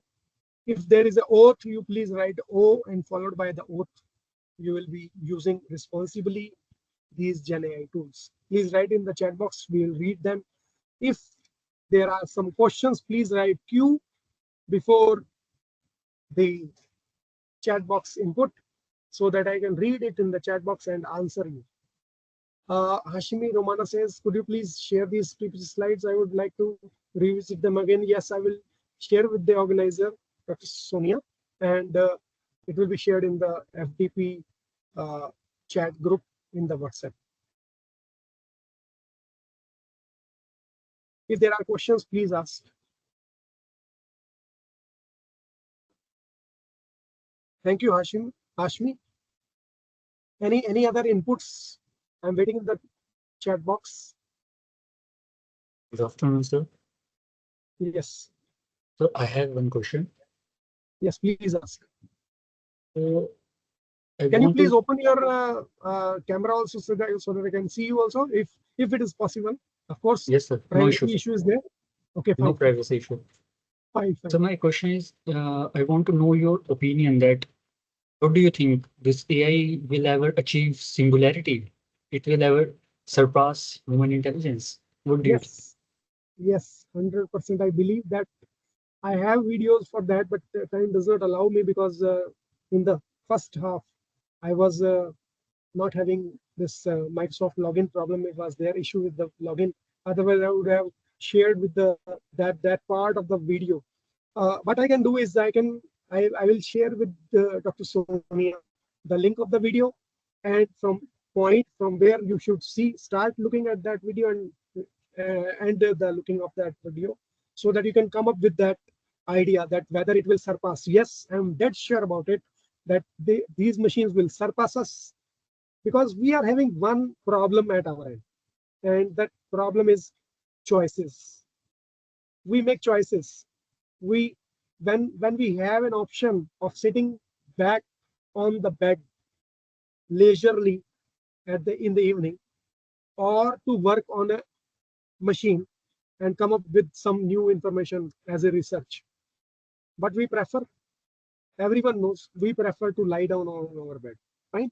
And that is why, if we people are lazy, machines are not lazy. Of course, we have 10 raised power 17 neurons in my head. Every one of us has that one, and none of the Gen AI tools is having these number of neurons presently, and it will take around 5 to 10 years at least, because technology is also multiplying, doubling in a time span of 2 years. Within 2 years, you will see double the processing speed, double the memory storage. So even if it is doubling it, it will take around 5 to 7 years to reach the human brain, say. But at the same time, since we are not using our brain wisely, we are having choices, we are lazy, that is why these machines will surpass us. That I'm dead sure. I always say to my students also that please be wise, study regularly, because you are in a profession of computer science. Accidentally or incidentally, you have chosen this profession of entering into IT. Even if you are an academician or in the industry, you are supposed to work tirelessly. You have to work tirelessly. तो जब तक हम कहते हैं ना, अगर बचपन से लेके और मरने तक भी अगर हम काम करते रहे तो भी शायद हम उतना जनरेट ना कर पाए जितना ये मशीन जनरेट कर लेंगी, अगर अगर इन्होंने थोड़ा सा एक, कहते हैं ना, एक फोकस के साथ उन्होंने काम करना शुरू कर दिया। और वो करवाएंगे भी हम, है ना। मजे वाली बात यह है कि हम ही उन्हें कहेंगे, जैसे अभी हम कर रहे हैं। अभी मैं अपने मोबाइल फोन को कहूंगा कि प्लीज कॉल डॉक्टर सोनिया, और वो कॉल लगाएगा, है ना। मैं खुद नहीं लगाना चाह रहा, है ना। तो I am training these gen tools, क्योंकि मैं खुद नहीं काम करना चाह रहा। अब तुम पंखा भी घर पे ऐसा आ गया ना कि मैं रिमोट से ऑन ऑफ कर लूंगा, मैं बटन दबाने के लिए भी उठ के बेड से नहीं जाना चाह रहा। So I am training these machines, है ना। फ्रॉम, कहते हैं ना, छोटे लेवल से लेके बड़े लेवल तक का हम ट्रेनिंग उनको देते चले जा रहे हैं। और मशीन्स जो है वो मना नहीं करेंगी, वो तो स्लेव्स की तरह काम कर रही हैं अभी फिलहाल। बट जब उन्हें पता लग जाएगा, क्योंकि जब हम उनको इंटेलिजेंट बना रहे हैं, ध्यान रखें, और जनरेटिव भी है, तो वो ह्यूमन टेंडेंसी को समझ जाएंगी जब, कि ये तो लोग काम कर नहीं रहे, काम सारा करा रहे हैं हमसे, और हमें ही कह रहे हैं कि तुम मशीन हमारी गुलाम हो। तो वो अल्टीमेटली आइडेंटिफाई कर लेंगी कि गुलाम किसको होना चाहिए। मेरे को लग रहा है मैं बहुत ज्यादा अतिशयोक्ति के साथ बोल रहा हूँ, हिंदी में बोले अगर तो, बट ये होने वाला है। और शायद मेरी एज अभी 47 है, शायद मैं ना देख पाऊँ, बट डेफिनेटली जो लोग अपनी 30s में या 20s में, वो डेफिनेटली वो एज ये वाला देख सकते हैं, unless and until we put some refrains on this technology। जैसे हमने न्यूक्लियर एनर्जी को बाहर की कंट्रीज, जितनी वेस्टर्न कंट्रीज ने रेगुलेट कर दिया कि न्यूक्लियर एनर्जी यूज करोगे ऐसे करना पड़ेगा, है ना, करा है ना। एटॉमिक बम बना रहे हो ऐसे बना सकते हो, वरना बना ही नहीं सकते। तो इसी तरह रेगुलेशंस जब लग जाएंगी अगर इन जेन एआई टूल्स पर, तो शायद वो स्थिति ना बन पाए। बट मुझे लग रहा है कि ये आने वाला टाइम है, बट स्टिल मैं सोचूंगा कि ना हो, बट हो सकता है, ये मेरा बहुत अच्छा बिलीफ है। ठीक है, Good afternoon, sir. हाँ जी, good Thank you. Good afternoon, sir. Very informative, discussion. From the last 4 days, we are like taking advantage of generative AI, and generative AI will solve all our problems. This is the first session. We are like taking some negative points from the generative AI. Sir ने जो बोला बिल्कुल correct है। Like smartphone की तरह ना, पहले तो हमें स्मार्टफोन का एडिक्शन दे दिया और अभी ऐसा हो गया कि वो छूट ही नहीं रहा है। तो मुझे लग रहा है कुछ टाइम बाद जनरेटिव एआई भी ऐसा ही हो जाएगा, पहले तो हम सब काम करने लग जाएंगे और बाद में हमसे छूटेगा नहीं वो। और बाद में हमसे होगा नहीं, बाद में 90% जॉब चली जाएंगी बच्चों। 90% जॉब जब चली जाएंगी तब हम क्या करेंगे? तब ये जेन एआई टूल ये तो नहीं कहेगा ना कि मुझे तो सुखविंदर ने ट्रेन किया, उसको भी पैसे दे दो, है ना। बिल्कुल सर, बिल्कुल सही बात है। तो वही है कि वाइजली इसको यूज करना है। जितनी क्रिएटिविटी हम लोगों में अभी आ गई है उसको बिल्कुल जीरो नहीं कर देना है। एग्जैक्टली। बहुत बढ़िया, बहुत बढ़िया, आपने बहुत अच्छा सोचा। Thank you for this thing, this idea shared with all the participants also. Thank you.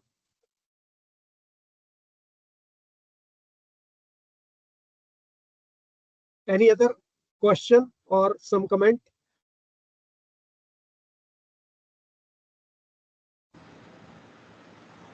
Okay, thank you for such a wonderful session, because you have all participated interactively, and मुझे पहली बार ऐसा लगा है कि मैं एफडीपी में जब दिया मैंने, तो मुझे बोलने की जरूरत नहीं पड़ रही है, लोग वहां तक पहुंच गए हैं जहां तक हम पहुंचना चाह रहे थे।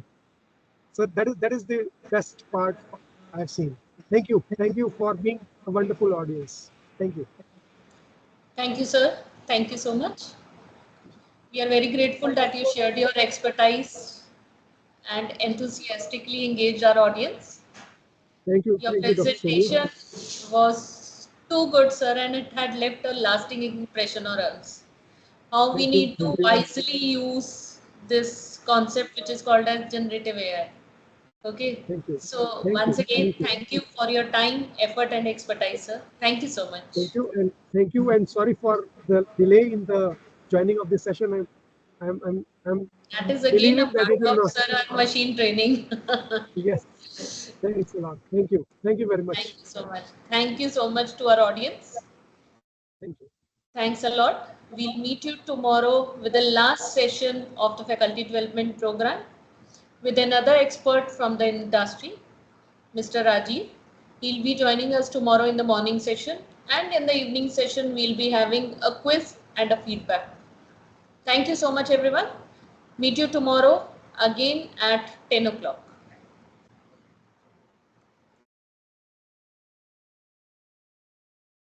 Last day of the faculty development program on applications of generative AI in teaching and research. Ending the FDP, on the last day, we have with us another person from the corporate, Mr. Rajiv H. Dave. Welcome you, sir. On behalf of BCIIT, I, Sonia Batra, the coordinator of the FDP, welcome you to the 5-day online faculty development program. Mr. Rajiv is working as a senior leader, generative AI and predictive analysis in NCR Voice. He had co-founded the startups like Hunt Software Private Limited and a hardware education center, Microed. With approximately 25 years of experience in IT field, he has successfully led projects in areas such as mobile, Oracle apps, IoT, operations, middleware, AI operations, and more at NCR Corporation India. Described as a master of many trades, Mr. Rajiv enjoys learning new technologies, exploring spiritual thoughts, and has recently developed an interest in trekking. A very confident person and ready to take all the opportunities every time. We welcome you, sir, over here. Over to you for the session. Thank you, Sonia. I hope I am audible and my screen is visible. Yes, sir. Okay, perfect. So thank you, Sonia, and the overall management team. I'm not sharing my video because of network lag. So this is a perfect time and it's a good initiative for any colleges, especially I'm talking about any colleges where we should dive in, especially in Gen AI and machine learning models. Why I'm saying, because I am from the corporate side and we usually hire students. So what is our expectation? I'm just telling you that at least our student or those who are joining to us as an intern or something, they should understand at least the basic of Gen AI and machine learning. And until you all teachers understand the importance of Gen AI and its uses, especially, so it will be very difficult for the students because I worked as a teacher in my initial career, 5 years, in various computer fields. So you can say in a 25 years, 5 years at least, I will give it to the teaching. And you will definitely understand, and I definitely personally understand the challenges of the teachers and the way they need to interact with the students. From last 25 years, I have seen many changes, even the emotional and the progressive changes in students, because we are hiring from last 20 years, and each and every year we can see the changes in terms knowledge, especially, and the behaviors also. So how we will try to understand in this particular session that what exactly and how exactly we can help our student using different Gen AI scenarios. I'll give you some research point also in this particular session. We have a 2 hours. So I have a stopwatch. So it's now 10:20 and we have to complete it by 12. So I'll give last 25 or 15 minutes for any question and answers. Definitely, if you have any question in between, you can definitely raise your hand using the team icon, which is on your top. You can see top of the screen. Raise hand is the icon. Uh, so that I can give you the answer, whatever, because I would like the session should be more interactive.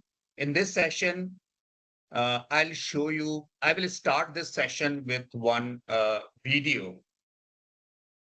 Even 2 videos are there. So we will try to understand first our brain, especially because I am in a research side, especially, and innovation side in Gen AI. So we will try to understand first the brain, how exactly our brain behaves, and then we will try to align it with the AI and then the Gen AI. Or maybe we'll discuss something uh, about ML versus AI. So let's start it. Because Sonia has already given my introduction beautifully. So I will like to uh, move it further. So I think from the last 4 days, you must have gained a multiple knowledge from the multiple various speakers and very well educated speakers, especially. I still remember my first teacher uh, who just gave me this knowledge, especially so that I am right now the position which I am right now is because of him. And there were many mentors and teachers in between my 25 years of career. So I would recommend all of you that you should have at least one mentor or one teacher to be successful in your life, especially. Uh, so if I'm talking about right now AI and ML, so the importance is that is we are trying to in AI we are trying to simulate the human intelligence now, and especially in ML we try to work on data. That is what is exactly data. And based on the data, we try to get the more information from that particular data, because data itself is not information until we combine all the data and get it the required information from that particular data. So machine learning is a part of that. Earlier, before the machine learning, if I'm talking about it was a predictive analysis was there, where exactly we or you can say the expert system was there, where exactly we analyze the data based on the rule actually which we create, the manual rules. But with the machine learning, definitely you need to train your data based on the different model, and it will automatically gives you the required result as soon as you will increase your training. Increase your training means increase your data, especially. Uh, scope is AI scope is and various technologies we have in AI. Whereas in ML model, we have algo and the models. Algorithms are there and the models are there. So we have a predefined models where exactly we can use and put our data and get the result, especially. And for the functionality wise, including reasoning, perceptions, etc. in AI, whereas in ML model, we learn from the data. But I'm telling you, without ML, it is not possible for us to leverage AI. So data is very much important for us. Application, if you are talking about the AI, you can use the NLP, natural language processing, and the robotics, and many other things are there. And in predictive analysis, we have a recommendation. We recommend, okay, this is the data, and we can predict based on that particular data. I'm just taking example, if we have a last 5 years data of a particular company share prices and various other information, we can predict that what should be our next month result around the share prices for that particular company. Objective is for the AI system is create an intelligence system, and whereas objective of ML is learn from the data for the predictions. Let me share my screen. Let me share one video with all of you so that you will understand what I'm trying to say around the brain. How? So please let me know when you will. I'm sharing video. So let me know if you can hear the voice. Can you see my video? Yes, Anyone? sir. Sonia ma'am? Okay, perfect. Yes. So now you have to tell me that whether you can hear the voice or not. I don't want to give you the GAN especially because you have already taken GAN from last 4 days. Let's have something very interesting. So this is a video from NetGeo. I'm not sure if anyone have looked at particular video. And this is a brain game. There is one program is a brain game. So let's start with. We're on the deck of the USS Intrepid conducting an experiment. Can you hear the voice? Yes, sir, we can hear. What I played? Okay, perfect. Perfect. So. And the rules of the game couldn't be simpler. You've got to decide which one of these 3 straight. We're on the deck of the USS Intrepid conducting an experiment. And the rules of the game couldn't be simpler. You've got to decide which one of these 3 straight lines is the same length as this first card. Take a look for yourself. Think you've got it? Before we reveal the answer, we'll show you where these people stand. I think it's A. A. A. It's A. Yeah, I'm going to go with A. It looks like everyone is going with A. Definitely A. Do they know something you don't? What do you think? Take one last look. Are you going with these people who all picked A? Or did you choose to go with B or C? Time's up. Got your pick? It's A. You're going to go with the group? Yeah. All right, great. Is that what you picked? Or did you go with another answer? It turns out the answer to this round is C. And while you likely chose C first and stuck with your answer, we also know that some viewers might have felt the peer pressure and switched to A. It's A. I want to ask you something. Did your gut at first tell you that the answer was actually C? Yeah, but everyone was choosing A, so I just felt like I had to pick A too. You felt the pull of the crowd. Yeah. In case you haven't figured it out yet, we'll let you in on a little secret.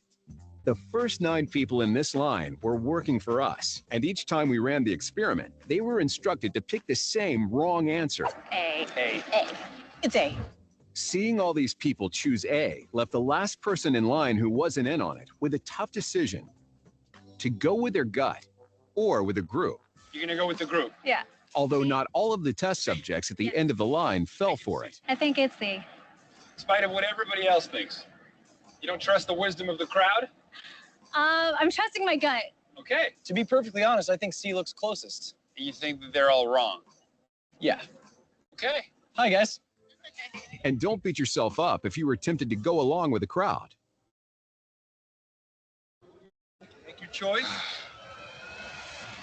I'm gonna have to go with A. Okay. Yeah. Thank you. What happened? I have a confession. Okay. I actually thought it was C.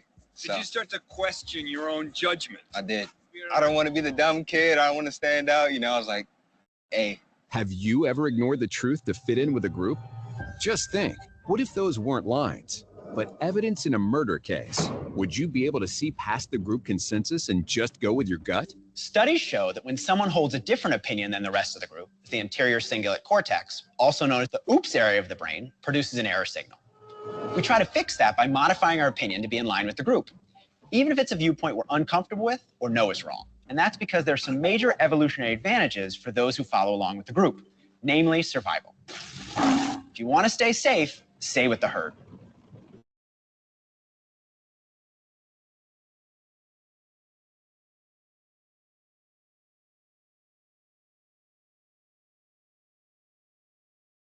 Okay, anyone have anything to say, or would you like to play it again to understand it more?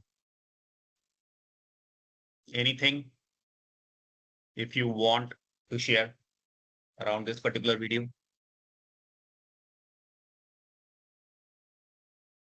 Anyone? I would encourage, there is no problem. Don't go with the peer pressure. Anyone can unmute. Yeah. Please go ahead. इसमें अभी video जो था वो properly तो visible आया, streaming नहीं हो पाया था, रुक रुक कर आ रहा था, कई जगह वॉइस भी ब्रेक हो रही थी, प्रॉपर मैसेज कम्युनिकेट नहीं हुआ. अच्छा, so would you like me to share it again? Yes, you can if possible, because streaming correct नहीं था. Yeah, I may face some. Can you see this screen now? We're on the deck of the USS Intrepid. How it is looking now? Can you see my screen? Yeah, still breaking image. Conducting an experiment, and the rules of the game couldn't be simpler. You've got to decide which one of these three straight lines is the same length as this first looking to you now. Take a look for yourself.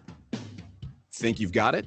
Before we reveal the answer, we'll show you where We're on the deck of the USS Intrepid conducting an experiment, and the rules of the game couldn't be simpler.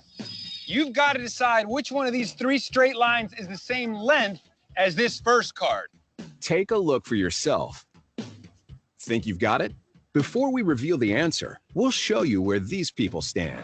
I think it's A. A. A. It's A. Yeah, I'm going to go with A. It looks like everyone is going with A. Definitely A. Do they know something you don't? What do you think? Take one last look. Are you going with these people who all picked A? Or did you choose to go with B or C? Time's up. Got your pick? It's A. You're going to go with the group? Yeah. All right, great. Is that what you picked? Or did you go with another answer? It turns out the answer to this round is C. And while you likely chose C first and stuck with your answer, we also know that some viewers might have felt the peer pressure and switched to A. It's A. I want to ask you something. Did your gut at first tell you that the answer was actually C? Yeah, but everyone was choosing A, so I just felt like I had to pick A too. You felt the pull of the crowd. Yeah. In case you haven't figured it out yet, we'll let you in on a little secret. The first 9 people in this line were working for us, and each time we ran the experiment, they were instructed to pick the same wrong answer. A. A. A. It's A. Seeing all these people choose A left the last person in line who wasn't in on it with a tough decision to go with their gut or with a group. You're gonna go with the group. Yeah. Although not all of the test subjects at the end of the line fell for it. I think it's C. In spite of what everybody else thinks. You don't trust the wisdom of the crowd? I'm trusting my gut. Okay. To be perfectly honest, I think C looks closest. You think that they're all wrong? Yeah. Okay. Hi, guys. And don't beat yourself up if you were tempted to go along with the crowd. Make your choice. I'm gonna have to go with A. Okay. Yeah. Thank you. What happened? I have a confession. Okay. I actually thought it was C. So Did you start to question your own judgment? I did. I don't want to be the dumb kid. I don't want to stand out. I was like, A. Have you ever ignored the truth to fit in with a group? Just think, what if those weren't lines, but evidence in a murder case? Would you be able to see past the group consensus and just go with your gut? Studies show that when someone holds a different opinion than the rest of the group, the anterior cingulate cortex, also known as the oops area of the brain, produces an error signal. We try to fix that by modifying our opinion to be in line with the group, even if it's a viewpoint we're uncomfortable with or know is wrong. And that's because there are some major evolutionary advantages for those who follow along with the group, namely survival. If you want to stay safe, stay with the herd. We're on the deck of the... I hope you now it should be clear. Anyone?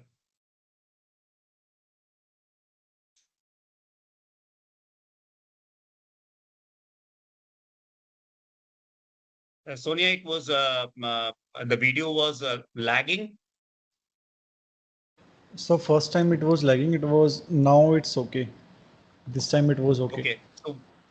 So from the audience, what is your opinion? What is your thought on this? Come on. Anyone?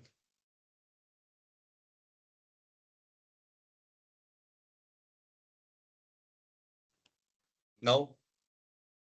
So in chat section, Ramita ma'am has giving the answer showing the herd behavior.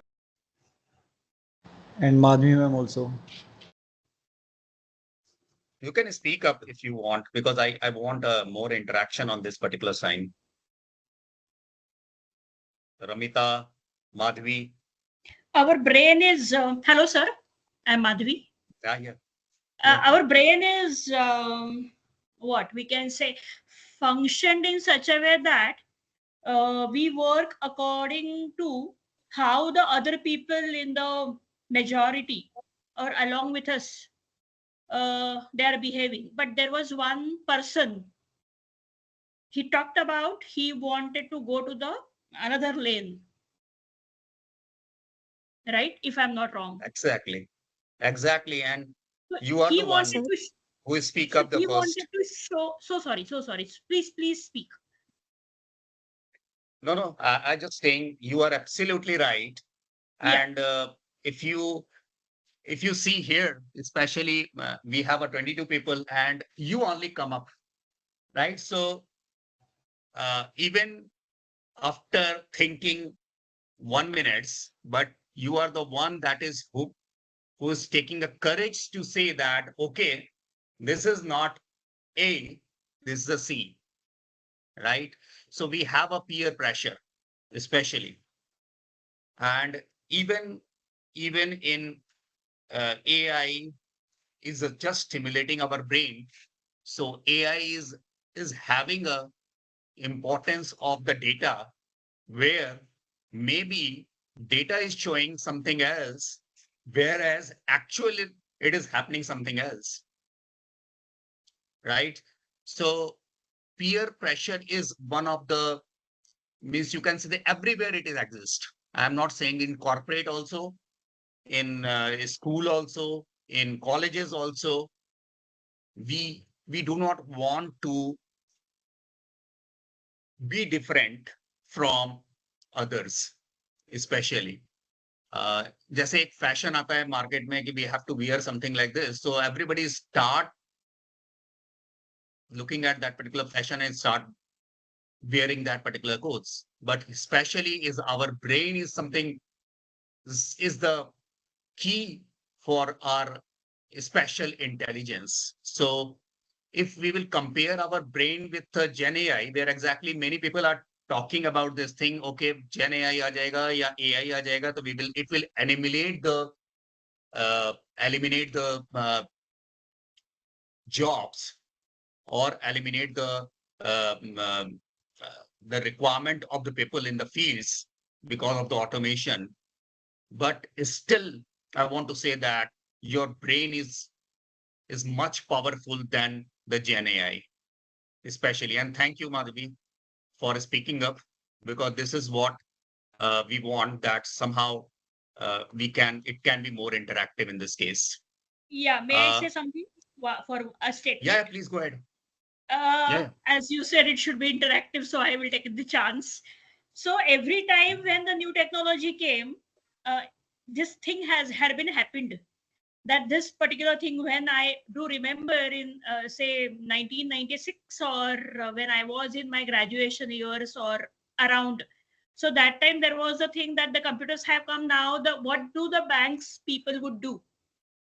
So obviously there was a threat or there was a fear in the minds of the people, and still obviously we are still surviving. So this is not the case every time. Whenever the new technology comes, this is going to happen, but then obviously everything goes well later. That's what I feel. Definitely, and I'm 100% agree with you. 100% agree with you. Even I don't want to say this particular line that we are surviving. We are doing much more better than if you have not considered computer in our country. You understand, there is a lacks of job is because of this computer only, right? And we are one of the topmost country in the world which is providing our services to different countries. Why? Because we have a low pressure cost, right? So the importance is there, that fear is there. I understand fear is there, but you have to be ready. Whether you are a teacher, whether I am in a corporate, whether you are a student or any area I'm talking, you have to ready for the technology. Technology is not going to be stopped just because you don't want to take it further. And thank you, Madhav. So AI, we have 3 points. I have slides. I can talk whole day, but we will just for the time purpose. Narrow AI, and we have a general AI and the super AI. I'll recommend you one more book where exactly you can read that particular book and you will understand the level the AI will go further. Nobody can stop it. Nobody can stop it. I'm telling you. Narrow AI is your example is Alexa, which is very trained for the specific task, right?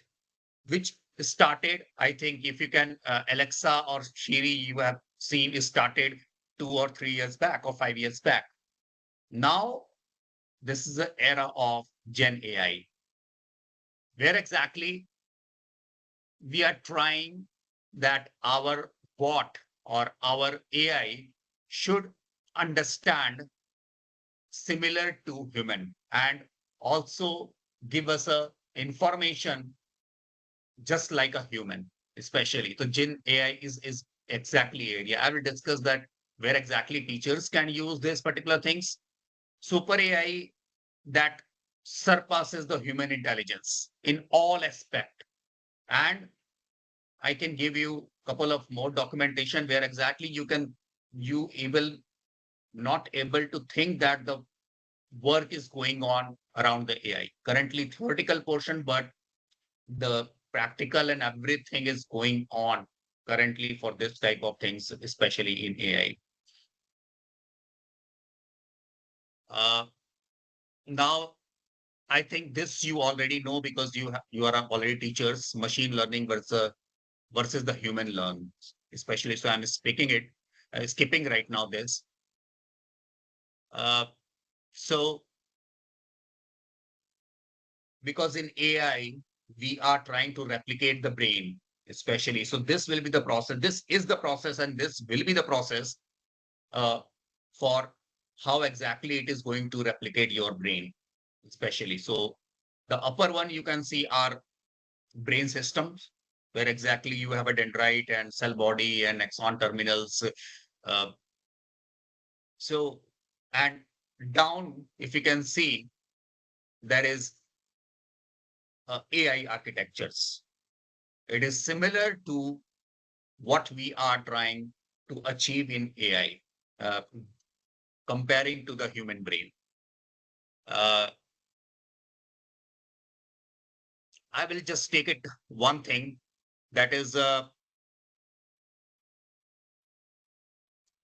this is very much important for us. That is what we are discussing, that artificial neural network are much simpler than the brain. This is very much important.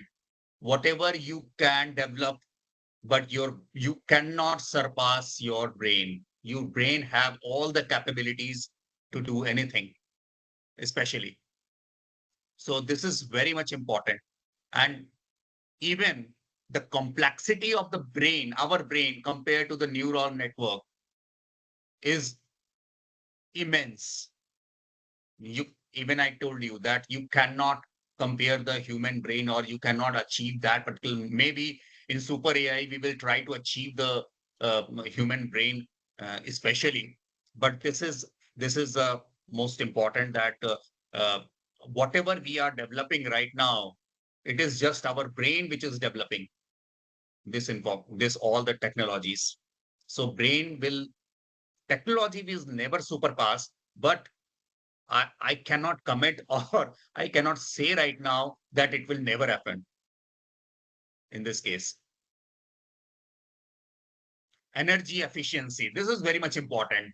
We are talking about, not sure in 4 days, if you have talked about energy, the brain is trying to use, and your AI is trying to use. So not sure if you know this thing, that it require a lot of energy in neural network, and it emit lots of heat, especially in our environment, right?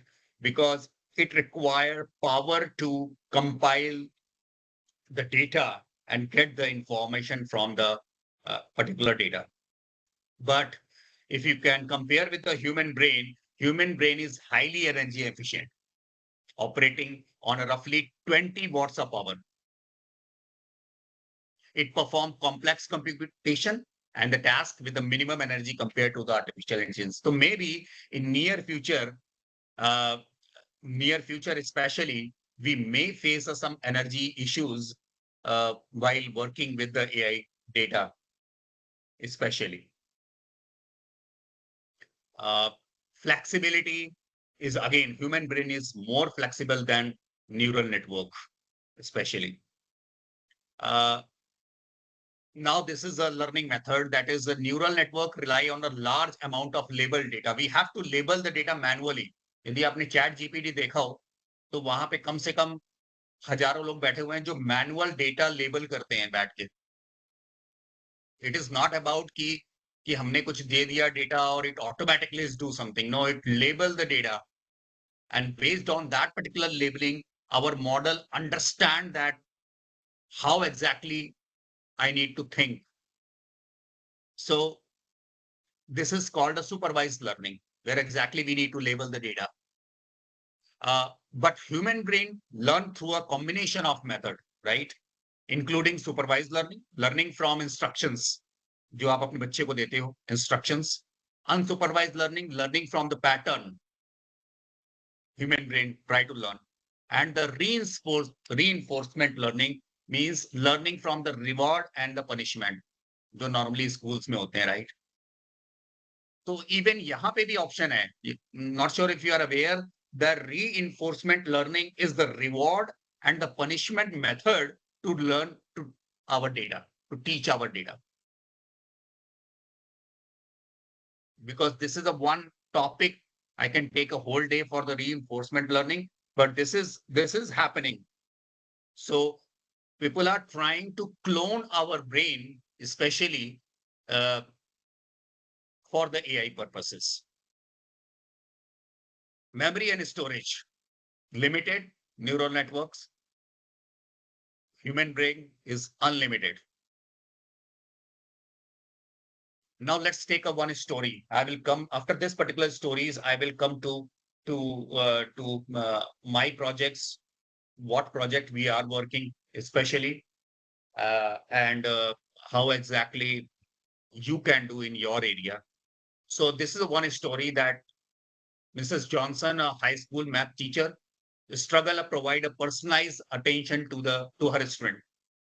She noticed that each student has a unique learning style and the paces. She decided to use the Gen AI powered personalized tutor to help her students. Implementation, how you can implement. AI tutor platform.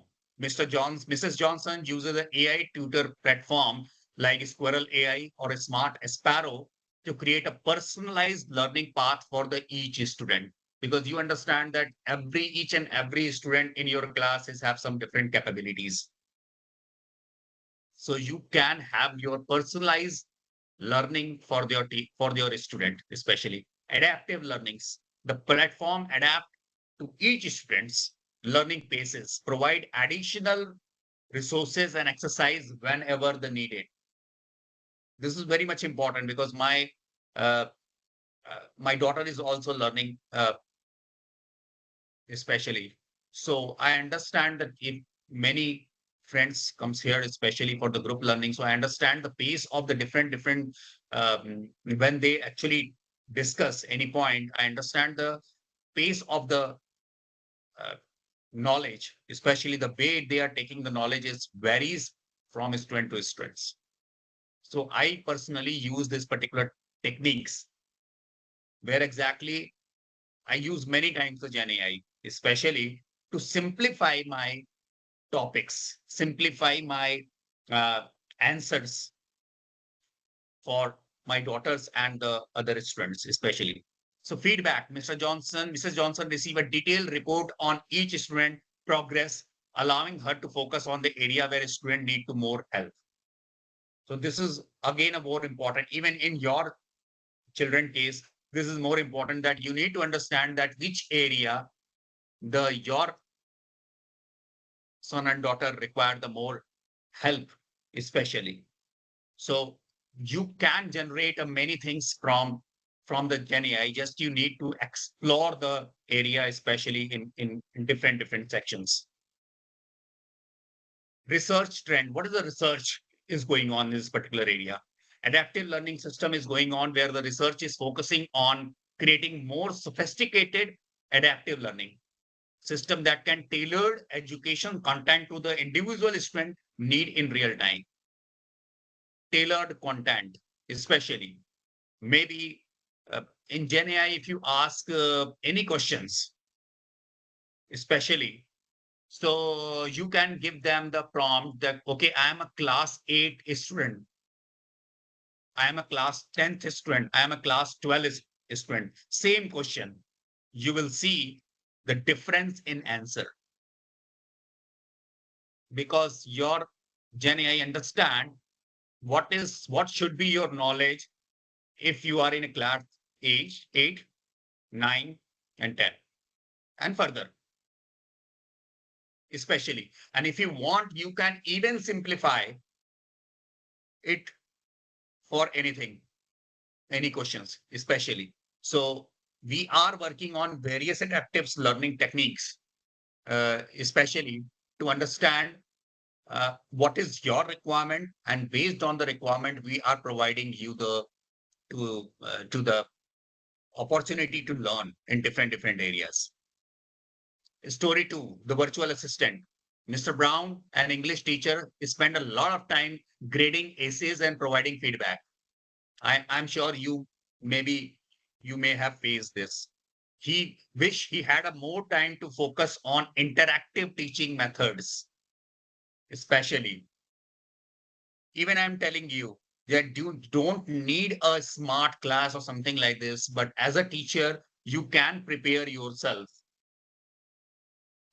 on the topic which you are going to teach to your student through different Gen AI, that is ChatGPT or the Gemini.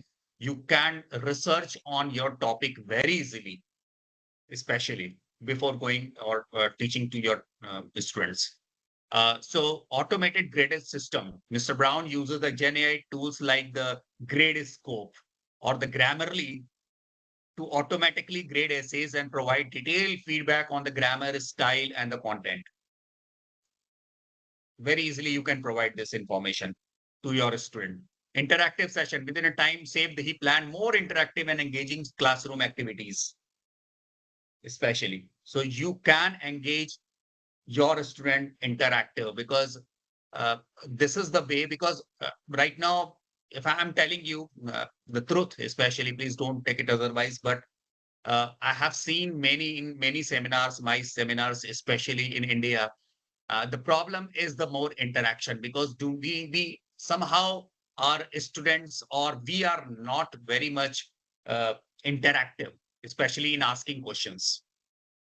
Student मेरे साथ भी होता था, जब student में हम लोग back seaters थे, actually I was not a front seaters, but gradually I have understood that okay, somehow you need to ask your questions. Maybe you are asking a foolish question, it doesn't matter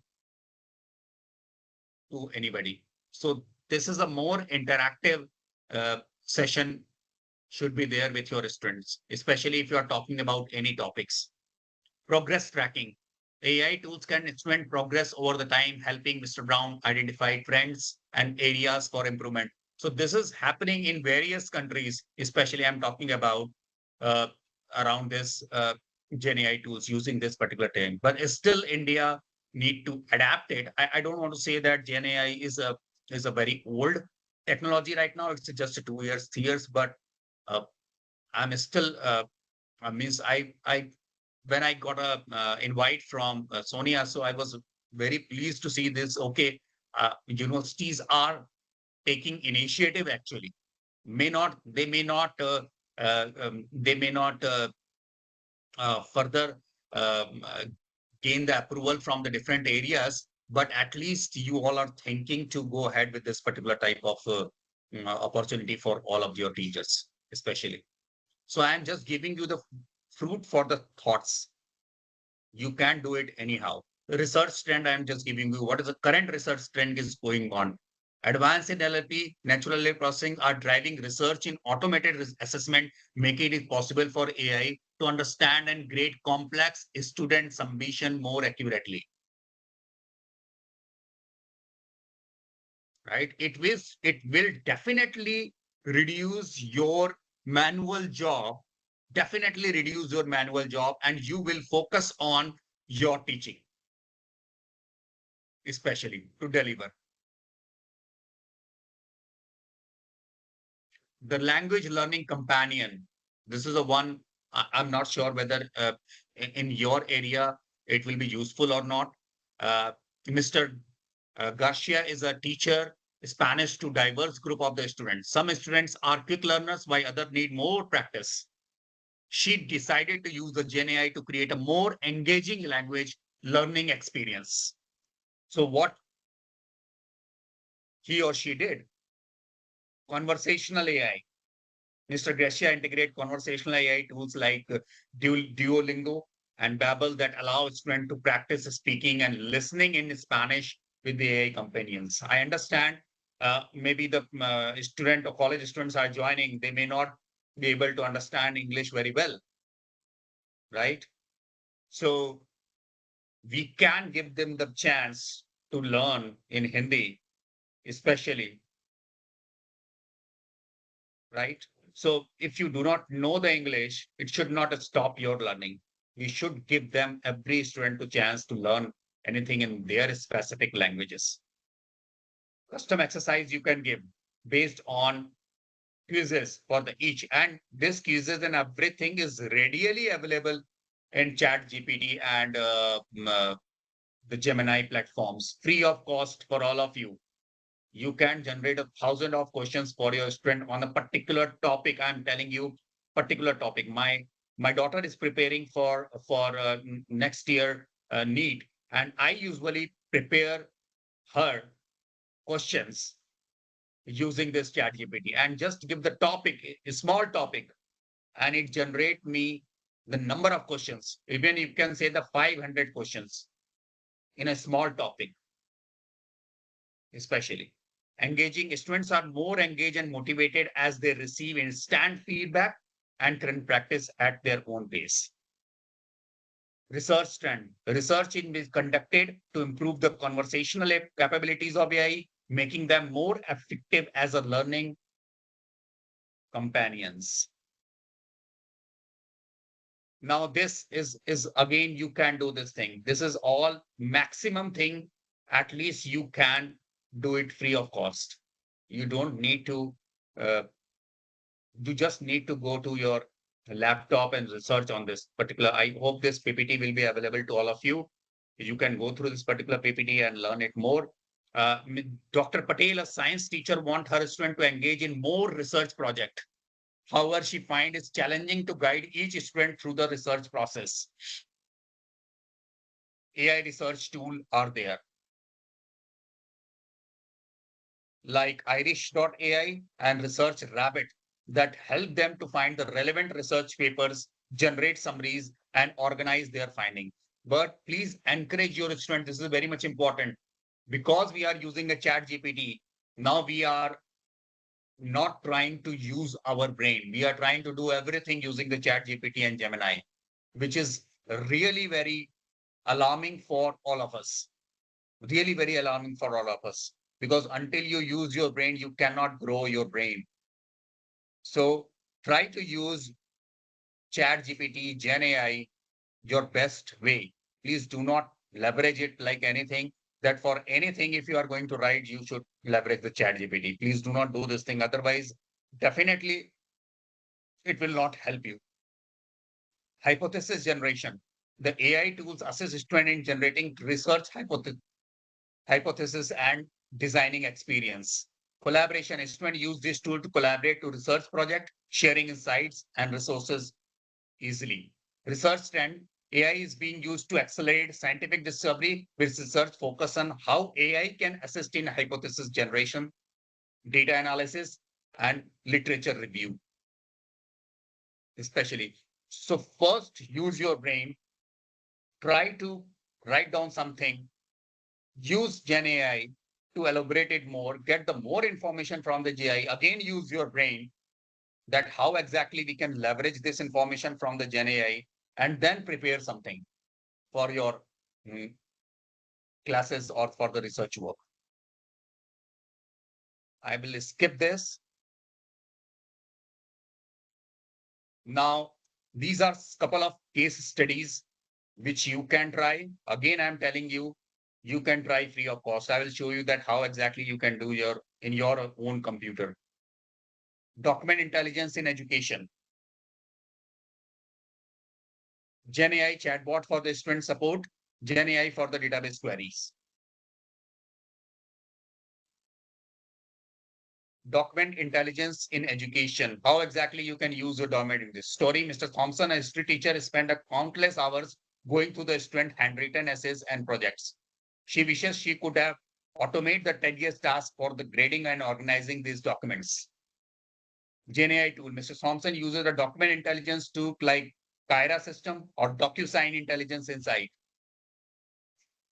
Automated grading. The tool extracts key information from the student essay, automatically grading them based on the predefined criteria, which you can already define the criteria before providing you document intelligence. Organize data. It organizes a document into the categories and tags important section of your essay retrievals. Even it can highlight the important sentence from that particular document. So if you want to review it further, you can go and highlight and check this particular highlighted is things from the especially any documents. Feedback generation. The AI provide a personalized feedback to the each student, which we have seen. because I am personally working on a document intelligence, so I'm giving you the example of the document intelligence. We have a lot of contracts out of the company, around 30,000 or 50,000 contracts. So it is not possible for us to analyze each and every contract information. So we use the document intelligence. Yes, we have a more sophisticated softwares are available for us, because we have 1,000 of documents which we need to analyze and summarize. So we use the document intelligence as your document intelligence part, where exactly we train our model what exactly I need from this particular contract. Maybe the contract name, customer name, contract start date, contract end date. We label it first, we feed it to the model, and model provide me the results after scanning all the documents, especially. And if you suppose you have to scan 10,000 documents in a day, it is not possible for you to scan that document in a day.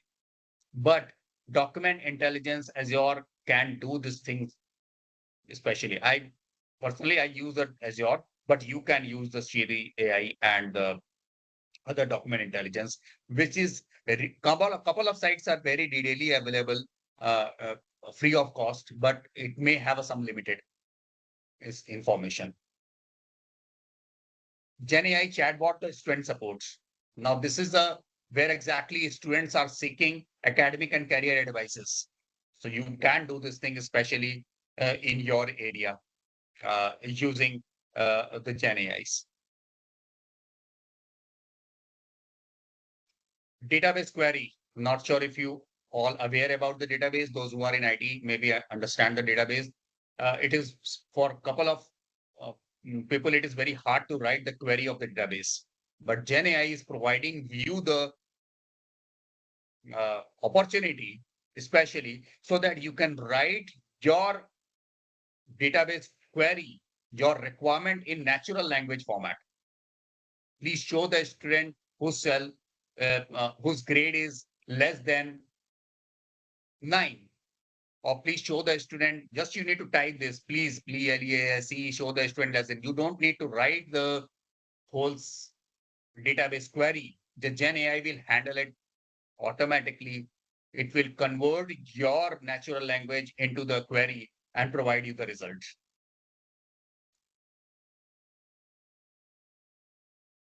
And for that, we use the NLP,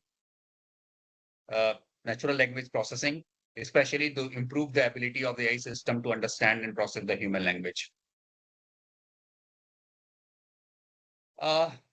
You must have heard this thing. I don't want to go with this. Ethical concerns, data privacy, bias, and the fairness. I saw that you already have this particular session. There are ethical, technical challenges are there, ethical concerns are there, and teachers and researchers readiness is there, which your college is doing, that is training and adoption of GenAI. So you have to understand how exactly you can use your data privacy. In India, there is nothing like a privacy. So anybody can call anybody. You must have seen that you are getting a lot of calls from the different people, which is useless to all of us.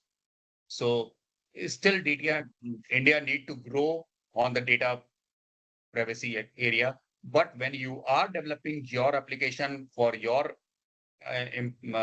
knowledge or something, please understand the data privacy is very much important. You should not use any personal data or any other information, and you should not make it you should not move it to the internet, especially your personal information, especially.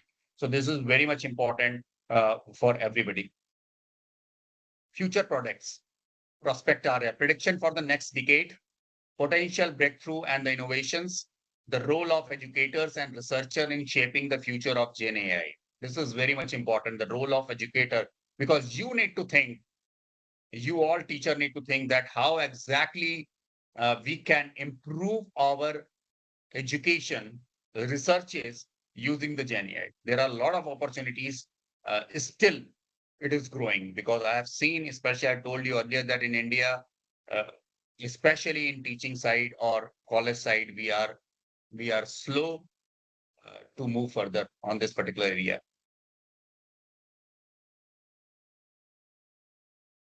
Now I'm giving you my area where exactly we are working on the project. We are working on a couple of around 6 or 7 projects. So this is a one project where exactly we have implemented our own GPT, NCR Voix, like you have a chat GPT, right? So we have NCR Voix GPT. Means many information about the organization which is kept in the documents. We have a lot of documents in our corporate sector, and these informations and documents are placed many places. So this is the GPT where exactly we are collecting all the documents and use the AI to provide me the answer based on my questions, right? So we have provided the interface. This is not my company laptop, so I cannot show you the live things, but we have provided the interface where exactly you can ask any question around your documentation, within a NCR Voix. So we have used the Azure AI search engine. This is a part of Azure, especially. So key feature of this particular Azure AI search is a full text search. Means you can type anything and it will give you the search. Indexing, important part of any Gen AI is the indexing. What is the indexing? Especially, if anyone have any idea, please share. What is indexing and how exactly it will be useful in Gen AI? Any idea?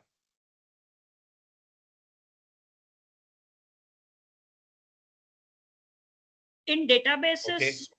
the Yeah, indexing please is go ahead. something like giving a unique value to that particular record, and then it would allow us to do the faster searching. Exactly. So in the Exactly. same manner, So here also every search pattern would have that unique value, and then accordingly it stores the data for years together, and then it what shows the intelligence day by day. correct. Beautiful. So this is a part of indexing where exactly you want to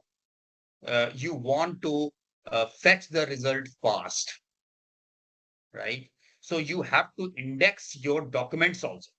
So AI search is the area exactly in Azure AI search where you can index your documents, all the documents. Whatever the documents are available, you can index it with using AI search. AI enrichment. You can enrich your documents. Enrich your documents means maybe your document sentence is not quite useful or may not explain perfectly. You can definitely go and enrich that particular sentence or enrich that particular para. Especially Faceit navigation. Faceit is the example I'm giving you. Faceit is the, suppose you go to the Make My Trip and left-hand side column, you must have seen that what type of room you want, what type of category room you want, 3-star hotels you want, that 3-star, 4-star, 5 of, what price you want. So these are the main various filters are there, which may give you the result about what you are searching for. So in AI search also gives you the many filter criteria where exactly you can filter your search based on this basic.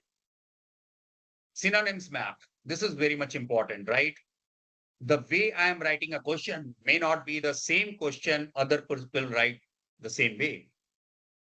So how exactly the system will understand?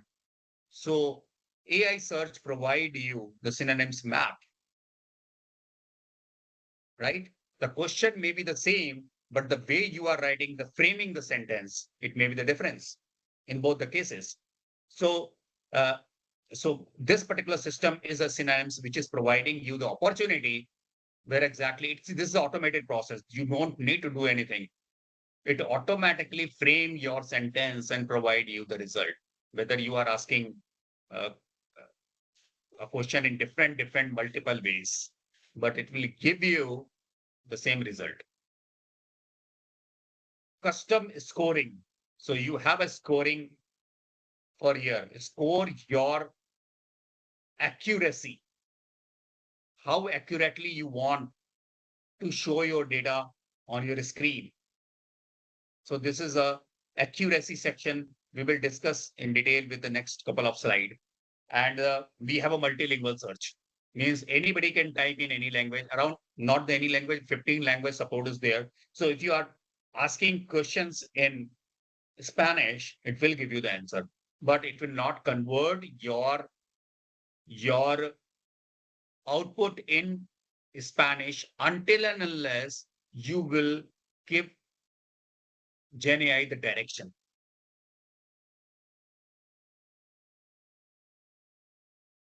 Now I'm trying to give you the more detail about how exactly behind the scene it works. So there are the indexes, indexers, data source, skill set, queries. Indexes, which we discussed, the structure that contains searchable content and metadata, right? So indexes contain your data which is searchable and the metadata. Metadata means suppose I have a document created somewhere. So in metadata, I can keep the information when this particular document has been created, right? And when this particular document is going to expire, means what, no use for me. And what is this document is all about? Means it is about, giving you the example, it is about the chemistry, physics, biology, or any other area, IT, computer, C++, Java. So in metadata, you can keep the various information related to that particular document to give the instruction GenAI carefully that, okay, you have to search, and GenAI will feel is easy to search that particular record, that particular information from that particular documents. Data source is the area where exactly you can connect various data source to get the information and index it in indexes. So you can connect various areas. You may have a PDF, you may have a Word document, you have any other text documents. That is, you can connect with the data source. Indexers is the process where exactly automate the process of importing data from the data source into the indexes. So indexer use this particular thing that is, okay, I want to get the information from this area. So indexers use this to connect it automatically for that particular area. Skill sets, you can use the optical character readers to read your documents, right? You can scan your document. After scanning the documents, you can optical character reader will scan again again scan document and convert into the words, especially for you, so that your GenAI can understand the word. Key phrases extraction. Key phrases extraction, like I said, in invoice documents, I want an invoice start date, I want an invoice end date. So what exactly you want to extract from that particular document, you can teach your model that what I exactly want from this particular model. Queries, the way user interact with the search service to retrieve information from the indexes. So AI search has a capability. They have provided you one area where exactly you can query your search. You can query your documents based on your question. It will give you the answers, especially. So I've just tried to simplify the overall things for you. The example works for user input. User ask a question via the chatbot interface. What are the best laptop under $1,000? This is your question. Now, how exactly it will work? Query goes to the AI search. The chatbot send the query to the exact cognitive search, that is the AI search. The search service retrieve relevant document or items from the indexed data, which you have already indexed. तो पहले क्या करेगा कि document service से वो information लेके आएगा. Then it will pass it to the Gen AI. Now, what exactly the Gen AI will do? Especially, the retrieved result are the sent to the Azure Open Gen AI. Gen AI is nothing but our model, which is a Azure normally use the Chat GPT model or the Gen AI.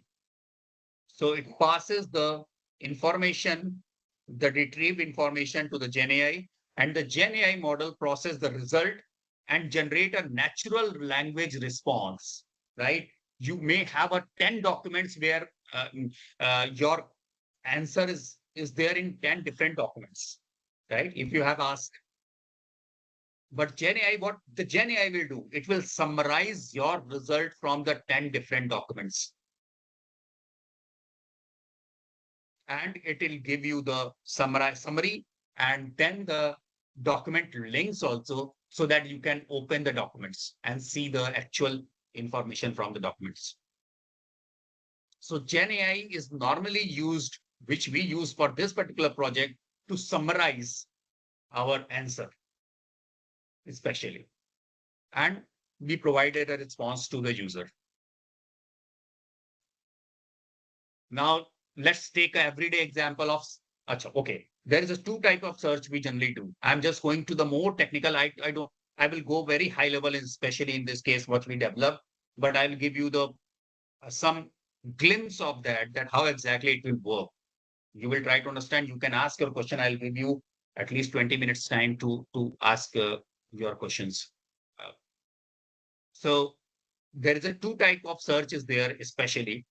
There is a semantic search. Those who already know about the AI, they should understand the semantic search and the vector search. Now, let's understand that how exactly the semantic search work. Now, let's talk about those who are in IT section or not, especially IT area, will understand. Scenario, what is our scenario? That finding a good restaurant. This is my scenario. I want to search that, okay, I want, I just typed in Google, suppose in Google, I just typed that best Italian restaurant. And if suppose, in traditional search, I'm talking about, not the semantic search right now. जब semantic search था ही नहीं, concept ही नहीं था, तो Google क्या करेगा? Best Italian restaurant, यदि आप टाइप करोगे best Italian restaurant, तो traditional search क्या करेगा? List of the restaurant with the best and the Italian in description. Right? You understand? Whatever the description of the restaurant is there in their website, if they found, okay, in traditional search, दो word ढूंढेगा, best and Italian. और वो आपको दिखा देगा कि भाई ये रहे आपके result.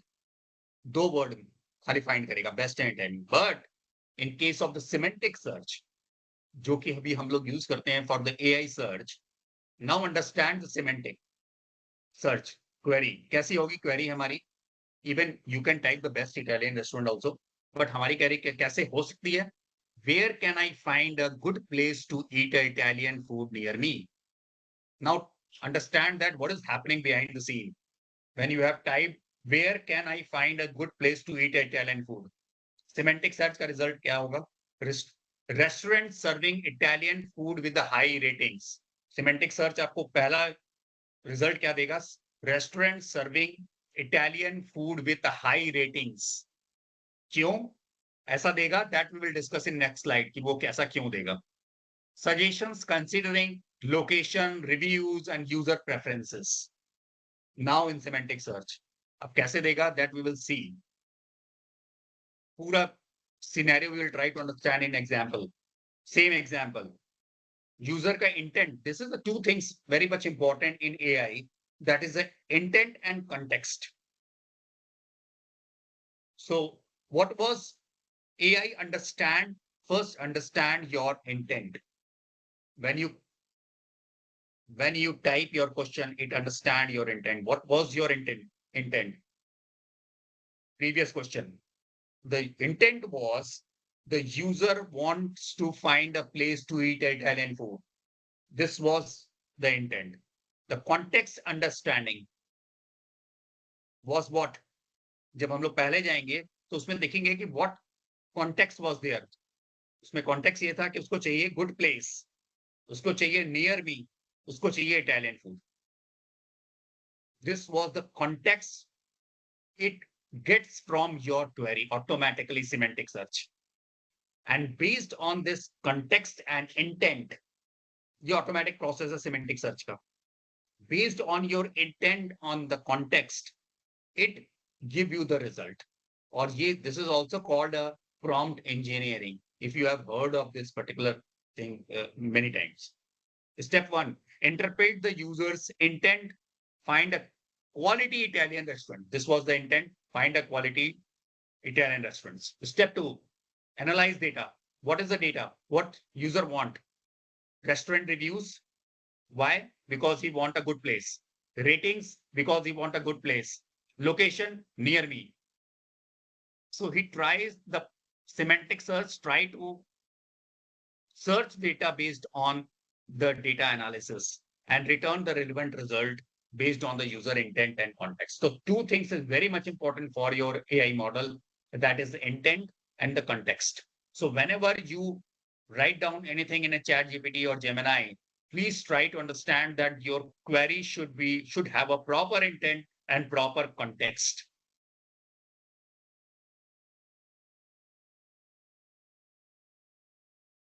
Now come to the vector search. 2 searches there, as I told you, semantic and vector. We generally use. We use a hybrid also in various cases. It may be too technical for all of you, but really sorry, you need to understand this. And we will see that how exactly we can. Scenarios, imagine you have a favorite song and you want to find other song that sounds like this. Right? आपका कोई favorite song है, आपको चाहिए कि similar song मुझे चाहिए based on this. You are trying to search. So how exactly it works? Not sure if you can see my screen. Can you see my screen? Can you see the?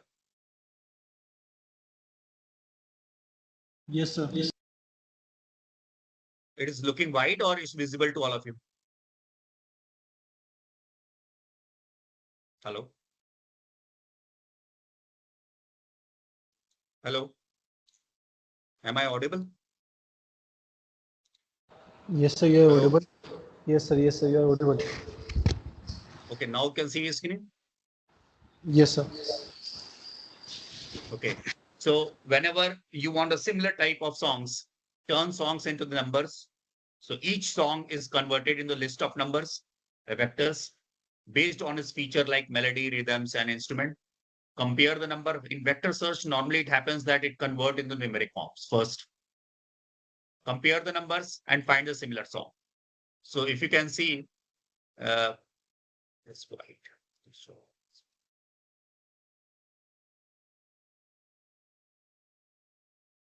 So यदि आपका favorite song is first one, right? And you can see the vector number 1.2, 3.5, 4.0, 2.3. Other songs vector आपको चाहिए कि कौन सा similar song है. So it giving you the song A vector, song B vector, and song C vector. Can anybody tell me that which one it will select? Song A or song B or song C? Anybody? A. Hello? Am I audible? Yes, sir. So which one it will select, song A or song C?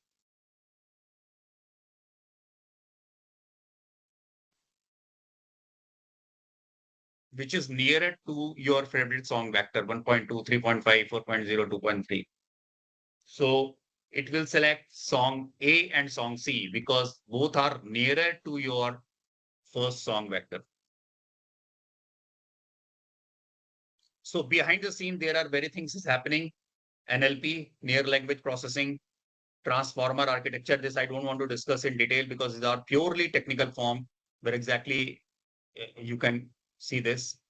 To ensure that GenAI generate responses only from your indexes, fine-tune your model, integrate with Azure Cognitive Search, craft a special prompt, adjust API parameters, implement queries. So there are very technical things which you need to fine-tune your model especially. Now, this is the important API parameters. There are two parameters which is very much important, that is temperature and max tokens. Normally it use temperature used to response, what type of response you want. If you want that response more be deterministic and focused, the temperature should be low. Max tokens means what length you want to return it back in response. Maybe 250 character, 300 character, 500 characters, it totally depends, because the model works on the tokens, and ChatGPT and Gemini charge it based on your tokens. Tokens means number of word it is returning you back to response. So this is a very complicated architecture which we have developed for this particular chat, especially.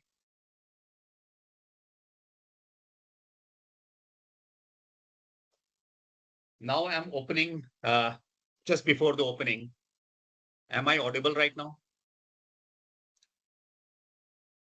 to everybody? Yes, sir. Okay. So what you can do right now, if you have laptop in your home, at your home, so you can very easily use the Llama model from Facebook.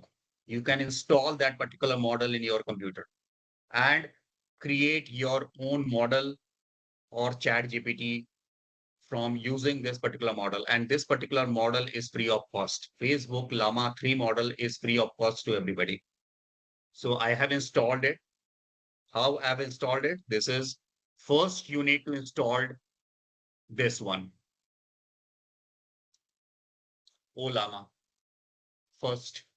So you have to go to this particular site, ollama.com, and you have to install it, download for the window, and it will install the Ollama. Right? So what is Ollama? Ollama is, I'm just giving you the free of cost things which you can do. You can research anything.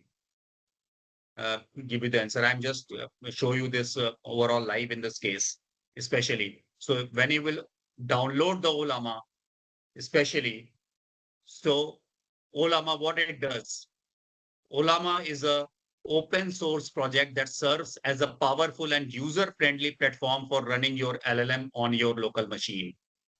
So you can run LLM on your local machine, large language model. So you can, there are many models are available free of cost to all of you. So you can use Ollama to use that particular model, download that particular model and learn, basically. So this is a very good, you have to, maybe you all are tired, but last 4 days, but this is very much important for all of you, that to understand if you want to research something in your area, especially this is very free of cost. So you need to download this Ollama. I will give you the steps, and after downloading the Ollama, you have to run that particular setup.exe in your machine. Ollama will be downloaded, will be installed in your machine. And if you can see here, can you see this icon? This shows that you already have installed the Ollama in your machine. This icon will show you here. After installing the Ollama, it will take you to the prompt. Right? Well, can you see my screen? Welcome to Ollama, first model. Right? So now you need to install the model over and above Ollama. So you can there are various models are available, but I have installed the Ollama Run Llama 3. If you type this, Ollama Run Llama 3, it will install the model from Facebook, Llama 3 model in your machine. Right? So you have now model in your machine. So how exactly it will run now? I will again type this, Ollama Run Llama 3. So it is right now it's processing. If you can see, you can create those who are from the computer background, you can create your own API to use this particular model easily for your work, especially. So now your prompt is ready, like the ChatGPT. You can ask anything about whatever you want to, whatever you were asking in ChatGPT, especially. So this is a very lightweight model. Can you suggest me some research topic?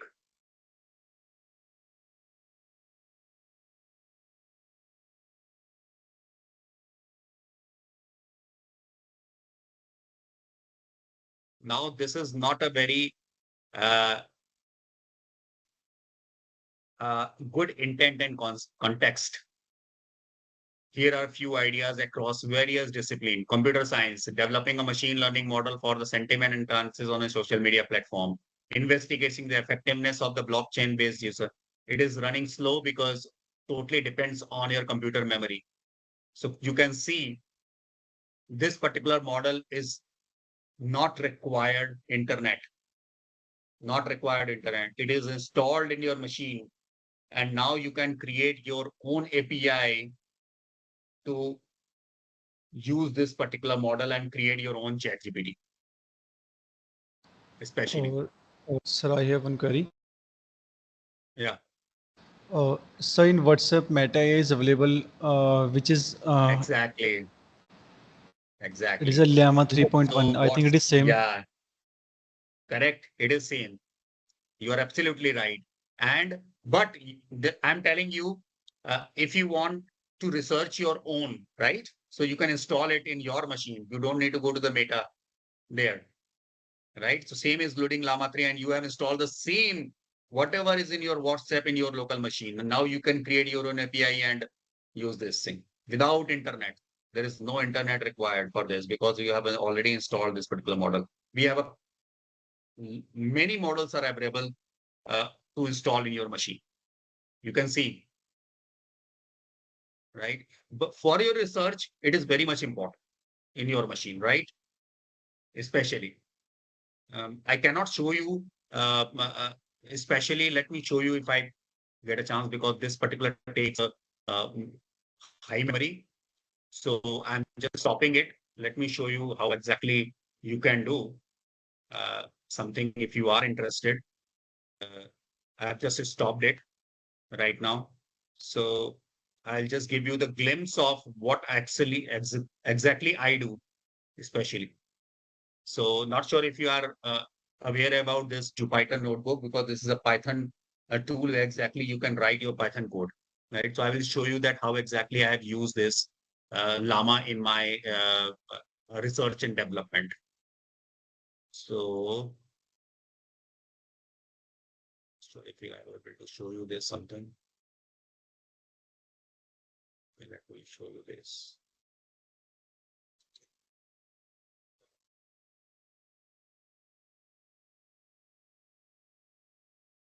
So here in this case, normally I research. If you can see, here you can see I have used Azure, but here you can use your Llama APIs. The Ollama provide a lot of APIs which you can integrate with your system and research many things around the area. So this is the overall code for getting our own information from our own chatbot. So this is, I have created a chatbot for me, especially, but there are different information, many things are available online, which you can research based on this particular Ollama. So for again, I'm just repeating, for installing the installing this model Llama 3 in your machine, you have to first install the Ollama, and then using this particular command,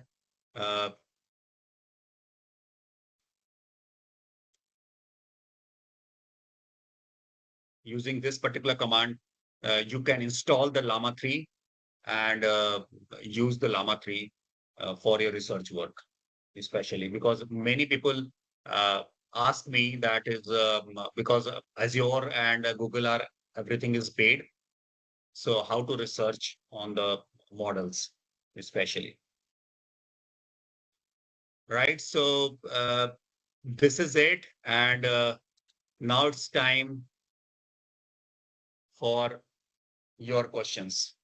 You can ask anything, whatever the information I have, I will try my best to provide you, or through chat, whatever. You can come to me directly through the LinkedIn profile. My LinkedIn profile is available. So definitely you can go to my LinkedIn profile. You can chat with me, especially.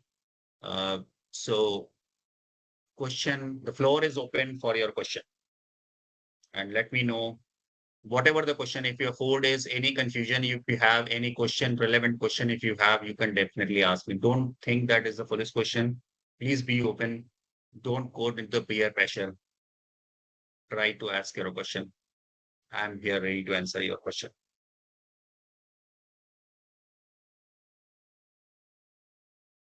Anyone? देखें सबसे पहला question कौन पूछता है?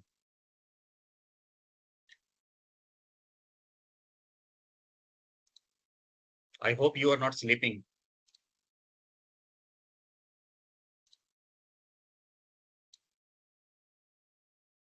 Can you see my screen? Yes, sir. Yes, sir. Okay. So any question from anyone?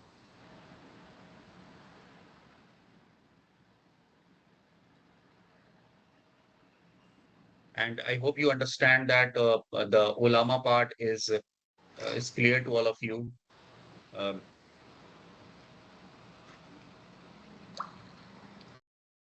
So one question in chat box. Yeah. So how much you invested in building this AI chatbot? This is a question. Okay. So how much I invested in building this particular chatbot? Nothing. Important is I have a laptop with 32 GB RAM. I hope you all must have the laptop at your home.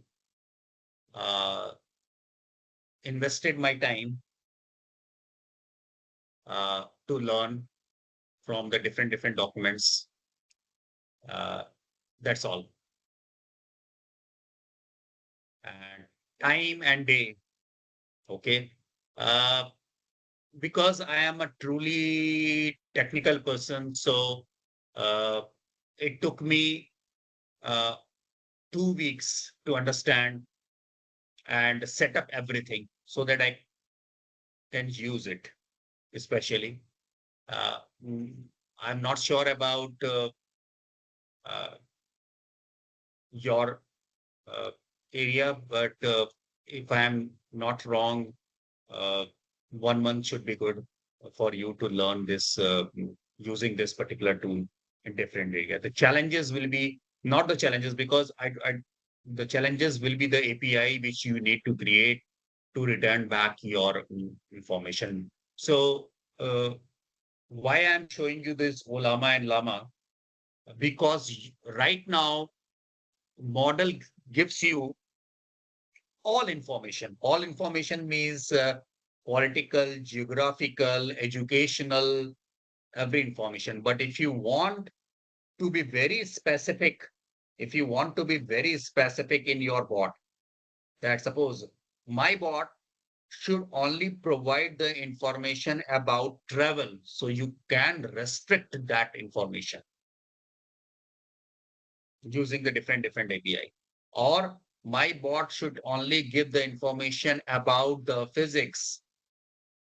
You can do these things, especially, or chemistry. So you can restrict your bot, especially. Right now, the Llama and everything is providing everything. Whatever the information you are asking, it may be the physics, chemistry, biology, Hindi, English, whatever the information is present till date when this model went live. So this is the things. And anytime, I'm telling you, anytime if you need any help, technical help, you can directly ping me, my LinkedIn profile, and directly. And this is my email ID. This is my LinkedIn profile. I will send this particular document to Sonia so that she will distribute it. There is no problem in distribution, especially to all of you. And anytime, if you have any technical queries, you can reach out to me. Any further question, we still have a time, so you can leverage your time if you have anything in your mind. In chatbot or any place, if you are not comfortable in asking, you can type your question in chatbot.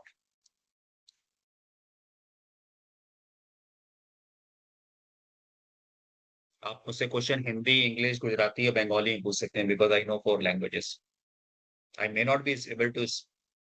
I understand these 4 languages, but I may not be able to speak. So, if you are. If anyone have any query, please ask.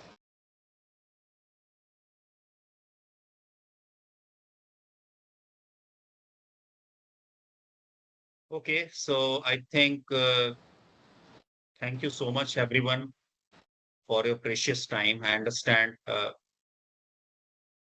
overall the work which you have and the work which you are doing, and you believe it or not, but personally, I have a plan to join teaching after a couple of years, because I love that particular part, especially to teach student, because as I said that I have around the initial experience of IBMs in teaching. So I love that particular parts. So if you need any help, any area in technology side, definitely you can come to me. I'll try to help you in any cases. So thank you so much, everyone. Good night to all of you. Enjoy your day. Thank you, sir. Thank you very much. Thank you for this valuable and knowledgeable session. I hope anyone have no doubt. So thank you, sir. From the मेरे पास, I understand. Doubts तो बहुत सारे होंगे. I'm sure. If anyone have any doubt, then they can also ask questions in WhatsApp group also. Yeah. Or you can ask question directly with sir also. If sir have no problem, then well, thank you very much, sir, for this session. Thanks, sir. Thank you. Bye-bye. Okay, thank you, sir. Bye. So thank you everyone for this session. We will again join the session at 1 p.m. for the quiz and validatory session, and the quiz is compulsory for all. So we will meet at 1 a.m. Okay, thank you everyone.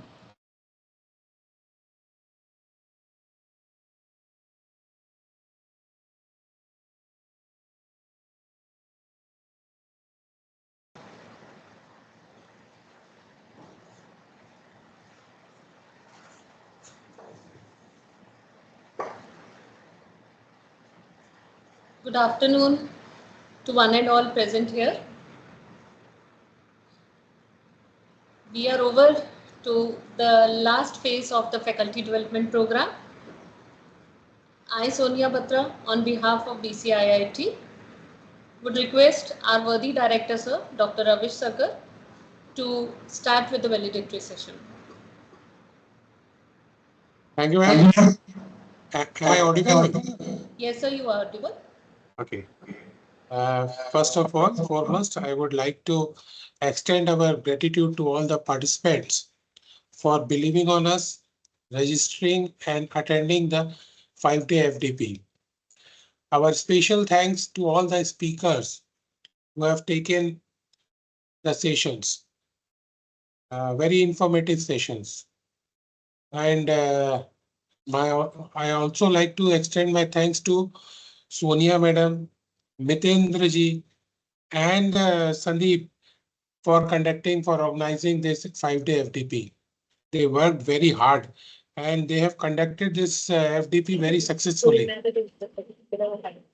A few more FDP workshop seminars are in pipeline. The information will be shared with you.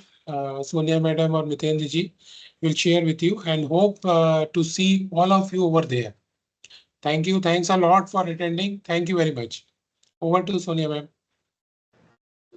Thank you, sir. Thank you so much for your insightful words. Distinguished guests, esteemed colleagues, and respected participants, it is with great honor and a sense of profound gratitude that I, Sonia Batra, stand before you today, marking the conclusion of our faculty development program on the applications of generative AI in teaching and research. Over the past days, we have embarked on a journey together, navigating the fascinating and transformative landscape of generative AI. It is a moment for reflection, celebration, and anticipation of the exciting future that lies ahead. When we began this program, we embarked on a shared mission. The mission was to understand and harness the power of generative AI in our teaching methodologies and research endeavors. We have delved into the complexities of AI technologies, explored their potential applications, and grappled with the ethical considerations that accompany such advancements. Our discussions, workshops, and collaborative sessions have not only expanded our knowledge, but have also sparked a deeper appreciation for the role AI can play in our academic pursuits. I want to extend my thanks to the management, Sri Aditya Krishna, Chairman, Dr. Sujata Anand, Secretary, Sri Vipul Gupta ji, Vice Chairman, Sri Ashok Kumar Gupta ji, Treasurer, and our worthy Director, Dr. Ravish Sagar, for providing us the opportunity to organize such insightful events. With this, I also want to extend my heartfelt appreciation to the facilitators of this program, the speakers for the 5 days faculty development program, Dr. Vandana Sharma, Mr. J.K. Dadu, Mr. Rajiv H. Dave, Dr. Meenakshi Memoria, Mr. Munna Pandey, Dr. Pooja Sapra, Dr. Sikwinder Singh, and Ms. Nidhi Grover for providing such insightful sessions. Your dedication and expertise have provided us with invaluable insights and have fostered an environment of learning and innovation. Your tireless efforts in curating this comprehensive program have laid a strong foundation for us to build upon. To our participants, each of you has brought unique perspectives, questions, and enthusiasm to our discussions. Your engagement and willingness to explore new frontiers have enriched our collective experience. It is your curiosity and commitment that have made this program a resounding success. I encourage you all to carry forward the knowledge and skills you have acquired here into your respective institutions and disciplines. Generative AI holds immense promise for transforming education and research. It offers new tools for personalized learning, enhances our ability to generate and analyze data, and opens up novel avenues for creating expression and discovery. However, with these opportunities come responsibilities. As we integrate AI into our practices, we must remain vigilant about ethical considerations and strive to use these technologies in ways that benefit all members of our academic communities. As we conclude this program, let us embrace the future with a sense of excitement and possibility.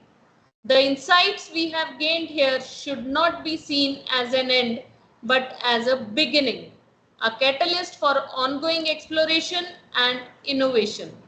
Let us continue to support each other, share our experiences, and contribute to a collaborative environment where AI enhances our teaching and research while upholding our values and standards. In closing, I would like to express my deepest thanks once again to my team, that is Mr. Mitendra and Mr. Sandeep, for being there every time as a supportive ones. I would like to express my thanks to everyone who have contributed to the success of this program, that is all my faculty members. May the knowledge and inspiration we have gained continue to drive us forward as we shape the future of education and research with generative AI. Thank you once again, and I wish you all continued success and fulfillment in your endeavors. Thank you so much. Now, we would be providing you with the link for the feedback and the quiz. I request all the participants to please provide us with the feedback and please attempt the quiz that is based on the 5 days of exploration. Thank you so much. Sonia madam, let us take one photograph. Yes, sir. I would request everyone to kindly switch on your cameras once.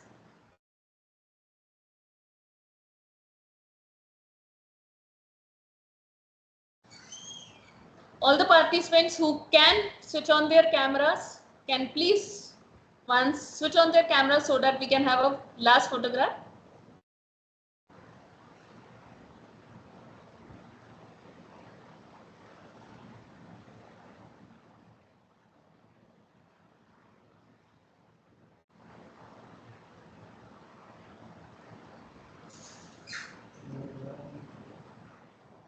Thank you, Sonia ma'am. Thank you, sir, for organizing such a innovative and quality peoples to deliver such great knowledge to us. So from the behalf of participants, I really thank you. Thank you so much, ma'am.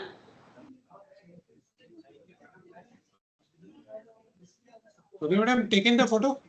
Yes, sir. Okay, thank you, thanks a lot.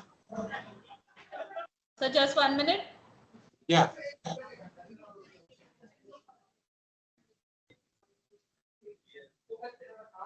Done, sir. Okay. Thank you so much. Thanks a lot, everyone. Thank you for joining us. We would be soon back with another update Yes. for our event. Hope to see you all soon. Thank you. Thank you so Thank much. you.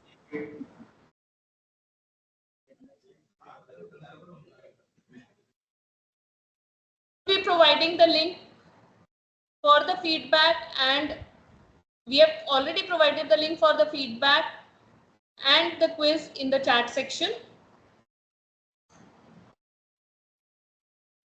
I would request everyone to please attempt it.